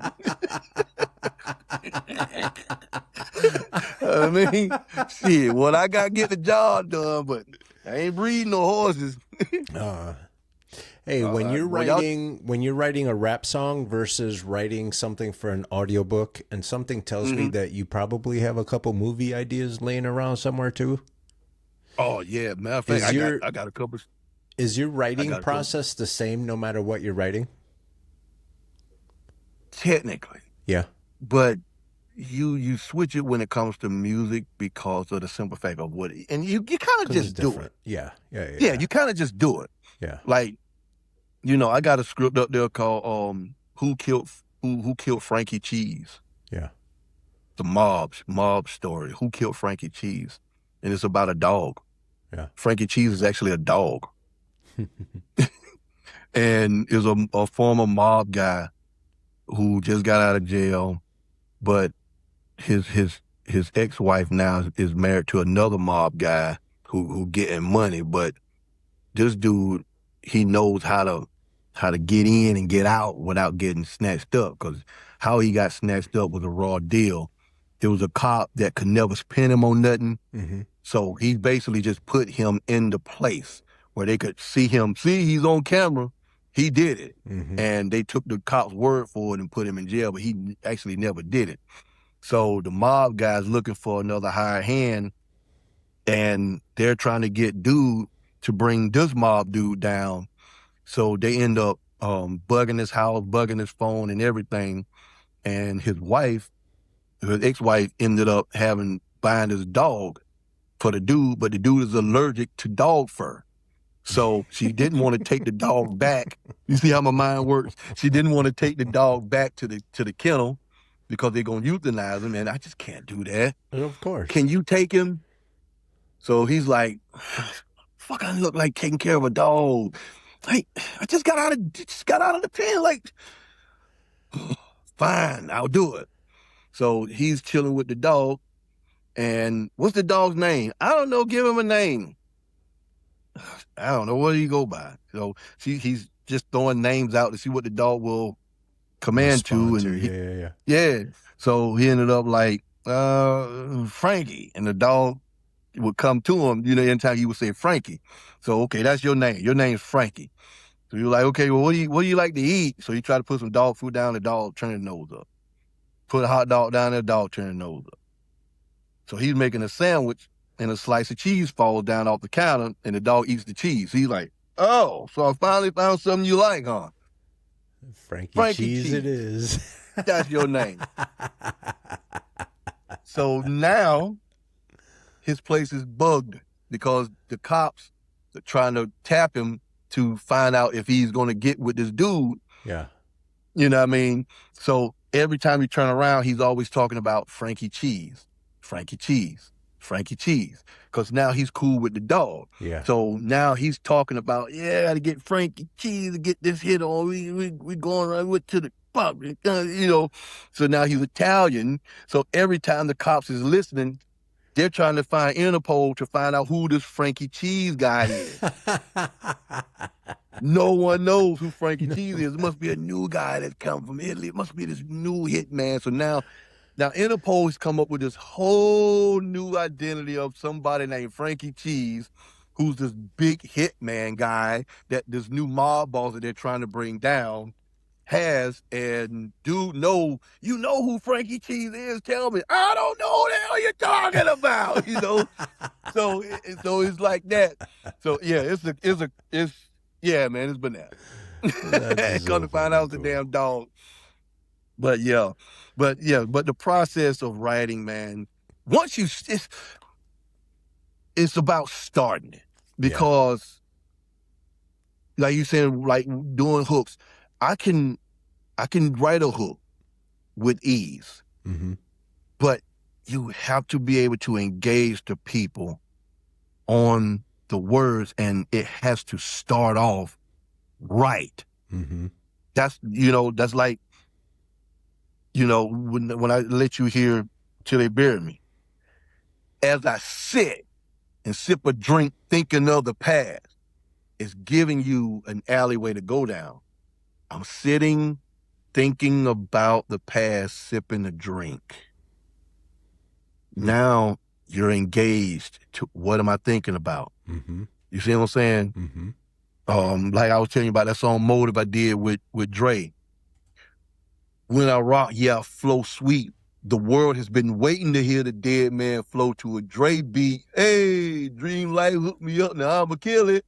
So now you're engaged. Okay, what he finna say next? You gotta get them to first get engaged with what you're about to say. Yeah. If you can do that, you good till you get to the hook. Yeah. Now the hook has to be jam up. That hook has to be repetitive. That hook has to be something that they can go, Yeah. They at work, I can't get this damn song out my head. What is it? That new song Deadman did. Man, I can't get that damn song out my head. What the hell, bro? Now, even if you don't like it, it's in your head. Oh, yeah. You see what I'm saying? That happens all the time. It's in your head. You know how many people that I've heard can't stand Spin That by Young Miami, but they sing the hook word for word? I can't stand that motherfucking song. I fucking hate that damn song. All that is in that gas, in that money there. But you can't stand them. I fucking hate that song. I can't stand that so bitch. simple. And they know her whole life story, the city girls and everything. I couldn't stand them motherfucker when she with the city girl. Couldn't stand that bitch. I mean, fuck them hoes. But you singing the hell out of the song, though. Yeah. You see what I'm saying? And when writing movies is different because the engagement doesn't come until down the line. And that's why a lot of movies, they come with a monologue at the beginning now, because they're setting the table. Yeah, you have to. That's why, especially like a lot of horror movies, they'll come with a monologue at the beginning, maybe a Bible scripture or something, if it's a supernatural movie or a demonic movie, or if it's a Friday the 13th or like a Nightmare on Elm Street, they'll give you something that happened, or maybe like a news clip or something, where they'll hear, in 1985, 4 campers were slaughtered by this unmasked man. So now they have put in your head 4 campers have been slaughtered by someone in a hockey mask and a machete. Yeah.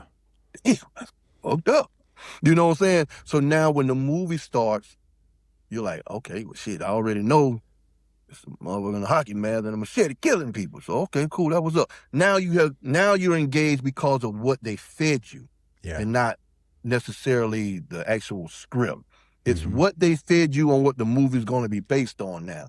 So you just have to find ways, to get people to engage themselves into it, even if it's a slow burn, like Sinners and stuff like that. That was a slow burn until it started burning.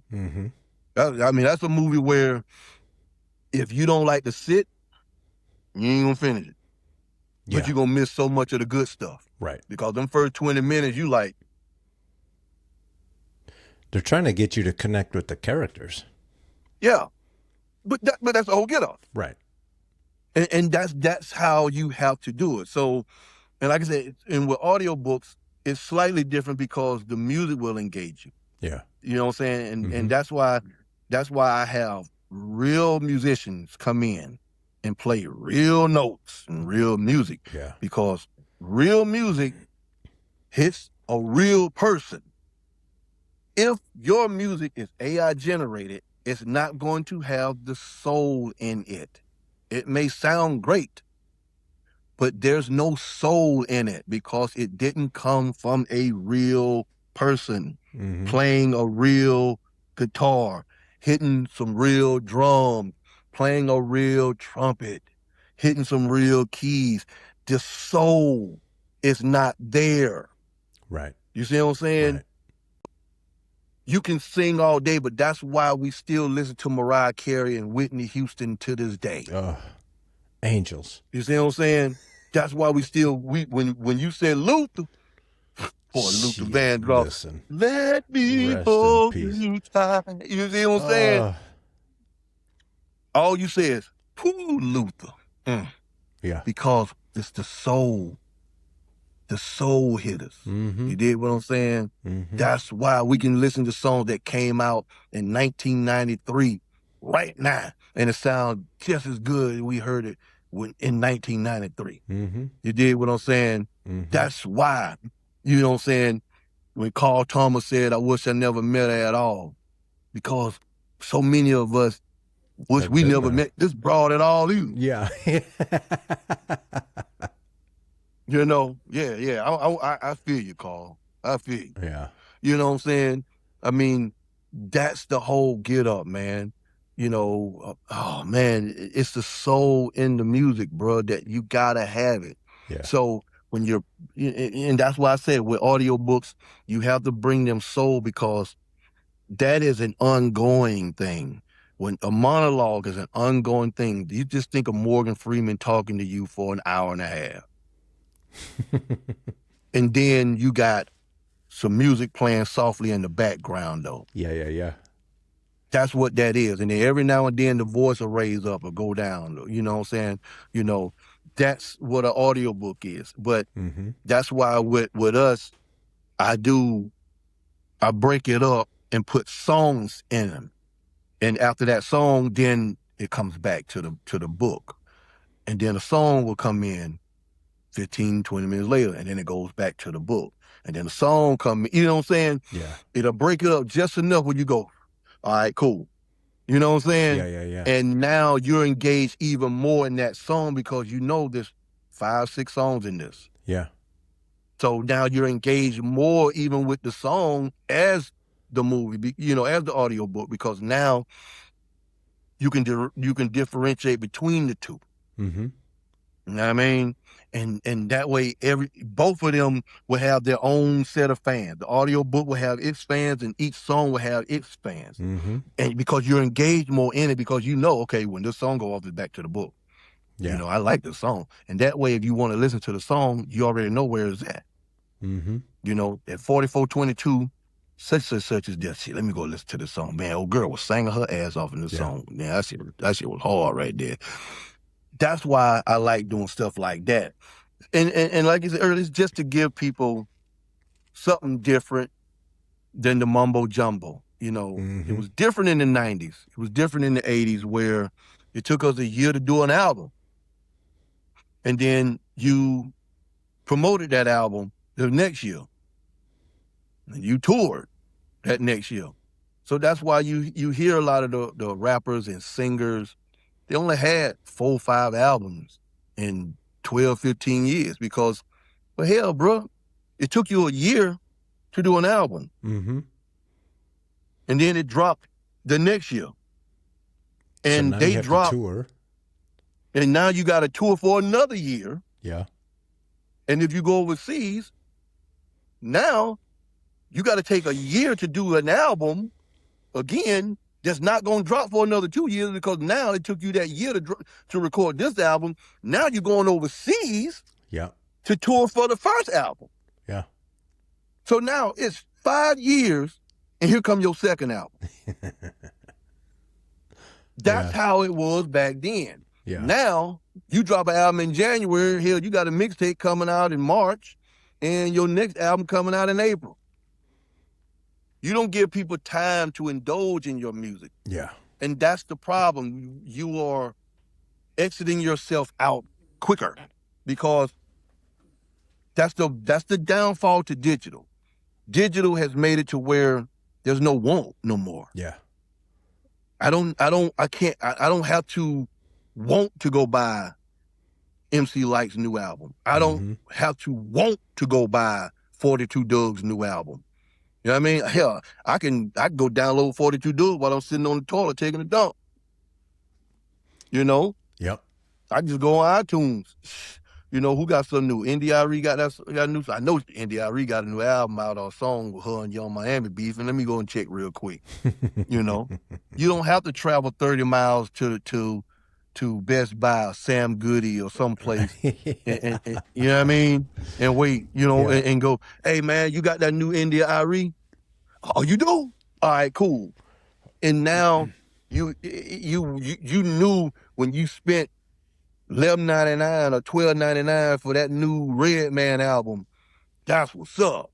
And you appreciated it more. That's why those artists that came out back in them days, Kim and Mickey Howard, that's why these people are still around. CeCe Peniston, that's why they're still around. Yeah.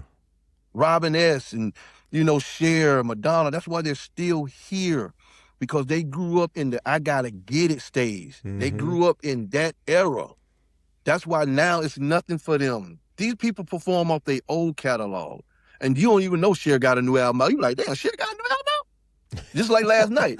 I mean, I was telling you about the dude from Little Feat and all that. That group came in.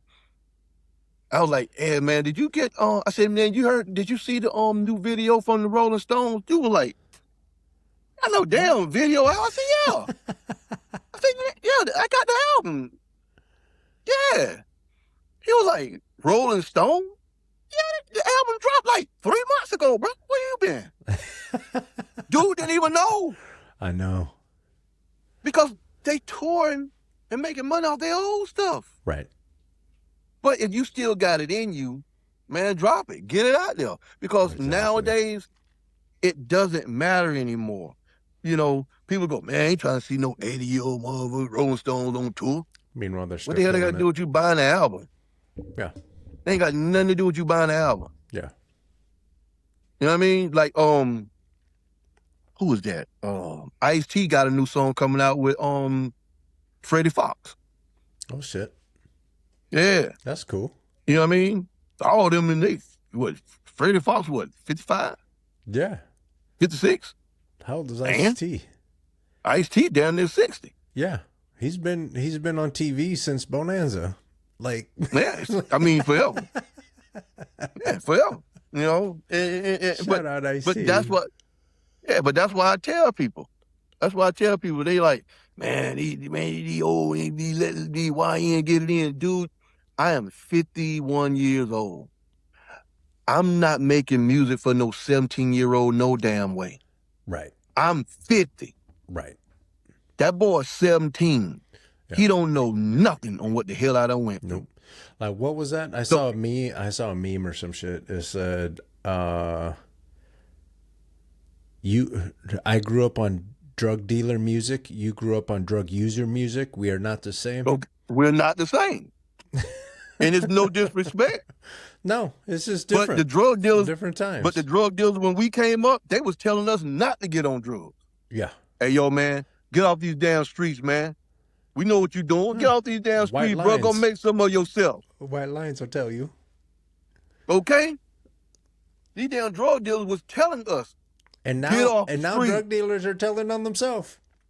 And now they telling on their damn self. Man, I got 42 pounds of coke in the trunk. And then when the damn cops stop you, man, whoever snitched on me, I'm getting them. You were listening to the song when I stopped you. Dumbass. And then they're surprised when they're trying to use this shit on. Listen, especially if you're a minority, they're going to use whatever the hell they can, man, in the court system to get you. So if you continue to make music snitching on yourself, they're trying to use it. My homeboy Mark works for the CIA. He lives in Woodbridge, Virginia. That's all I can say. Yeah. They have a department there that he said that there are 53 people in that apartment. All they do is listen to music. How the fuck I get that job? That'd be fun. All they do is listen to music because they're trying to find things because they know people putting shit in the music. Uh-huh. They're telling where they live. They telling people's names, their girlfriends, where they used to work.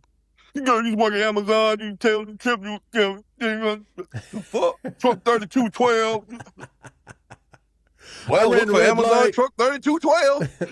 3212, I ran the red light, April 14th. I mean, wait a minute. They're literally telling you, motherfucker shit it on himself, so he throw around the tampon, saw a girl with a tampon.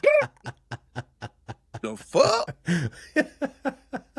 So apparently, Scott, he took the drugs and he ended up shitting them out, and he ended up having stuck a tampon up his behind to try to keep it in there, and he throwed it behind a Dollar General off of 14 in Maine. So we need to go get that before Cheryl. Let me go back. Let me press rewind. I think her name is Cheryl. Yeah, Cheryl. Supposed to be there at 11:30, and whatever burnt means, maybe it's burnt. I don't know. You telling on yourself? You think? I mean, like I said, find me a rapper with Tourette's, man. We finna go platinum. I'm gonna pay Lil Jon for a beat.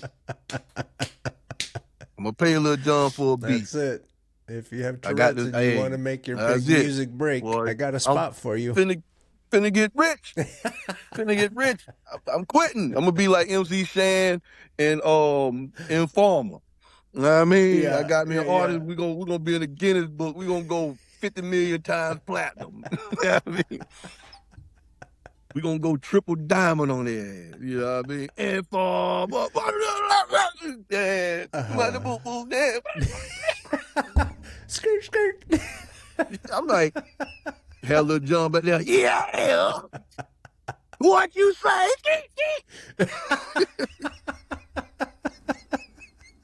The fuck? Oh man. Hey, Deadman, we have been going for 4.5 hours, my guy. Hey, feel like 20 minutes. Hey, and I want to.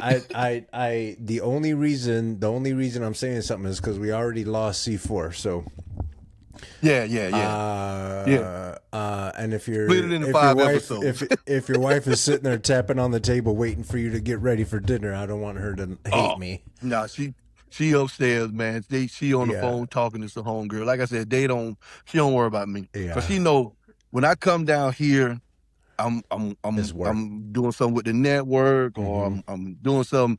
I'm usually upstairs, but because when I get up, I'm up there. Now I have a workspace up there where I'm usually doing like making a beat or something like that. Cause what I'll do is, cause I know we about to bounce, but what I'll do is, when I make beats, I don't finish them because I'll take them. I'll take them to the studio, and then me and Freddie and Nikki and a lot of them will link up. And we'll add guitars, we'll add trumpets, we'll add keys, we'll add cello, we'll do stuff like that. So I may do a bass line on them, do a beat on them, and then we'll take it and go in there in the band studio, because we have a recording studio here, like for the rappers and the singers, and then we on the backside is where if you got a band, we'll go back there. We have the different sets of drums sets up. I mean, every drum set has 12 mics attached to it. Oh, nice. You know what I mean? Because every cymbal has to have a sound. The drum kits, and there are different styles of drums. You got metal kits, you got steel kits, you got pop kits, you reggae kits. So you have to make sure that everything works right. So we'll go there and we'll play the beat. Hey, Freddie, you think you can add, let me get that fuzz bass over there? Hey, let me get the wah-wah. And we'll sit there for days. Yeah. And just like I said yesterday, we was there for over 12 hours just doing the interludes. I'm typing in interludes and we're performing the interludes. Yeah. You know what I'm saying, for the album, where we could easily just go on YouTube or something and get some royalty-free noise or people arguing or something. I got the homies and the homegirls. That's like when we did Wild in here. Those are actual people. Freddie, his wife, Candace, has a dance studio where she does burlesque and pole dancing and stuff. A lot of those girls and stuff that's in that Wild in Here video, if you go to Lexington, Kentucky, you're going to see a lot of them girls walking around. Yeah. You know what I'm saying? Because that's what we do. And like sometimes I know you have to scroll a little bit down on my page. I actually have been showing some of their performances. Nice. She has and for those who are in the Kentucky area, she has a thing called Empowered Flow Studios. You know what I'm saying? Because Candace is so cool, man. She is so cool. She's also a midwife. So that I thought that was so extraordinary, but she's always been in the pole dancing, burlesque, and things of that nature. This one woman rather, she works for ESPN, and she's actually a dancer at her studio. I forgot her name, but she bad as hell. Good Lord, I got to find the name. Once I find the name, I'll send it to you. But she's mostly out on the field, and she also runs cameras, like when they do NASCAR races and stuff like that. Yeah, she runs one of the cameras there. But she on her times off, she'll come there to the studio, and she helps train. She's a level 3. I think she's a level 2 or level 3 pole dancer.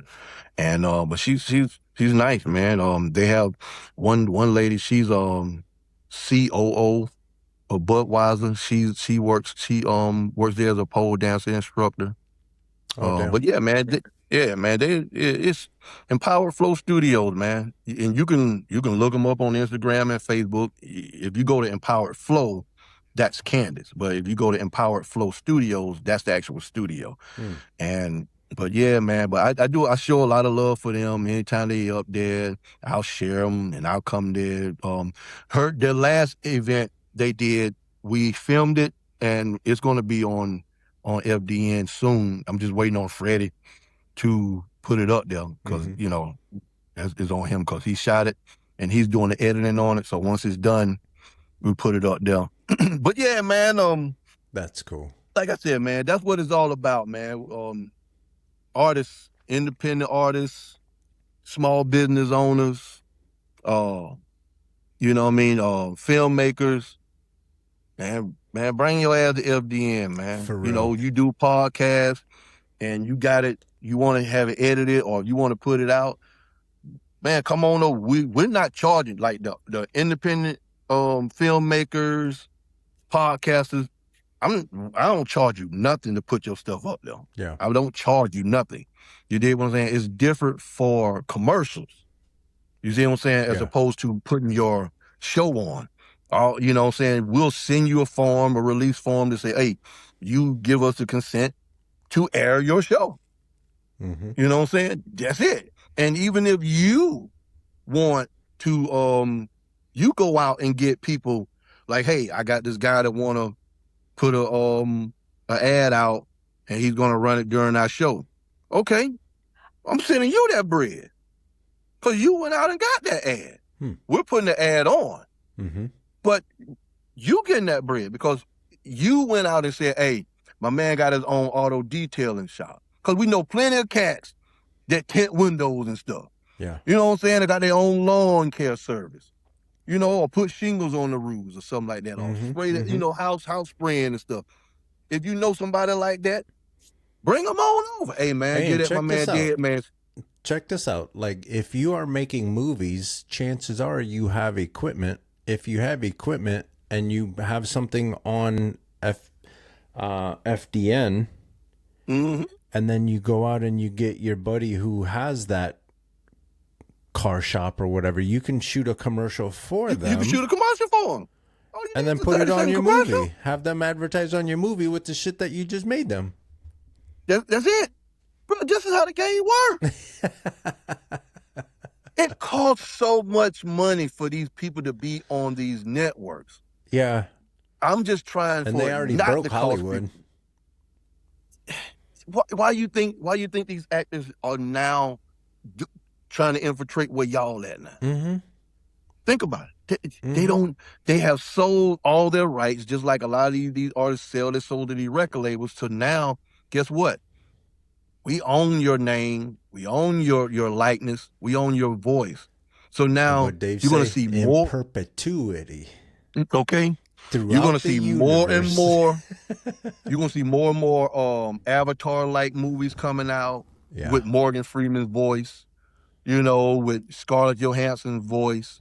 You're going to see Holly Marie Combs come back in a new cartoon called such and such and such. You know, featuring Raven Simone as Kaylee, you know, I mean, because these people, they made their millions there and they're like, look, I'm not going to get no more richer than where I'm at. I got $100 million. There's a strong possibility I may finish with 125, 150. Yeah. Fuck it. Just give me this million. I can record. Everybody got their podcasting machine. I can sit here and record. I can go, okay. All right. Tim Howard done gave me the new show. Okay, who am I again? Okay, here's the script. Okay, I'm Tyler. Okay. Hello, everybody. I am Tyler. You know, I mean, so, I mean, you know, I got $1 million. I'm Tyler in the cartoon. I'm sitting in my PJs, sipping bourbon, doing a script for a movie that I just made $1 million off of, and it's a cartoon. I'm good. Yeah. And that's where it's going That's where because it's going. AI is becoming so real. Yeah. You know, like, you know, we seen the Mitch McConnell stuff. That shit. motherfucker That's dead. hilarious. That motherfucker been dead. They over here wilding over here. You know, yeah. Andy For Bashir real. already. I told him, If I ever see him on the news ever again walking, bro, I would be surprised.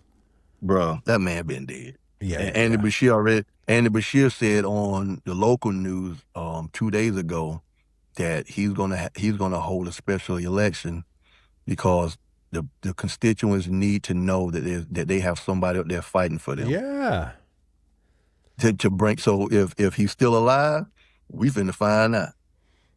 It's just gonna get very interesting for some folks if they come out and he looks like Weekend at Bernie's. I was just gonna say Shit is gonna get interesting. I'm gonna go have the Ray-Bans on. He's gonna be like, hell yeah, boy, hey. Like, that is not Mitch. Mitch ain't ever had a chin. Hey, he gonna call Godfrey to do an impersonation for him. Now, Godfrey, I'm gonna pay you $2 million. I need you to be the voice of Mitch McConnell.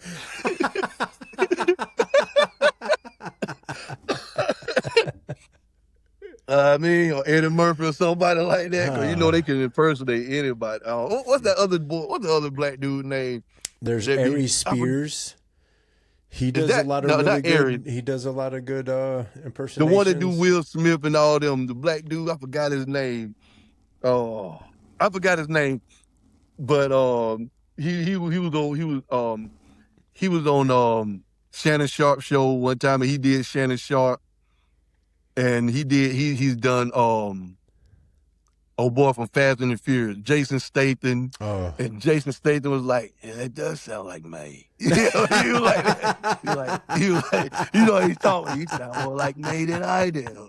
You know, he's like, well, at least I know if I need a voiceover double, I know who to call. Yeah.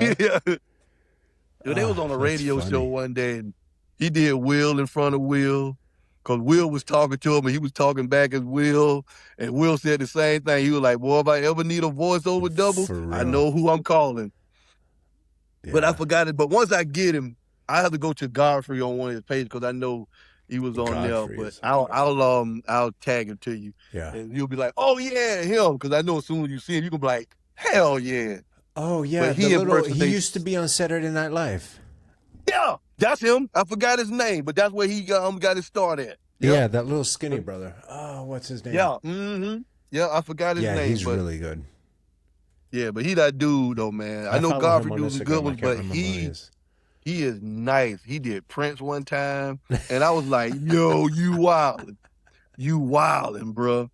Because a lot of people don't understand how to do that. You know what I'm saying? Like that is I can do certain different accents from doing acting and stuff, but to actually change your voice like that, like you sound like Will Smith, then you turn around and do Denzel, then you turn around and do Cat Williams and sound like Cat Williams? Yeah.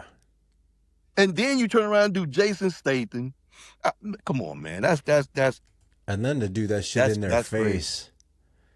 Like, I'm telling you, like, he was talking to Jason Statham, and Jason was like, you sound more like me than I do. You know how you talk? You know?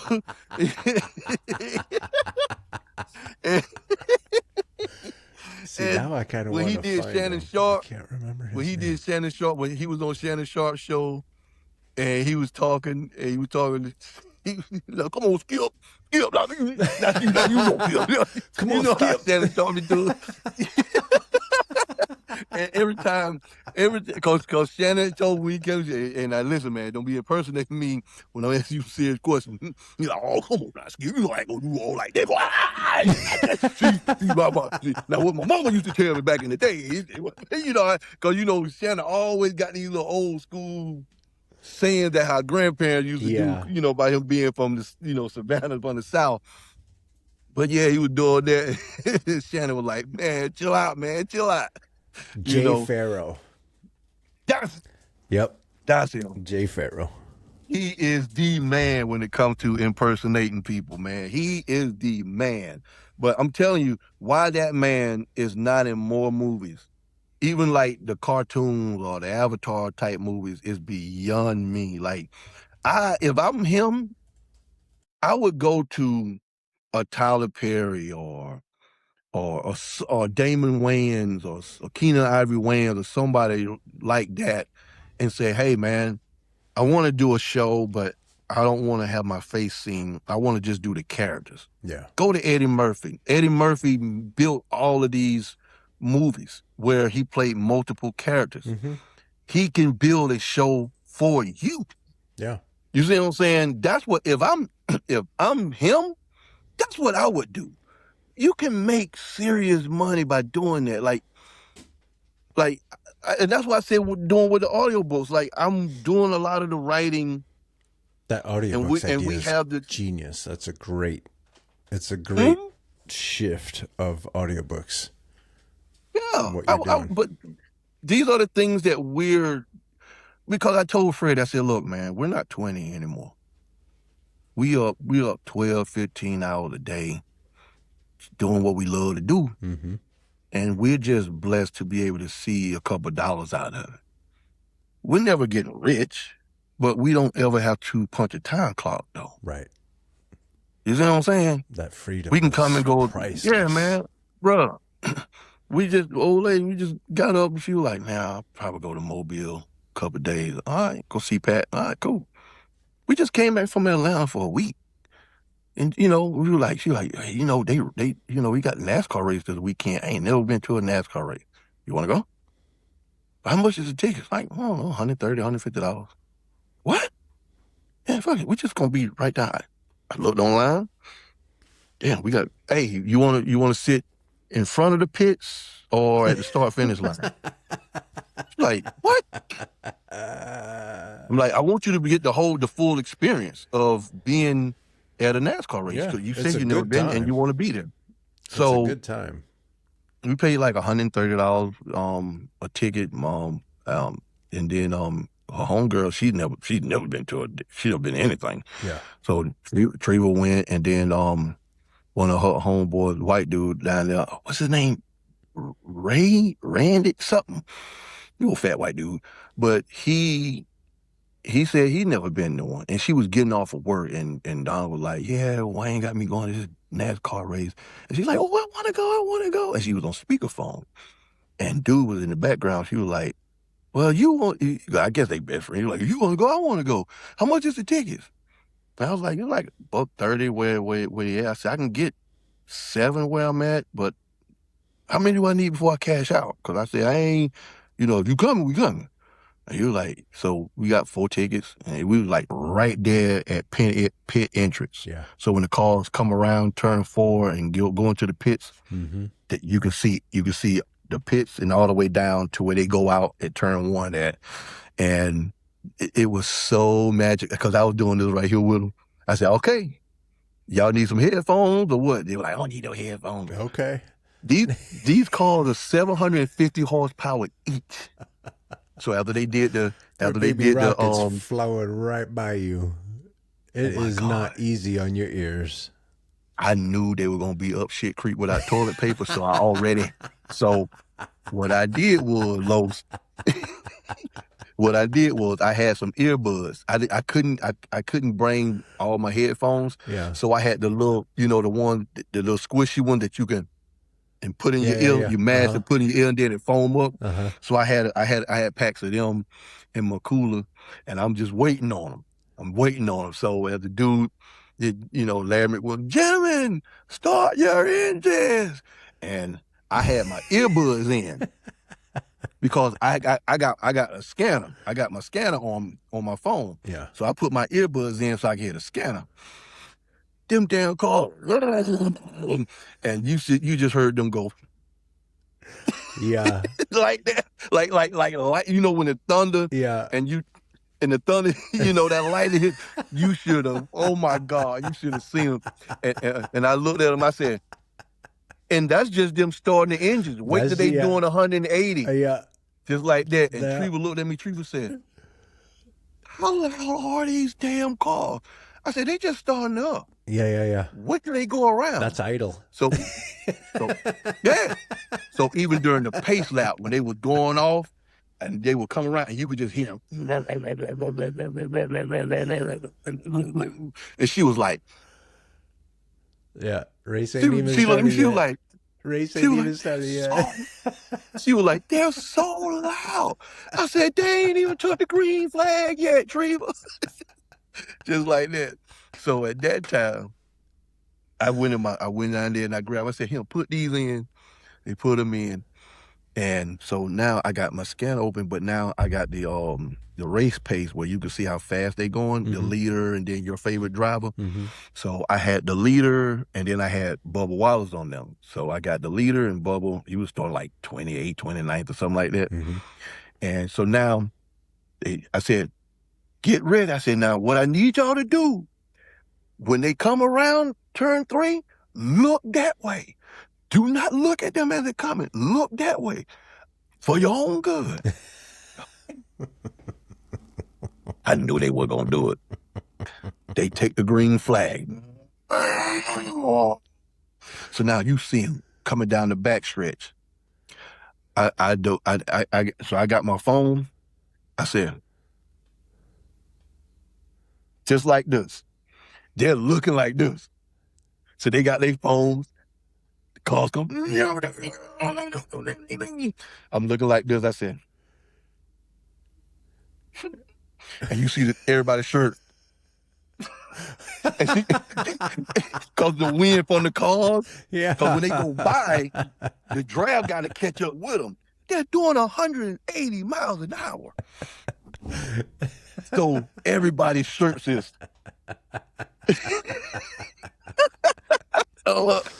Yeah, people don't understand. That's just for real. And all the dust is so their faces is like, so their shirts is like.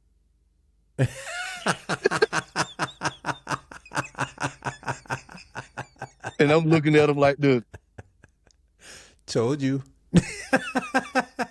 And after that, she was like, "I should have bought my glasses." I said, I said, "That's why I told you to look that way." When they were really coming around. Yeah. But they had a blast. We was there until it started raining. I knew it was going to rain, but it stayed off about an hour longer than what I thought it was. I thought it was going to rain around 8. It rained around about 9:40, something like that, something to 10.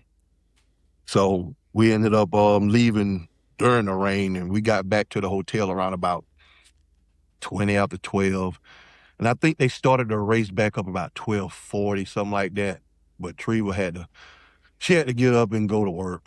Yeah. So I was like, "Hey, girl, look, I'm just glad y'all had a good time," because she hit me that next morning. She was like, "I had such a good time. I've never been to a NASCAR race before.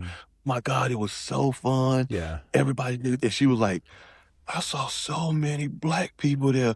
It was more of us than it was them out there."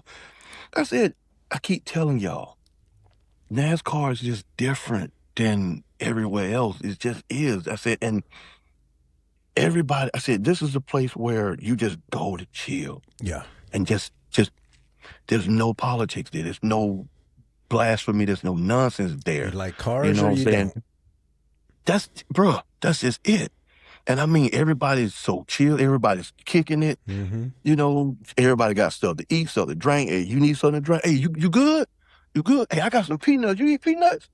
I mean, that's how it is. And it's been that way as long as I've been around it. Like, I helped bring loads of steel down there when they was changing it from Atlanta Motor Speedway to Echo Park. I took tons of steel and wire mesh down there when I was driving flatbeds.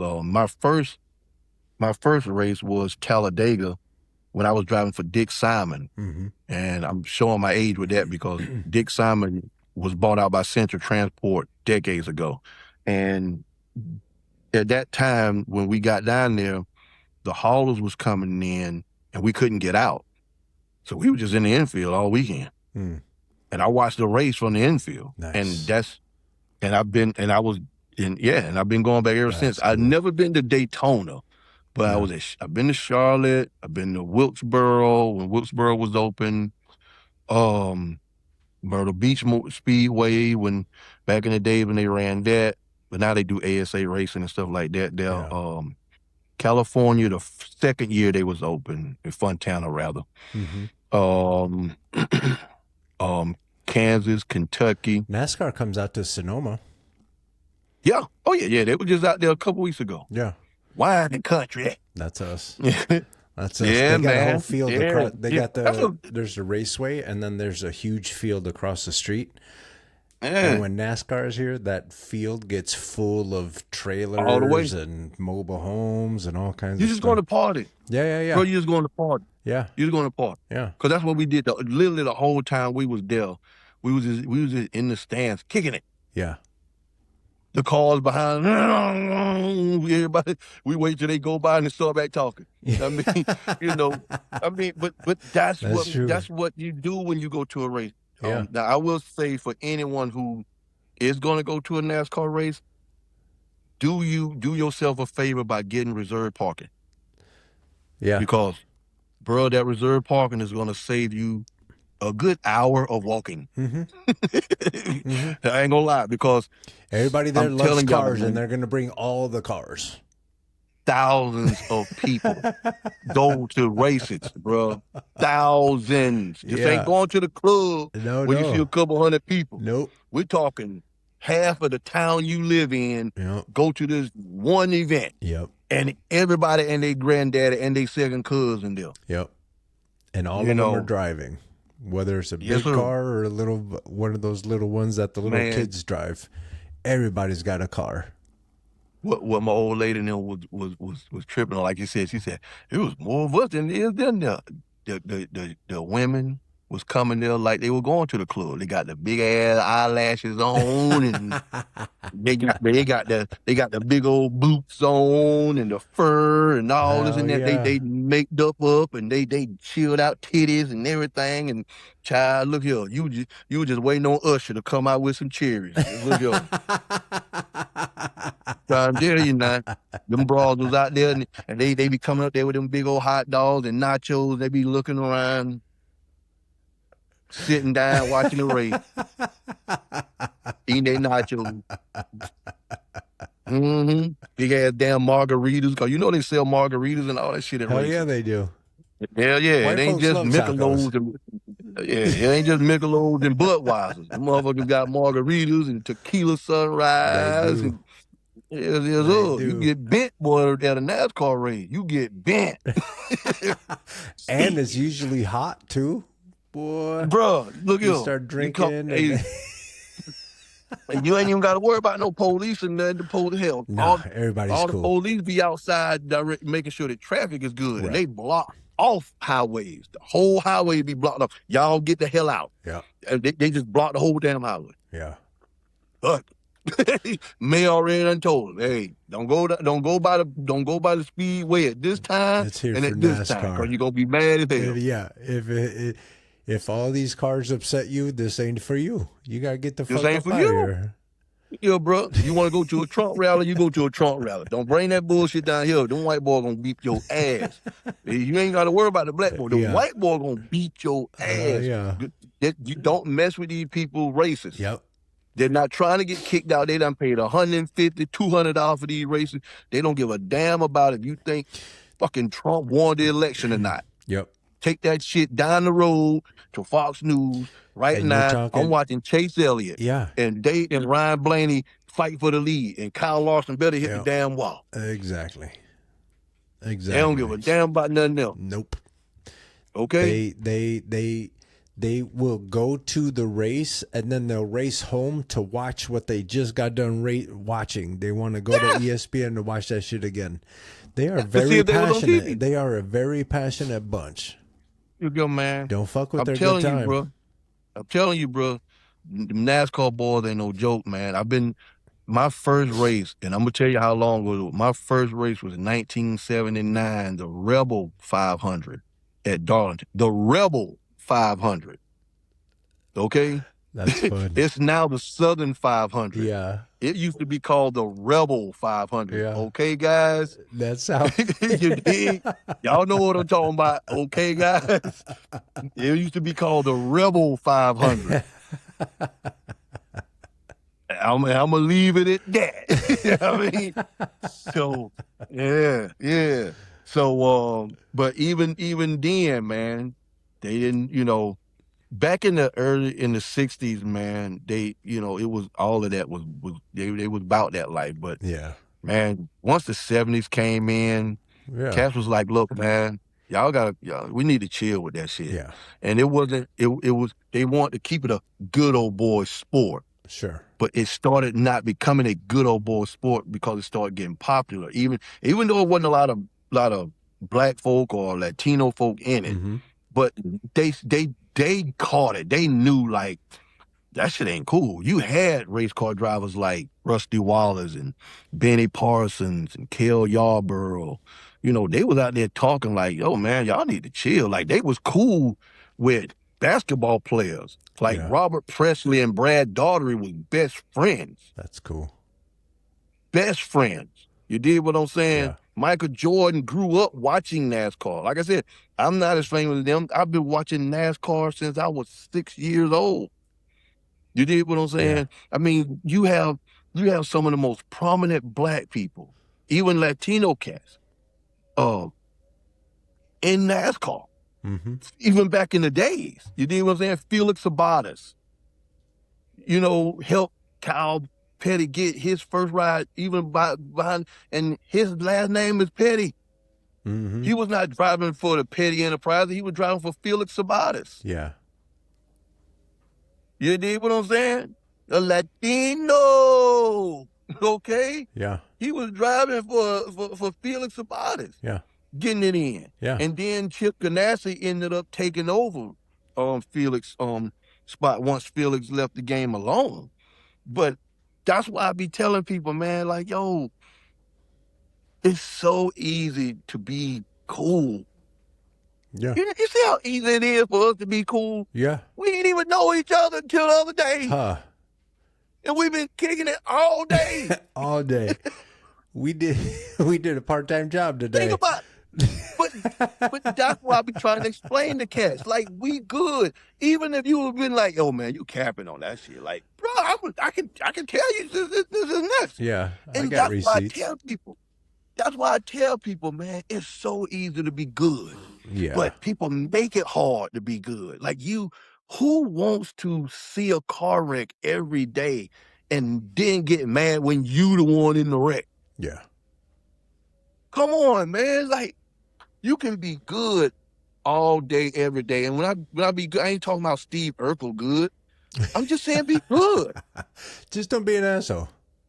Just don't be them that you see on the news every day. Don't be them. Yeah. For real. Because it's way more of us than it is them, guys. Like, quit it. Like, come on, man. And that shit is getting played out. Every day that passes, more people see that folks that look like me and folks that look like you are pretty cool. Yeah. They're seeing it And every we day. ain't did nothing to nobody. Yeah. And that's why you see more interracial families, because once the white that bullshit girls is getting played out. Bruh, like I said, where I'm at, man, it's a lot of Latino cats. It's a good bit of brothers and sisters here. The majority of the brothers and sisters is up there around the Louisville area. Mm-hmm. Most of the Latino cats is around here, Bowling Green on the west side over there. But I'm on the I-75 lane from here to Nashville. Not Nashville, Knoxville, down to Chattanooga, down to Atlanta. You could take 75. You could leave the airport at I-75 and don't get off I-75 till you get to my house up here in Kentucky. It's a straight shot. Exit 90, make a left. If you going north on 75, when you get to Kentucky, exit 90, make a left, come across the interstate, you'll see the Hardys and you'll see the Go. Goes through that light. When you come up by Dollar General, you're gonna come around the curve. As soon as you get to that curve, you get ready to make that first left, you'll see Madison Utilities. As soon as you make that left, you'll see my house. I can see the road. Hey, oh, fuck that. Hey, watch this. I can see the road. Hey, don't be showing people where you live. Hey, it's all good. Hey, that road right there, Yeah. if you go that way, right over those trees there is I-75. Yeah. That's exit 90. Yep. And that daycare center, that's a new daycare center because the old one, they was running a little ring up in there, but we ain't gonna talk about it. That's the next episode. You got Yeah. some of that Minneapolis. Bruh. Minneapolis. How Yeah, Minneapolis got yeah. busted for having them. Yeah, they were doing some things up in there. That sucks. Yeah. They was masquerading as a daycare center. All of a sudden, there was pole dancing classes. Naked pole dancing with cameras. Oh. You know what I mean? Pornhub. Got a subscription. Hey, holla at your boy. But Yeah, but yeah, man. But it's nowadays. Now they done some new cats done came down and took it over. So now it's an actual daycare. You know? Good. Yeah. But yeah, man, this is a cool town. Richmond, Kentucky, man. It's a cool place, man. I knew I was gonna retire somewhere to just chill. I didn't know it would be here, but I'm glad I'm here now, though. Good. It's a college town. Yeah. EKU down the road, Berea College down the road, in the next town over. University of Kentucky right up the road in Lexington, up here, Rupp Arena. Hell, they in 20 minutes from the high. Hell, I shot the video for Wild Hill right in front of some of it right in front of Rupp Arena, in front of the entrance. Oh, damn. Yeah. At the end of the song, when I say your girl hating she could come through too, I just popped the Bluetooth of hey, what y'all want to do?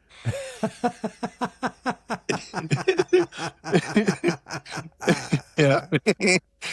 We're right across from like Rupp Arena's right here. Yeah. The Marriott Hotel right there. That's where I'm at. And cause you see old girl, she's on the phone, and you'll see on the side of the car it say motel. Yeah. On the other side of the Marriott is the motel. Yeah.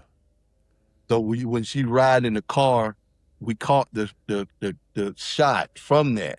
Yeah. You did what I'm saying? Yeah. We caught the shot from that to show it because we were like, man, I don't know if we could show Marriott in the video. You know, they may, say some shit. Yeah.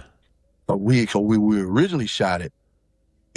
I was actually going, you can actually see me going the whole Marriott, and I'm going to the Marriott, and you see the Marriott on the door, and I'm going into the Marriott. So you see Shorty walk in, and then you see me walk in.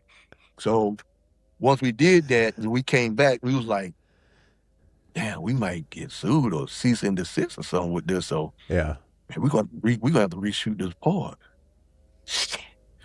Yeah, so we had to wait till that night because it's a night video. Yeah. So we had to go back up there to Lexington and reshoot that part. So we was like, man, you know what? Let's just see if we could get the motel sign. So when we shot it, it was like, okay. But when we did her part and she's riding through, and then at the last minute, so we doing a playback, you see the motel go in the car. And Freddie said, that's it. Dad, this is it. And I'm like, what are you talking about? He was like, yo, look. And the old girl came, she was like, oh my God. I said, oh shit, we good. Because you see motel in the video, in the car. Yeah. So if she's in the car, when I said, your girl hating she could come through too, you see the motel in there. So it just gives you a perception of, okay, I'm telling you, come to the motel. She's outside at the motel. Yeah. You know what I'm saying? So it was perfect. I was like, oh, see how the Hell yeah. universe do? See how the universe do? When you're doing what you're supposed to be doing, things When you fall don't into get on place. script, yes. When you're not on script, you good, Yeah. man. You good. Yeah. Damn, Sauce Money. Yeah. Oh, I just got a notification from Sauce Money. I mean, I told your ass later, man. I'm always trying to work on something, man, with people, but I believe you. yeah. Sauce is cool. Sauce is dope. He nasty. Now you want to hear some stories? That's the guy. If you could get Sauce on, good Lord, that dude got some stories. Yeah. About Jay, Kane, Shaheem, and he's a jokester too. Yeah. Yeah, but Sauce is dope, man. Real good businessman too. Nice. Real good businessman. But also, man, I'm gonna tell you somebody who you probably want to rock with. Hayes the Kid. He's from Newark, New Jersey. He's from Newark, and that's how they say it up there, Newark. Yeah. They don't say Newark, they say Newark. Yeah, man. But yeah, Hayes, and he's got that man. That man got some. That man, that's a good brother, man. Yeah. That's a good brother. I would love for him to get his story told. You know what I mean? To get out there. I met him a little over a year ago, but like I said, it's just like us. Mm-hmm. It just feels that we've been knowing each other since the 3rd grade, man. For real. Because he's a good dude. He's a good vodka. Yeah. Good brother, man. Yeah. You know what I mean? And he done been through the wire. Yeah. And he is still standing strong, and he doing good. Like his production is good God music. So whenever you hear stuff, you go, good God. You know what I mean? Mm-hmm. But I'll send you his profile if you ever look him up. Yeah. Hayes the Kid. I'd love that. Yeah, man. That's a brother that I would love to see him get his flowers, man. And that's why I told him, I said, the Malevolent album, I wanted to split it between him and Swab. He's a producer out of Denmark over there. Mm. And the first time we met was through John Jiggs. I was trying to get a song with Granddaddy IU, Mm-hmm. and John Jiggs is an IU protege. And I ended up getting up with John Jiggs, man, ironically through IU. And we ended up doing a song together. I put it's on my Love, Legacy, and Loot album. And got mad love for that song. And me and Jiggs been cool ever since. That's awesome. You know what I mean? Yeah, man. And when IU passed, man, I was like, yo, man, you good? He was like, I ain't got no choice but to be. And I was like, I mean, man, you know where I'm at, bro. You need me, man. Yeah. I said, well, I've been through it. I know what IU meant to you. You did what I'm saying? I know what IU meant to you. He meant a lot to me. yeah. But that man is the reason you. Yeah. And I can't never compare to that. Yeah. You did what I'm saying? You gave me all the inspiration I need to be an artist. He gave you That's so life good. to be an artist. Yeah. You did what I'm saying? So rest in peace, Granddaddy IU. I always play his music. Represent is still one of my top 5 favorite songs of all time. I love that Lead Pipe album. Oh my God, that album gave me a lot of fuel. That album, especially when he dissed Naughty by Nature.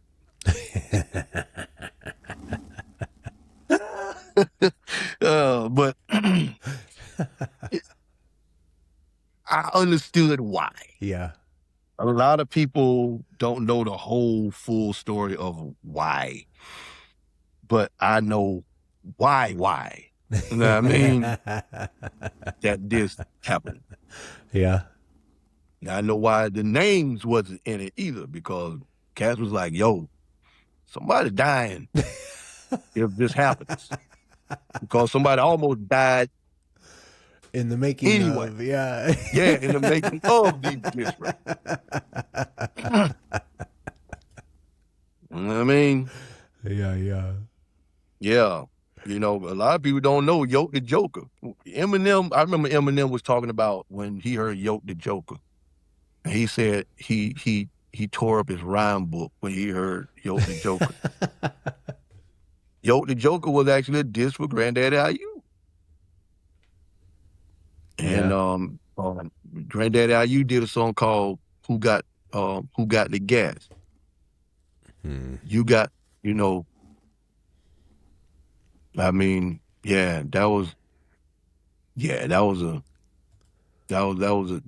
song. Yeah, that song, man, We Got the Gas was crazy. You got the ball, we got the gas. What? You got the ball, we got the gas. Ball, you got, man.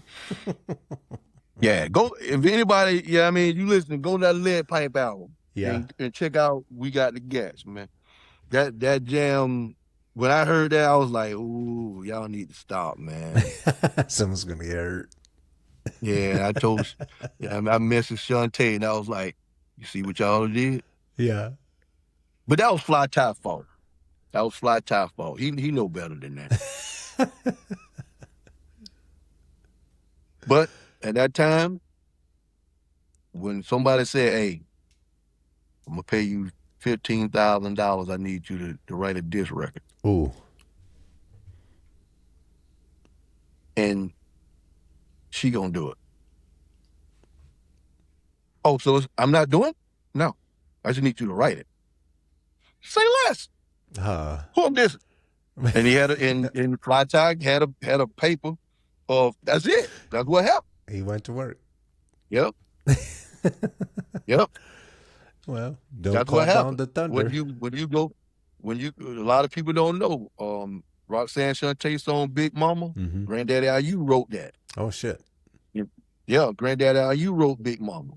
Fly Tie told him to do it for Shantae. Shantae didn't need no help. Yeah. Shantae one of the illest battle rappers in the game. She didn't need no help, but what had happened was, they was like, look, nobody is dissing these broads. We need somebody to bring some heat. You the battle rap queen. And Shantae was like, I ain't doing it. I'm not gonna do it. So Fly Tie was like, IU, I need you to diss Queen Latifah. I need you to diss Yo-Yo. I need you to diss MC Light. I need you to diss Salt and Pepper. I mean, every female that was in the game at that time, I need you to diss them. And IU was like, you out your motherfucking mind. I ain't dissing these bros. For what? Bros ain't did nothing to me. The hell are you talking about? He was like, nah, I need you to write this for Shantae. He was like, why? He was like that. He was like, look, I'm gonna pay you $15,000 to do the song. And IU was like, say less. Yeah. You were like, say less. So when you hear Big Mama, if you look up Roxanne Shantae Big Mama, that's IU pen. Damn. Yep. And so that's when MC Light came out with Shut the Fuck Up. Hot damn hoe, shut the fuck up. Yeah, on the second verse, I think they did a breakdown, and she said, please do not diss if you don't write your own rhymes. That's why Light said that in that song. So if you hear Shut the F Up, if you go back and listen to MC Light Shut the F Up, that song is the retaliation diss to Big Mama from Roxanne Shantae. Now, Queen Latifah, none of them, they didn't, Moni, she didn't diss back, she didn't do none of that because they talked about it after the fact. Yeah. And Moni was like, I just didn't understand where the beef was coming from because so what the fuck I do to you? We was all cool. We was all cool. So I didn't know where it came from. And Queen Latifah was like, nah, I talked to Shantae. She was like, she told me what had happened. And so that's why Queen Latifah never did Shantae. Yeah. Because they talked about it, just like us. Like, if I write a diss song about you, but I let my man do it. Yeah. And you come at me like, hey man, the fuck you write a diss song about me? Yeah. Dude pay me $15,000. Oh, okay. Oh, yeah, he made him do it. And he I wrote ain't it. do it. Oh, okay, cool. Okay. It's business. Yeah. Well, fuck it. And that's how Latifah and Shantae was like. But you know, the thing is, but Latifah and IU talked after the fact though. Yeah. But when Tretch found out that IU wrote Big Mama, he was like, oh, we gonna fight for Queen because that's a man. Yeah. Yeah. I'm not gonna let Queen Latifah go in IU face. I got this. So when they saw each other at the club that night, Tretch was like, yo, what's up, man? You running your mouth on the song. You was like, yo, man, it's business, bro. No, ain't no business. You could have left her out of this. He's like, nah. We finna handle this. Yeah. So it's like 50 Naughty by Nature dudes, IU there by himself. I was gonna say Naughty by Nature is So it's known about for to get- knocking motherfuckers Yeah. out. It's about to get real ugly for IU. So IU ended up having, he grabbed the heat. He was like, look, man. I did it for the money. I Don't mean, push he was it. like, told y'all, he told Trey, he said, look, man, Fly Top paid me to do that. Ain't no beef, man. Me and Queen good. He was like, nah, bro. The streets don't know that. Yeah. So we finna handle this. So IU was like, look, that's why he said in the song, I got 16 shots and don't miss. He was like, look, I know it's 50 of y'all, but 16 of y'all ain't making it home tonight. Okay. So y'all pick and choose which one, because I ain't going out by myself. He said, if I'm getting carried out, 16 of y'all getting carried out with How me. about it? He said, so y'all pick and choose. And after that, they kind of backed off from it. And then that's when he said, you know what? Fuck it. If that's how it's gonna be, because see, that's because Tretch came out and dissed right after that. Mm-hmm. Tretch diss was first. So that's what he did when he got I guess you could say dropped from Cold Chillin', but not really dropped, because when IU was getting signed to Cold Chillin', Warner Brothers had already picked and chose who was going to be on the list that they was going to keep, Mm-hmm. and IU was below that line. Mm. You did what I'm saying, and that's why when Ace was talking about when he left to go to the West Coast, he was already on the chopping block. Yeah. You see what I'm saying? Mhm. He was already. They wanted Shan. Warner Brothers wanted Shan. They wanted Bismarck. They wanted Shantae, and they wanted Kane. I mean, That was it. That was all they wanted. that's a hell of a They didn't want lineup. nobody else. They didn't want Ace. They didn't want G-Rap. They didn't want Genius. They didn't want IU. You know what I'm saying? So they didn't want none of them. Yeah. So they was like, and then Kane was like, well, shit, man, I don't feel like, they didn't want Craig G. They took Craig G off. So Warner Brothers was like, these are the 5 that we want. Mm. That's it. Well, we're not putting nobody else over there. Yeah. So that's why after that, you seen Kane went to MCA. You seen Craig G went to Atlantic. Mm. Jizzle went to Wu-Tang. He went back home, and like I said, he was a genius at that time. Then he went to Jizzle, and then IU went to Epic Street Records, because Epic had the urban department called Epic Street. Mm-hmm. It was a brand new division, and they had no idea on how to market hip hop. Epic Records was marketing Stephanie Mills and Michael Jackson. Yeah. People like that. You know what I mean? They didn't know about no damn hip hop. They just knew everybody else was making money off of it. They were like, look, we're gonna get in on this rap money, so we're just gonna have Epic Street and make it the urban department. And IU was one of the first ones. That AZ went over there, and he did one album and had to leave, Yeah. Yep. He did. I think 9 Lives. I think that was the album that he had over there. I think it was his 9 Lives album. I think that was it. Yeah. But anyway, after that, they had, yeah, man, the game was wild as hell, man. But that's why, after I forgot the name of that song that Naughty did. But like I said, Yoke the Joker was one, and then Tretch did another one too, though. But then, that's when IU did, Who Got the Gats? We Got the Gats off the Lead Pipe album. Mm-hmm. And then after that, it was what it was. Because he said that he actually saw, IU said he actually saw Tretch again, and they was like, "Look, man, fuck it. It is what it is, man. Muddy said, I told you, bro, me and Queen cool. Like, that's my homegirl. And I told her, Fly Top paid me 15 grand, and she was like, get that one. But watch your mouth. This is what Queen Latifah told IU, get that money. Yeah. So, hell, who ain't gonna get $15,000 to write a song that okay, I'm writing for her. And everybody know, like, I'm coming to everybody that I'm writing this record on. Hey, like, Fly Tie gonna pay me to do a diss record, and he told me to diss you. What? Yeah. So this is what I'm gonna say about you. Hey, yo. Hey, what's up, girl? Listen, Fly Tie told me to write this song for Shantae, and he said to diss you, and this is what I'm gonna say about you. You cool? I bet. Hey, Queen. And that's what IU did. Yeah.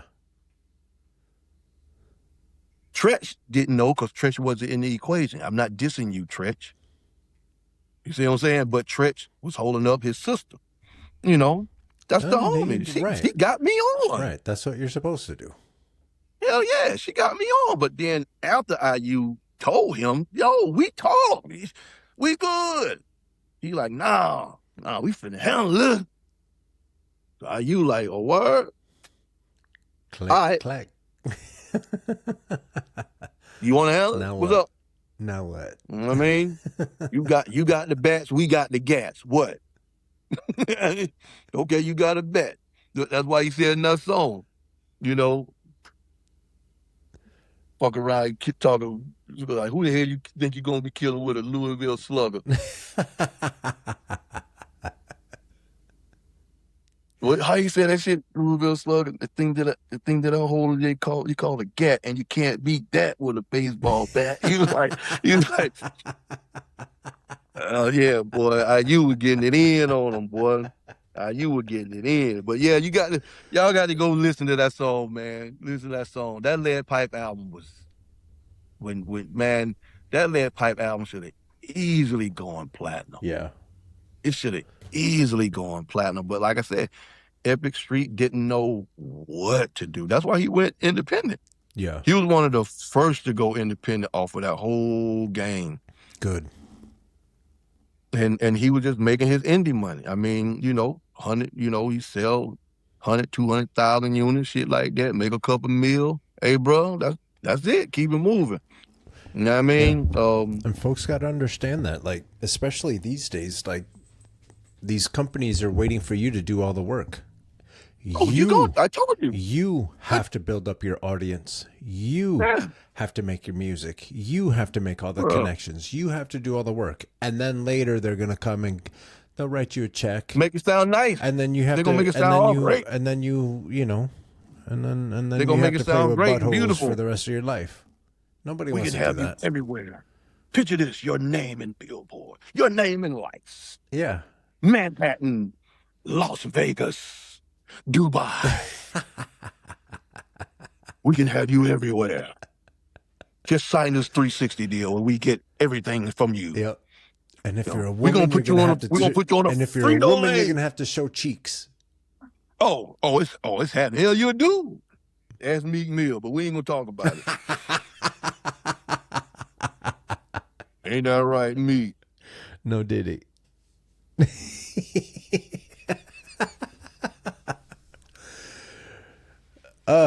Them cheeks be getting clapped, boy.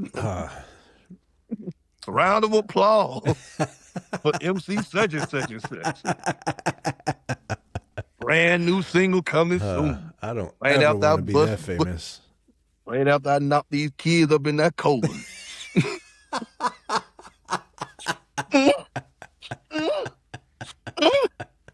Take that. Deadman, we've been talking for 5.5 hours, my guy. Bam. Nice day at work. Punch the time clock. I just did it. Hey, look at them. You can do it this way. 5 1-hour episodes. That's it. Part 1, part 2, part 3, part 4, part 5. That's it. It's not this is not hard. Like, especially when I get to talk to folks like you, that we have a lot of similarities and we just click. Yeah. Like, the only thing we missing is taking a drink and giving flowers where you can smell them, like on Drink Champ. yeah, I mean, that's again, like Drink Champs, things like Drink Champs and this podcast and a bunch of other ones is normal folks. You know what I mean? And shout out to all of them. Shout out to everybody out there, because people need to hear stories like what we sending them. Yeah. They need to hear how We're tired hard of it is. the sanitized shit that they continue to put on TV. Like that ain't us. No. If you continue This to is not real. show us, we're going to put us on. Then that's fine. That's it. We gonna get on one way or the other. Boom. We're We'll get on gonna one way figure or it the out. other. Because guess We're what? a feisty bunch. Y'all can. It's been 50,000 years. Y'all been here, what, 7,000? Yeah. Okay. But once again, another topic, another episode that y'all probably ain't gonna like. But some of us gonna really love. We gonna go, Talk that talk, bro. Let me go get me a drink on this one. Cause it look like it's about to get greasy. Yeah. Paging Dr. Umar. You're needed down the lobby. Dr. Umar. Hell You know, yeah. that would be a fun conversation to have. I would love to talk to Dr. Umar. What? Yeah. Look, yo, man. That man. For no other reason, he's just so cemented in his belief. Yeah. And he just don't give a fuck. He'll give it to you straight. And I like clarity. Yeah. I like clarity more than and I love anything. that. I love that. Ain't what the maggots say about Trump. He just says what's on his mind. Okay. Yeah, but not like that though. But he lies though. Yeah, he says what's on his mind because he was taught to just lie. Yeah. This man was taught knowledge of self. Yeah. Something you've never had. And that's why I tell people, like I said, where I live up here in Kentucky, when I go around and I talk to people, Los, they get a better understanding of where we at, because and then they become engaged. Because I'm telling you, when I go out, I'm a Grammy voting member. And by how many Grammys you win? No, I've been nominated. I never won. Oh, you've been nominated. Okay. I've been nominated. That's but cool. that helped me become a member. Okay. See, now I'm a Grammy member, so I can come in. I can go to any Grammy party. I get tickets to go to the Grammys. That's You outstanding. know what I mean? You just have to pay for your seats. I used to live across the street from the Grammy building in LA. It's in if it's still there, it's in Santa Monica. I used to live right across the street from it. Yeah. I'll be at the next one. This one, like I said, that's another story, because I know we got to go. But that's the reason why the album was the way it is, and I'm glad it didn't come out. But that's the universe talking, because the album was supposed to have been out. And when dude did what he did, because Snoop and Bo Rock from the Dub Shack was supposed to have been on this album. There's a song I got on there called Light the Drink that I had to take off. And Faded actually did the beat on that. Yeah. And it was supposed to have been track 4 on the album. But track 4 now is called Hit 'Em Where It Hurts. My little cousin, Pray the Prince, actually did that track. Yeah, Like the Drink, it was Mean, Snoop, Bo Rock from the Dub Shack, and Fada had did the beat. And I mean, I still got the song. That's cool. You know what I mean? But the dude that was supposed to have been paying them kept the bread. Yeah. You know what I mean? And I also had paid to have the single on K-Day out there. Yeah. They never got the bread. God. Because dude was like, yeah, he was like, I know the guy, I know the program director, this, and this. And he's, on the phone with him three-way. I'm on the phone with him three-way, bro. Talk to Bo Rock from the Dub Shack. Three-way on the phone. Hey, man, appreciate you, man. I love y'all, man. Summertime in the LBC, still my jam, bro. What? 30 years, bro. I'm still pumping that song, bro. Love y'all album. You dig?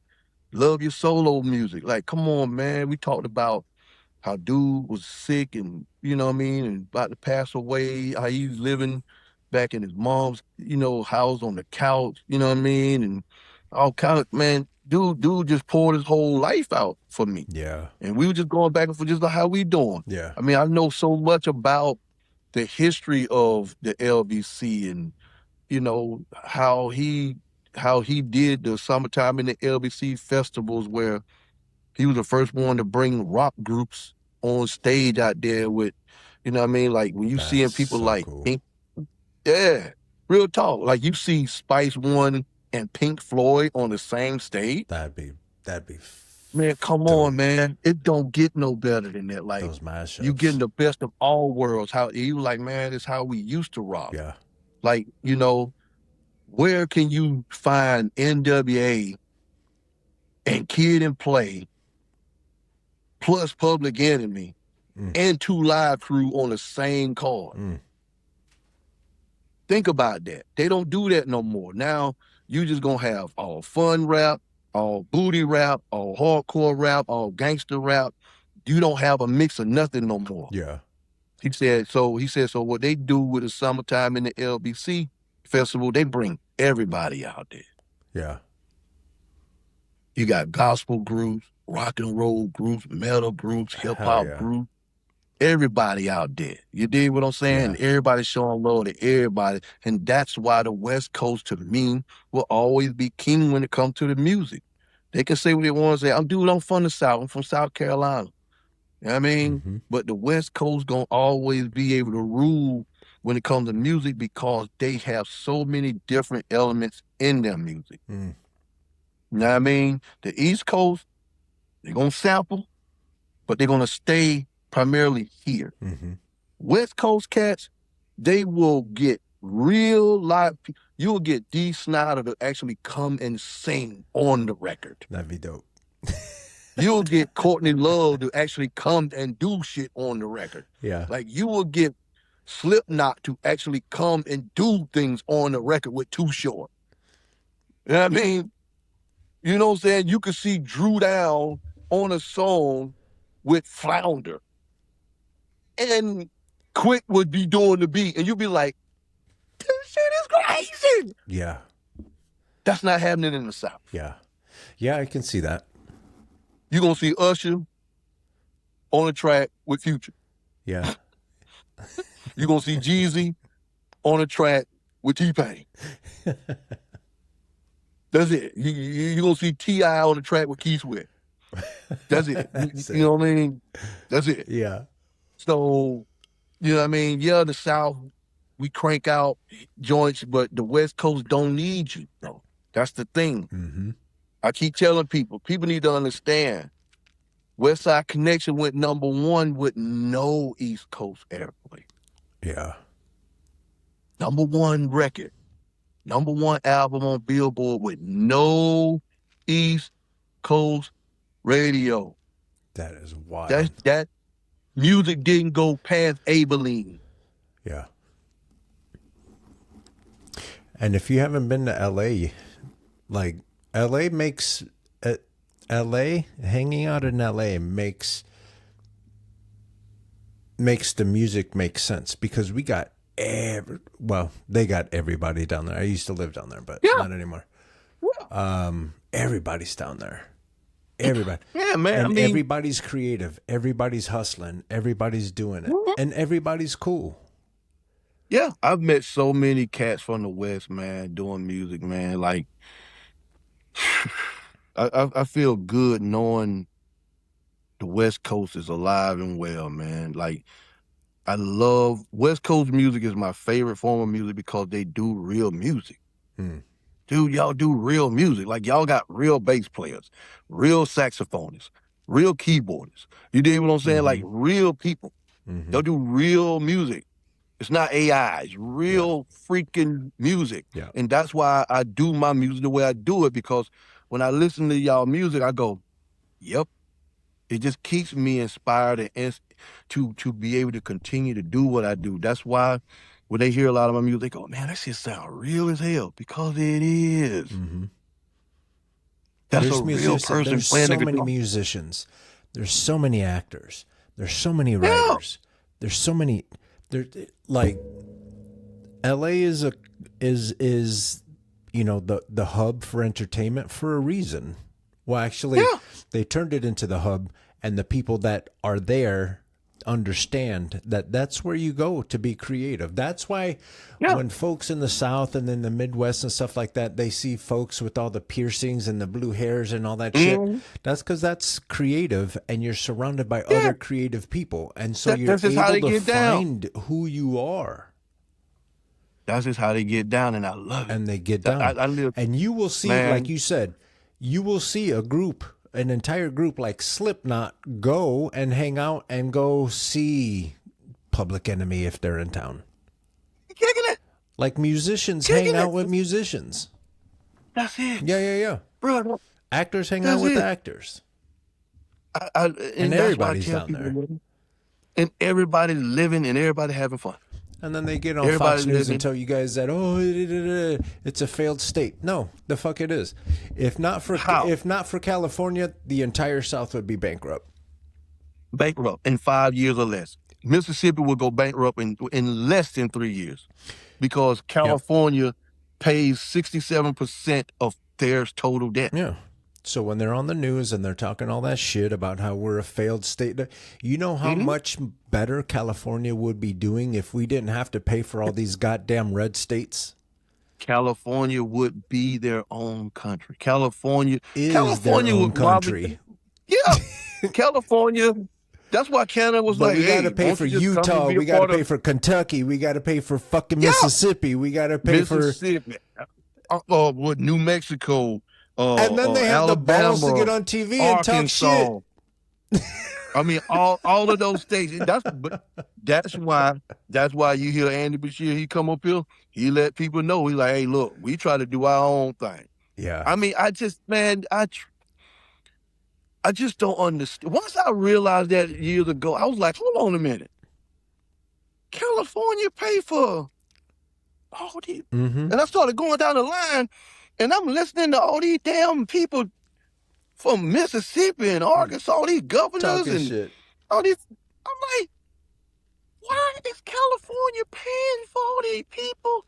It's not like they paying for Wisconsin or North Carolina or New York or Minnesota. They're paying for the Confederate boys. Yeah. All those idiots, all the dummies, all the bad business people that sit there and tell you. The reason y'all still have a way to get on Fox News is because of California. Yeah. Yeah. And the thing is, you can't tell these people that. You can't, because they don't want to learn. And then when you do, they go, oh, you're just lying. That's just liberal. Just don't. Yeah.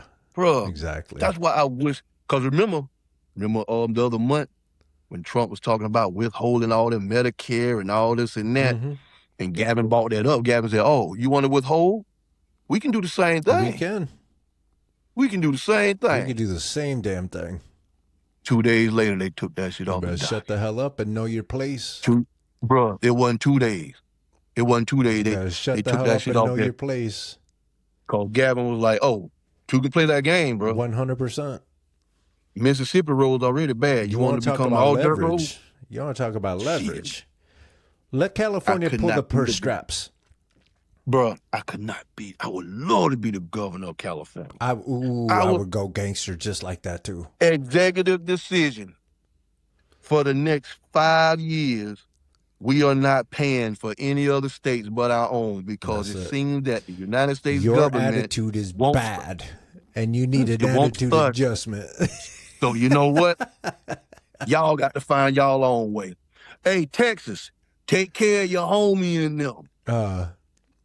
Since y'all got it like that, since y'all want to bring back hanging and all this and stuff like that, how about you going on and help Arkansas You out? help them. We'll take care of New York. We'll take care of Illinois. Okay. We'll take care of Oregon. We'll take care of Washington. And then we'll see. And then let's see. And then let's see. I've never understood why. Because they don't tell the whole truth. When Gavin said that, I was like, man, please, bro, just cut their ass off. Come on, Gavin, come on. You know what I want as a politician? I want Gavin Newsom, but black. Yeah. Yeah, he would be, I want Gavin Newsom with someone with a chip on his shoulder. Like that. Mm-hmm. Just walking in and be like, what? You are talking a lot of shit for a state that's about 3 months late on its fucking rent. Yeah, like Obama with a chip on his shoulder. Could you imagine if Obama had Gavin Newsom's attitude? Obama's nice. Yeah, that's what I'm saying. Obama's nice. Give me Obama, but like, and I know. If Obama had Roland Martin's from attitude. Chicago, but I need Obama from like Maywood.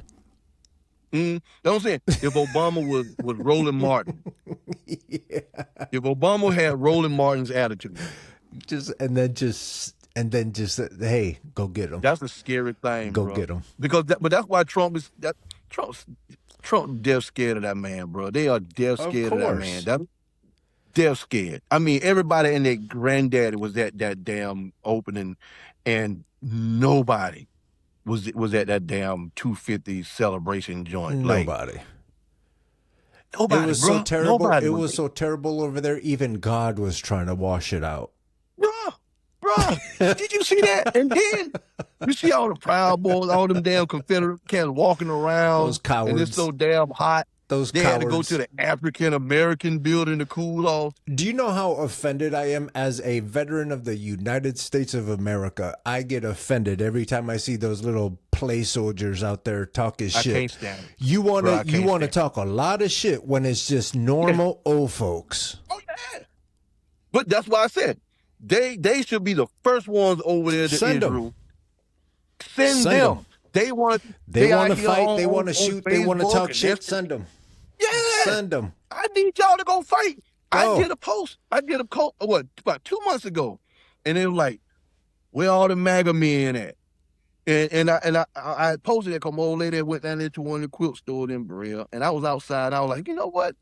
I ain't gonna be too political, but I just want to ask all the MAGA men, where y'all at, bro? Right. Why ain't y'all on the front line? All the shooters, all those guys, all those Billy badasses. Yeah, bro, go sign up, bro. That thing, sign up. I got so many people commenting on that damn thing, man, and I kept saying in the clip, I said, look, man, I ain't beefing with y'all, but I just want to know why y'all got all this energy on social media, but ain't none of y'all jumping on them planes to go over there to fight for your boy.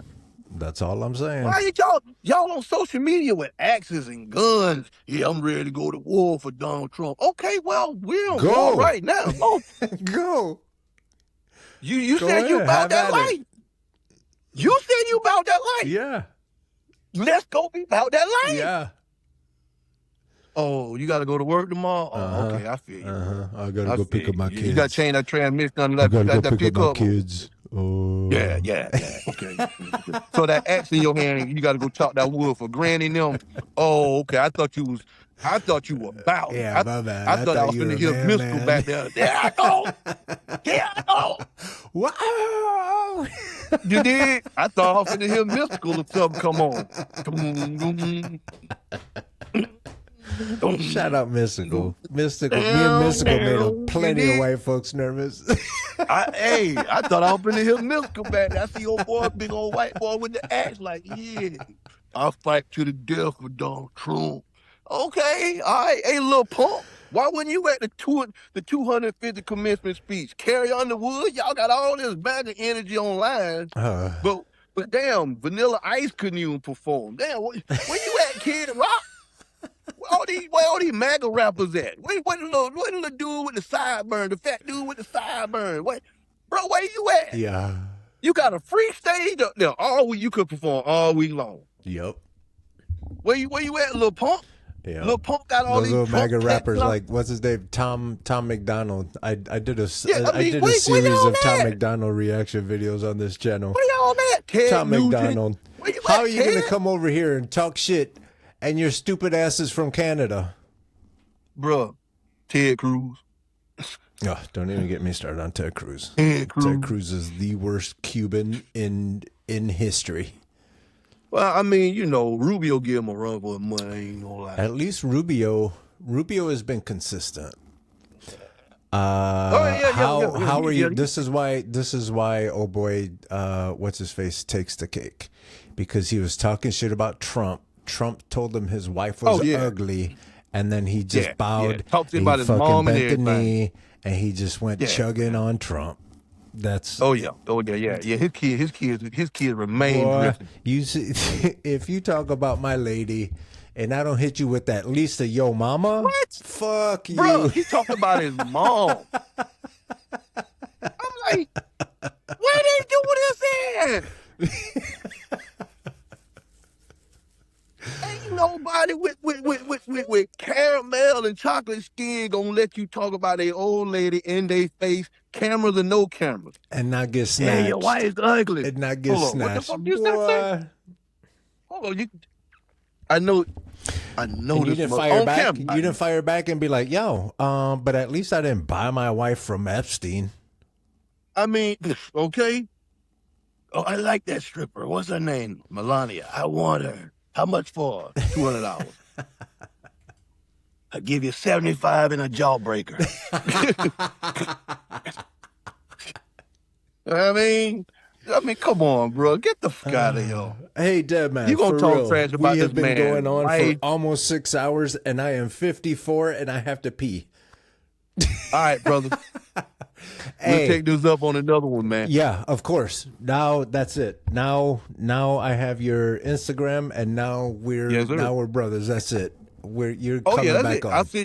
I'll send you the map just in case it even, you know what I mean, you out and about. Yo, text your brother, holler at your boy, man. You know what I mean? I'll shoot you that, man, as soon as we link off. Oh yeah. You did. But yeah, man, anytime you want to do this. Let everybody know where they can find you online, and then where they can find out more about FDN. Oh yeah. Yeah, man. Y'all can hit me up, man. I'm Dwayne Williams on Facebook, DUANE Williams. It'll be Deadman Rashaun in parentheses on Facebook. Deadman_Rashaun on Instagram. Same thing on Red Note. Same thing on Threads. Deadman Rashaun on YouTube, YouTube Vivo, YouTube Topic, all of that. JettlaneRecords.com is JETTLANE. JettlaneRecords.com. That's where you can get all the merch from. I usually put up a different shirt every month on there. We got country artists. We got Americana artists. We have gospel artists, rock artists. Me, Freddie Handshoe, Sinful Lily. We got even some of the stuff that we did with the Kiss tributes, Alice Cooper tributes on there. And we're allowed to do it because when you play with them, you know, they still get money. So it's not like you're taking somebody's music. You did what I'm saying? Yeah. But yeah, man, JettlaneRecords.com, FDN Network. If you just want to just follow FDN, just follow FDN. And if you got a cousin or a homeboy or a homegirl, a husband or wife that do music, hell, I'll throw the free joint on them for them. You know, hey, my cousin rap or my uncle, if he sing, I'm gonna follow your page and show him some love. Okay, tell Unc to send me an ad, and I'll put it up there on the page for him. I'll put it up there on the station. But yeah, man, FDN Network is on 24 hours a day, 7 days a week. You can go there. If you like what you see, throw a shout out to it. You know what I mean? Throw a screenshot. If you see something on there, watching FDN Network right now, you know what I mean? Hey, that's what he do. Because that's how Carnage, Last Measure ended up getting on, because he was like, yo, he seen where he was talking, while I was talking about it, he went to FDN and he ended up seeing some commercials. He was like, oh shit, okay, here's some, okay. Because I play a lot of music commercials, stuff like that on there. So when he did one, he actually posted for his album. I said, hey, send me that. I'll turn that into an ad. And I have the equipment at the studio where even though it's a TikTok or Facebook, you know what I'm saying, ad on there, I'll take that and blow it up to where it can go on TV. Oh, nice. And that's what happened with him. Cause he was like, hey man, I ain't got no commercial. No, send me the ad that you had on Instagram. I said, just send it to this website. I need the email. I don't need you to DM it to me. Send it to this email. And he sent me the Instagram ad that he had on my email. I took it to the studio, blew it up, and I said, hey, I got you on there. And I did what I did for y'all, for him. I put up my laptop. I showed him. I said, yo, here's your commercial.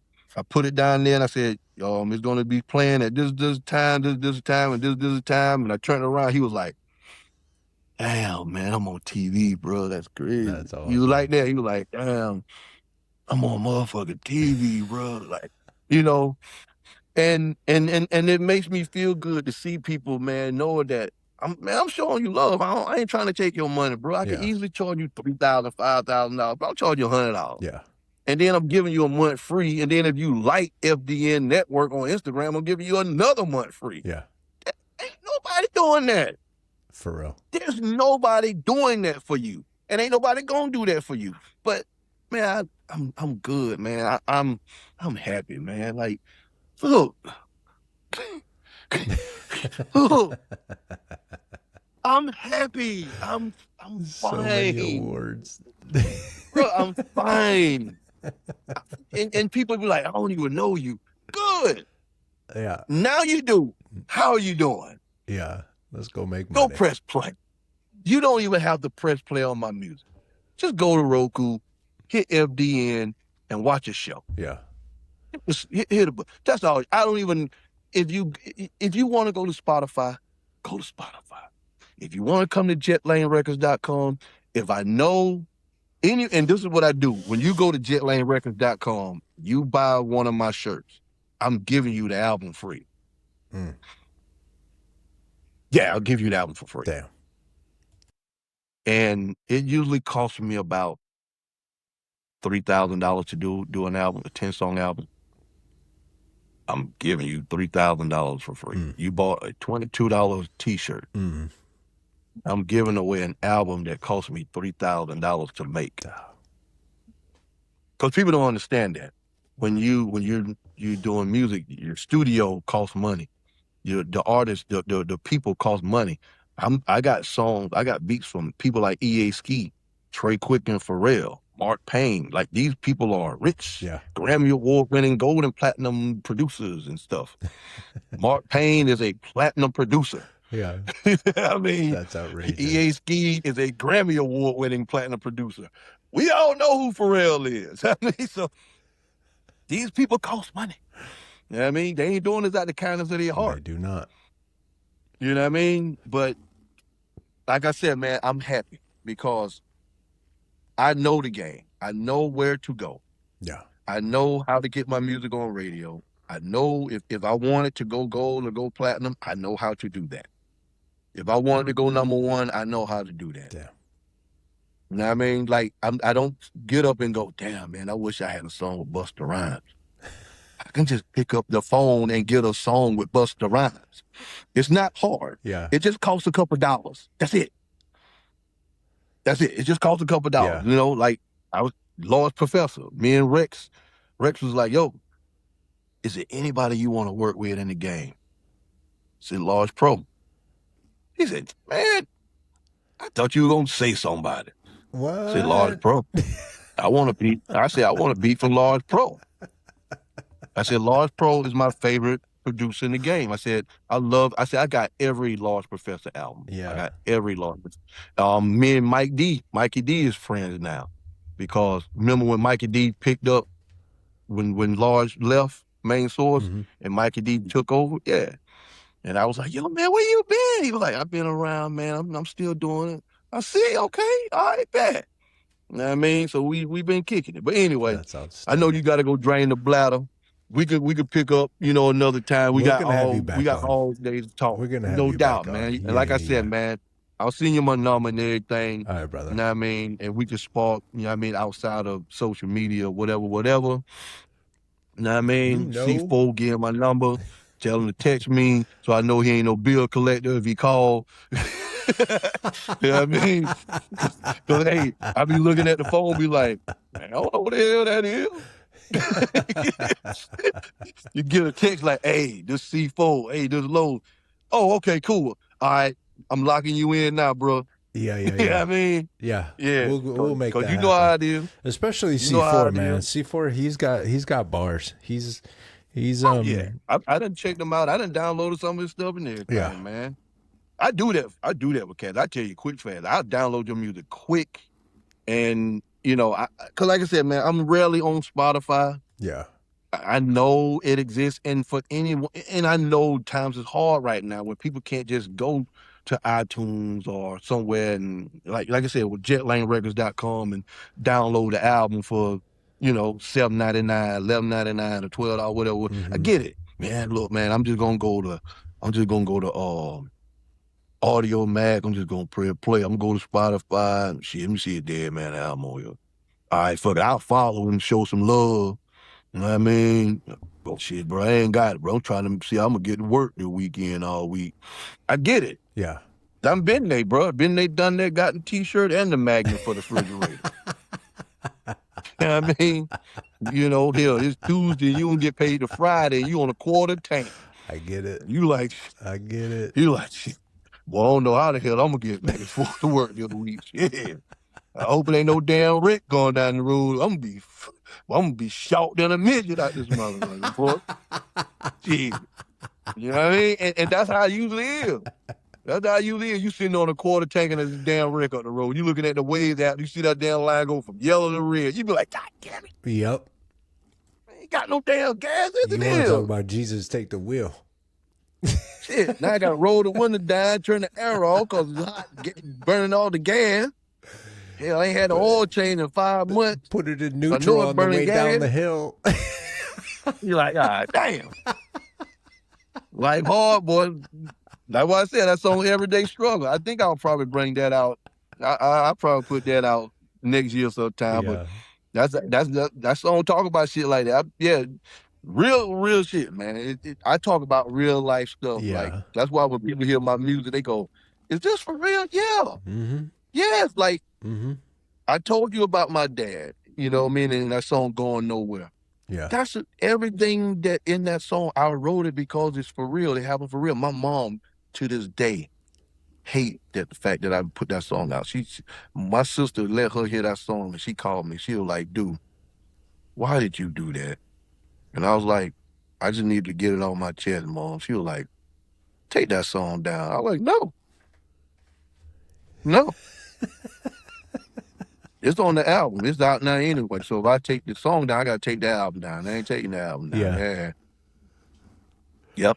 I did That's Just Life, and I did Going Nowhere. And it was a struggle to see which one I was going to put on that compilation, but I put That's Just Life on the compilation, and then I put Going Nowhere on the album. Yeah. On the Love, Legacy, and Luke album. That was the first album on Universal.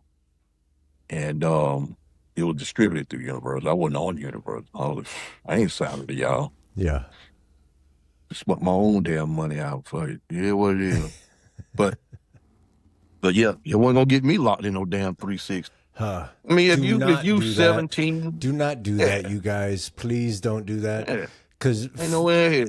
like Drake has all the money in the world, but God, Well, hell, Drake been in the game 20 years. yeah. So y'all people just listening to Drake. Nah, Drake old. Yeah. Drake an old man compared to what it is. Usher been in the game since '89. Yeah. Okay. Usher was singing These when he guys was been in the 2-3 game. years old on records and shit. Okay. Like he has been around.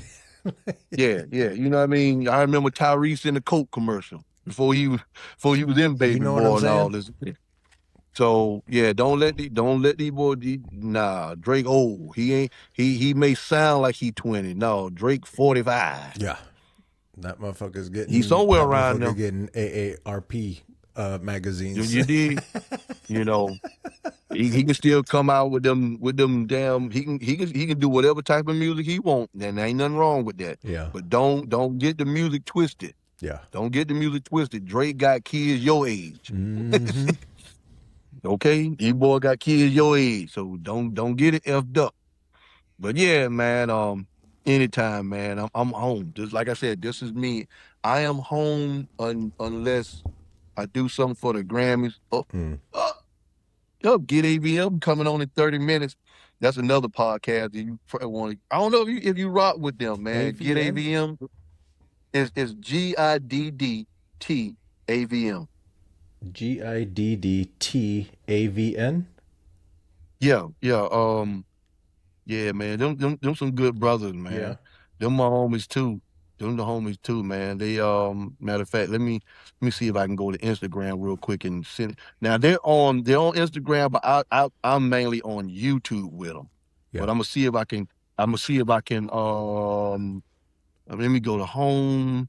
Go to search real quick before we get off here and show you their page. There they go.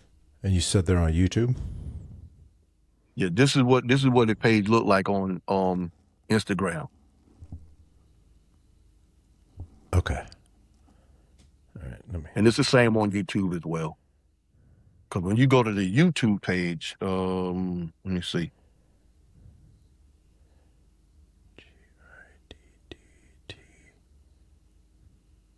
Okay.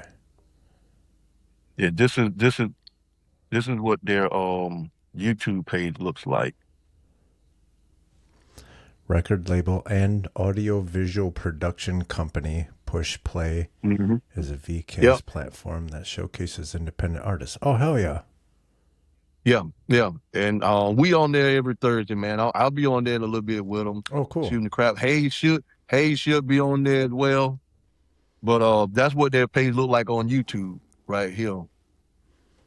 Okay. Yeah, I'm gonna check them out. And let me go to Instagram real quick before we jump off. I'm gonna try to shoot you Hayes page.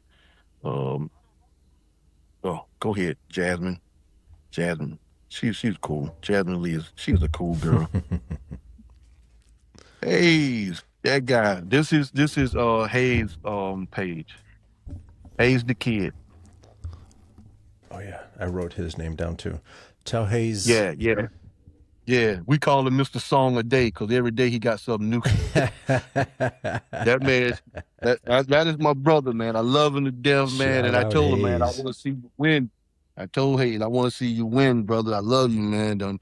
So, but yeah, I've gotten like 4 beats from him, and our listening session starts in 15 minutes. Man, everybody want. This is me. Yeah. I be on. Because see, what I do is I have my laptop here, I got this phone here, and that iPad here. But that's what I said. I'll probably have our listening session on this phone. So I got this phone up here. I have Get AVM on this iPad right here. And then I have this open, doing stuff on the network. Yeah. And then I have probably Ray Daniels or Chip Fool or somebody may come on. And so now I got him over there, and this is me. I'm not lying. Or like the last week I was on a Zoom meeting. I was on a Grammy Zoom meeting. I had Rex on the phone. We talking about getting music together. Yeah. Okay. I had Get AVM on this, and I got and I'm doing the network work movies on here. So I'm editing the damn movies. I got to write the scripts for some of them because you got to look at the transcript and everything. You got to go, okay, this, and this for the description, so whenever it comes on TV, all this got to be on there. So hell yeah, I feel you, brother. So now I'm typing in, hold on a minute, Rex. Hell yeah, that was fire. Hey, yo, that was dope, bro. Oh, no doubt, King. Hell yeah, man. Oh, you already, come on, Miss Patty. You already know how we doing that. Just send me the link, and we gonna be down there in Louisiana anyway in a little bit. So hold on, mute.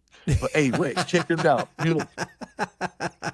And that was 2 hours, back to back. That's what I do. That's amazing. I'll lie to you not. That is me. And so then I'll unmute the Zoom because when I muted, there's a transcript. So now I got Rex. So you were like, yo, King, what's? I'm like, man, you talking to Graham? Yo, yeah, I got the the MCL meeting is tomorrow. Hell, that's what 11:30. Hey, you need to play that song such. Yeah, tell Dose I said good looking, man, on that beat. Yo, when I get it back, I'll send it to him. Yeah. Romania, what's the splits on that song again? Okay, but I just man, if old lady she be coming downstairs, she'll be like, I don't understand how you do that. Yeah. That is. And then, so like I said, if I'm not here, I'm at the studio. Yeah. I'm with Fred doing something, so it's always something, man. It's always something. That's awesome. But that's what I said. That's for 26 years I drove trucks, and I couldn't do none of this. Yeah. Because of that simple fact. But once I got out that truck, I do more work now. I do more work now than I did then. Yeah. But yeah, man. But yeah, King. All right, next episode, man, we gonna pop off some serious on that one too. We gonna get it in. We got a whole new record, 6 hours and 12 minutes. Let's go. Eat your heart out, Drink Champ. Yeah. Yeah, I seen that 4 hour 32. Drink Champs. Hey. We just did Drink Champs and Joe Rogan back to back just now. You did? Holla. And we still have plenty to talk about. Bruh, think about this. It take me 6 hours and 12 minutes to drive from Richmond, Kentucky to Atlanta downtown. Yeah. If I hit play on this at the beginning, if you was to post this whole episode, I could leave Richmond, Kentucky, and drive all the way to Atlanta, and we'll just be getting to where we at right now. That's love. That's what I'm talking about. Yes, sir. When you find your people, you find your people. You already know. You know? Everybody, Deadman Rashaun. Dude, it was so good to meet you, brother. It's always a pleasure, man. Always a pleasure, and I cannot wait for you guys to link up. And we all show love. Yeah. You show love, you get love. You do dirt, you get dirt. Can't wait. Just you wait. Just you wait. Just you wait. And at the end of the day, y'all, at the end of the day, if you don't remember anything from me, just remember this one phrase. I may spill the tea, but I sip coffee. And with that, y'all, we out.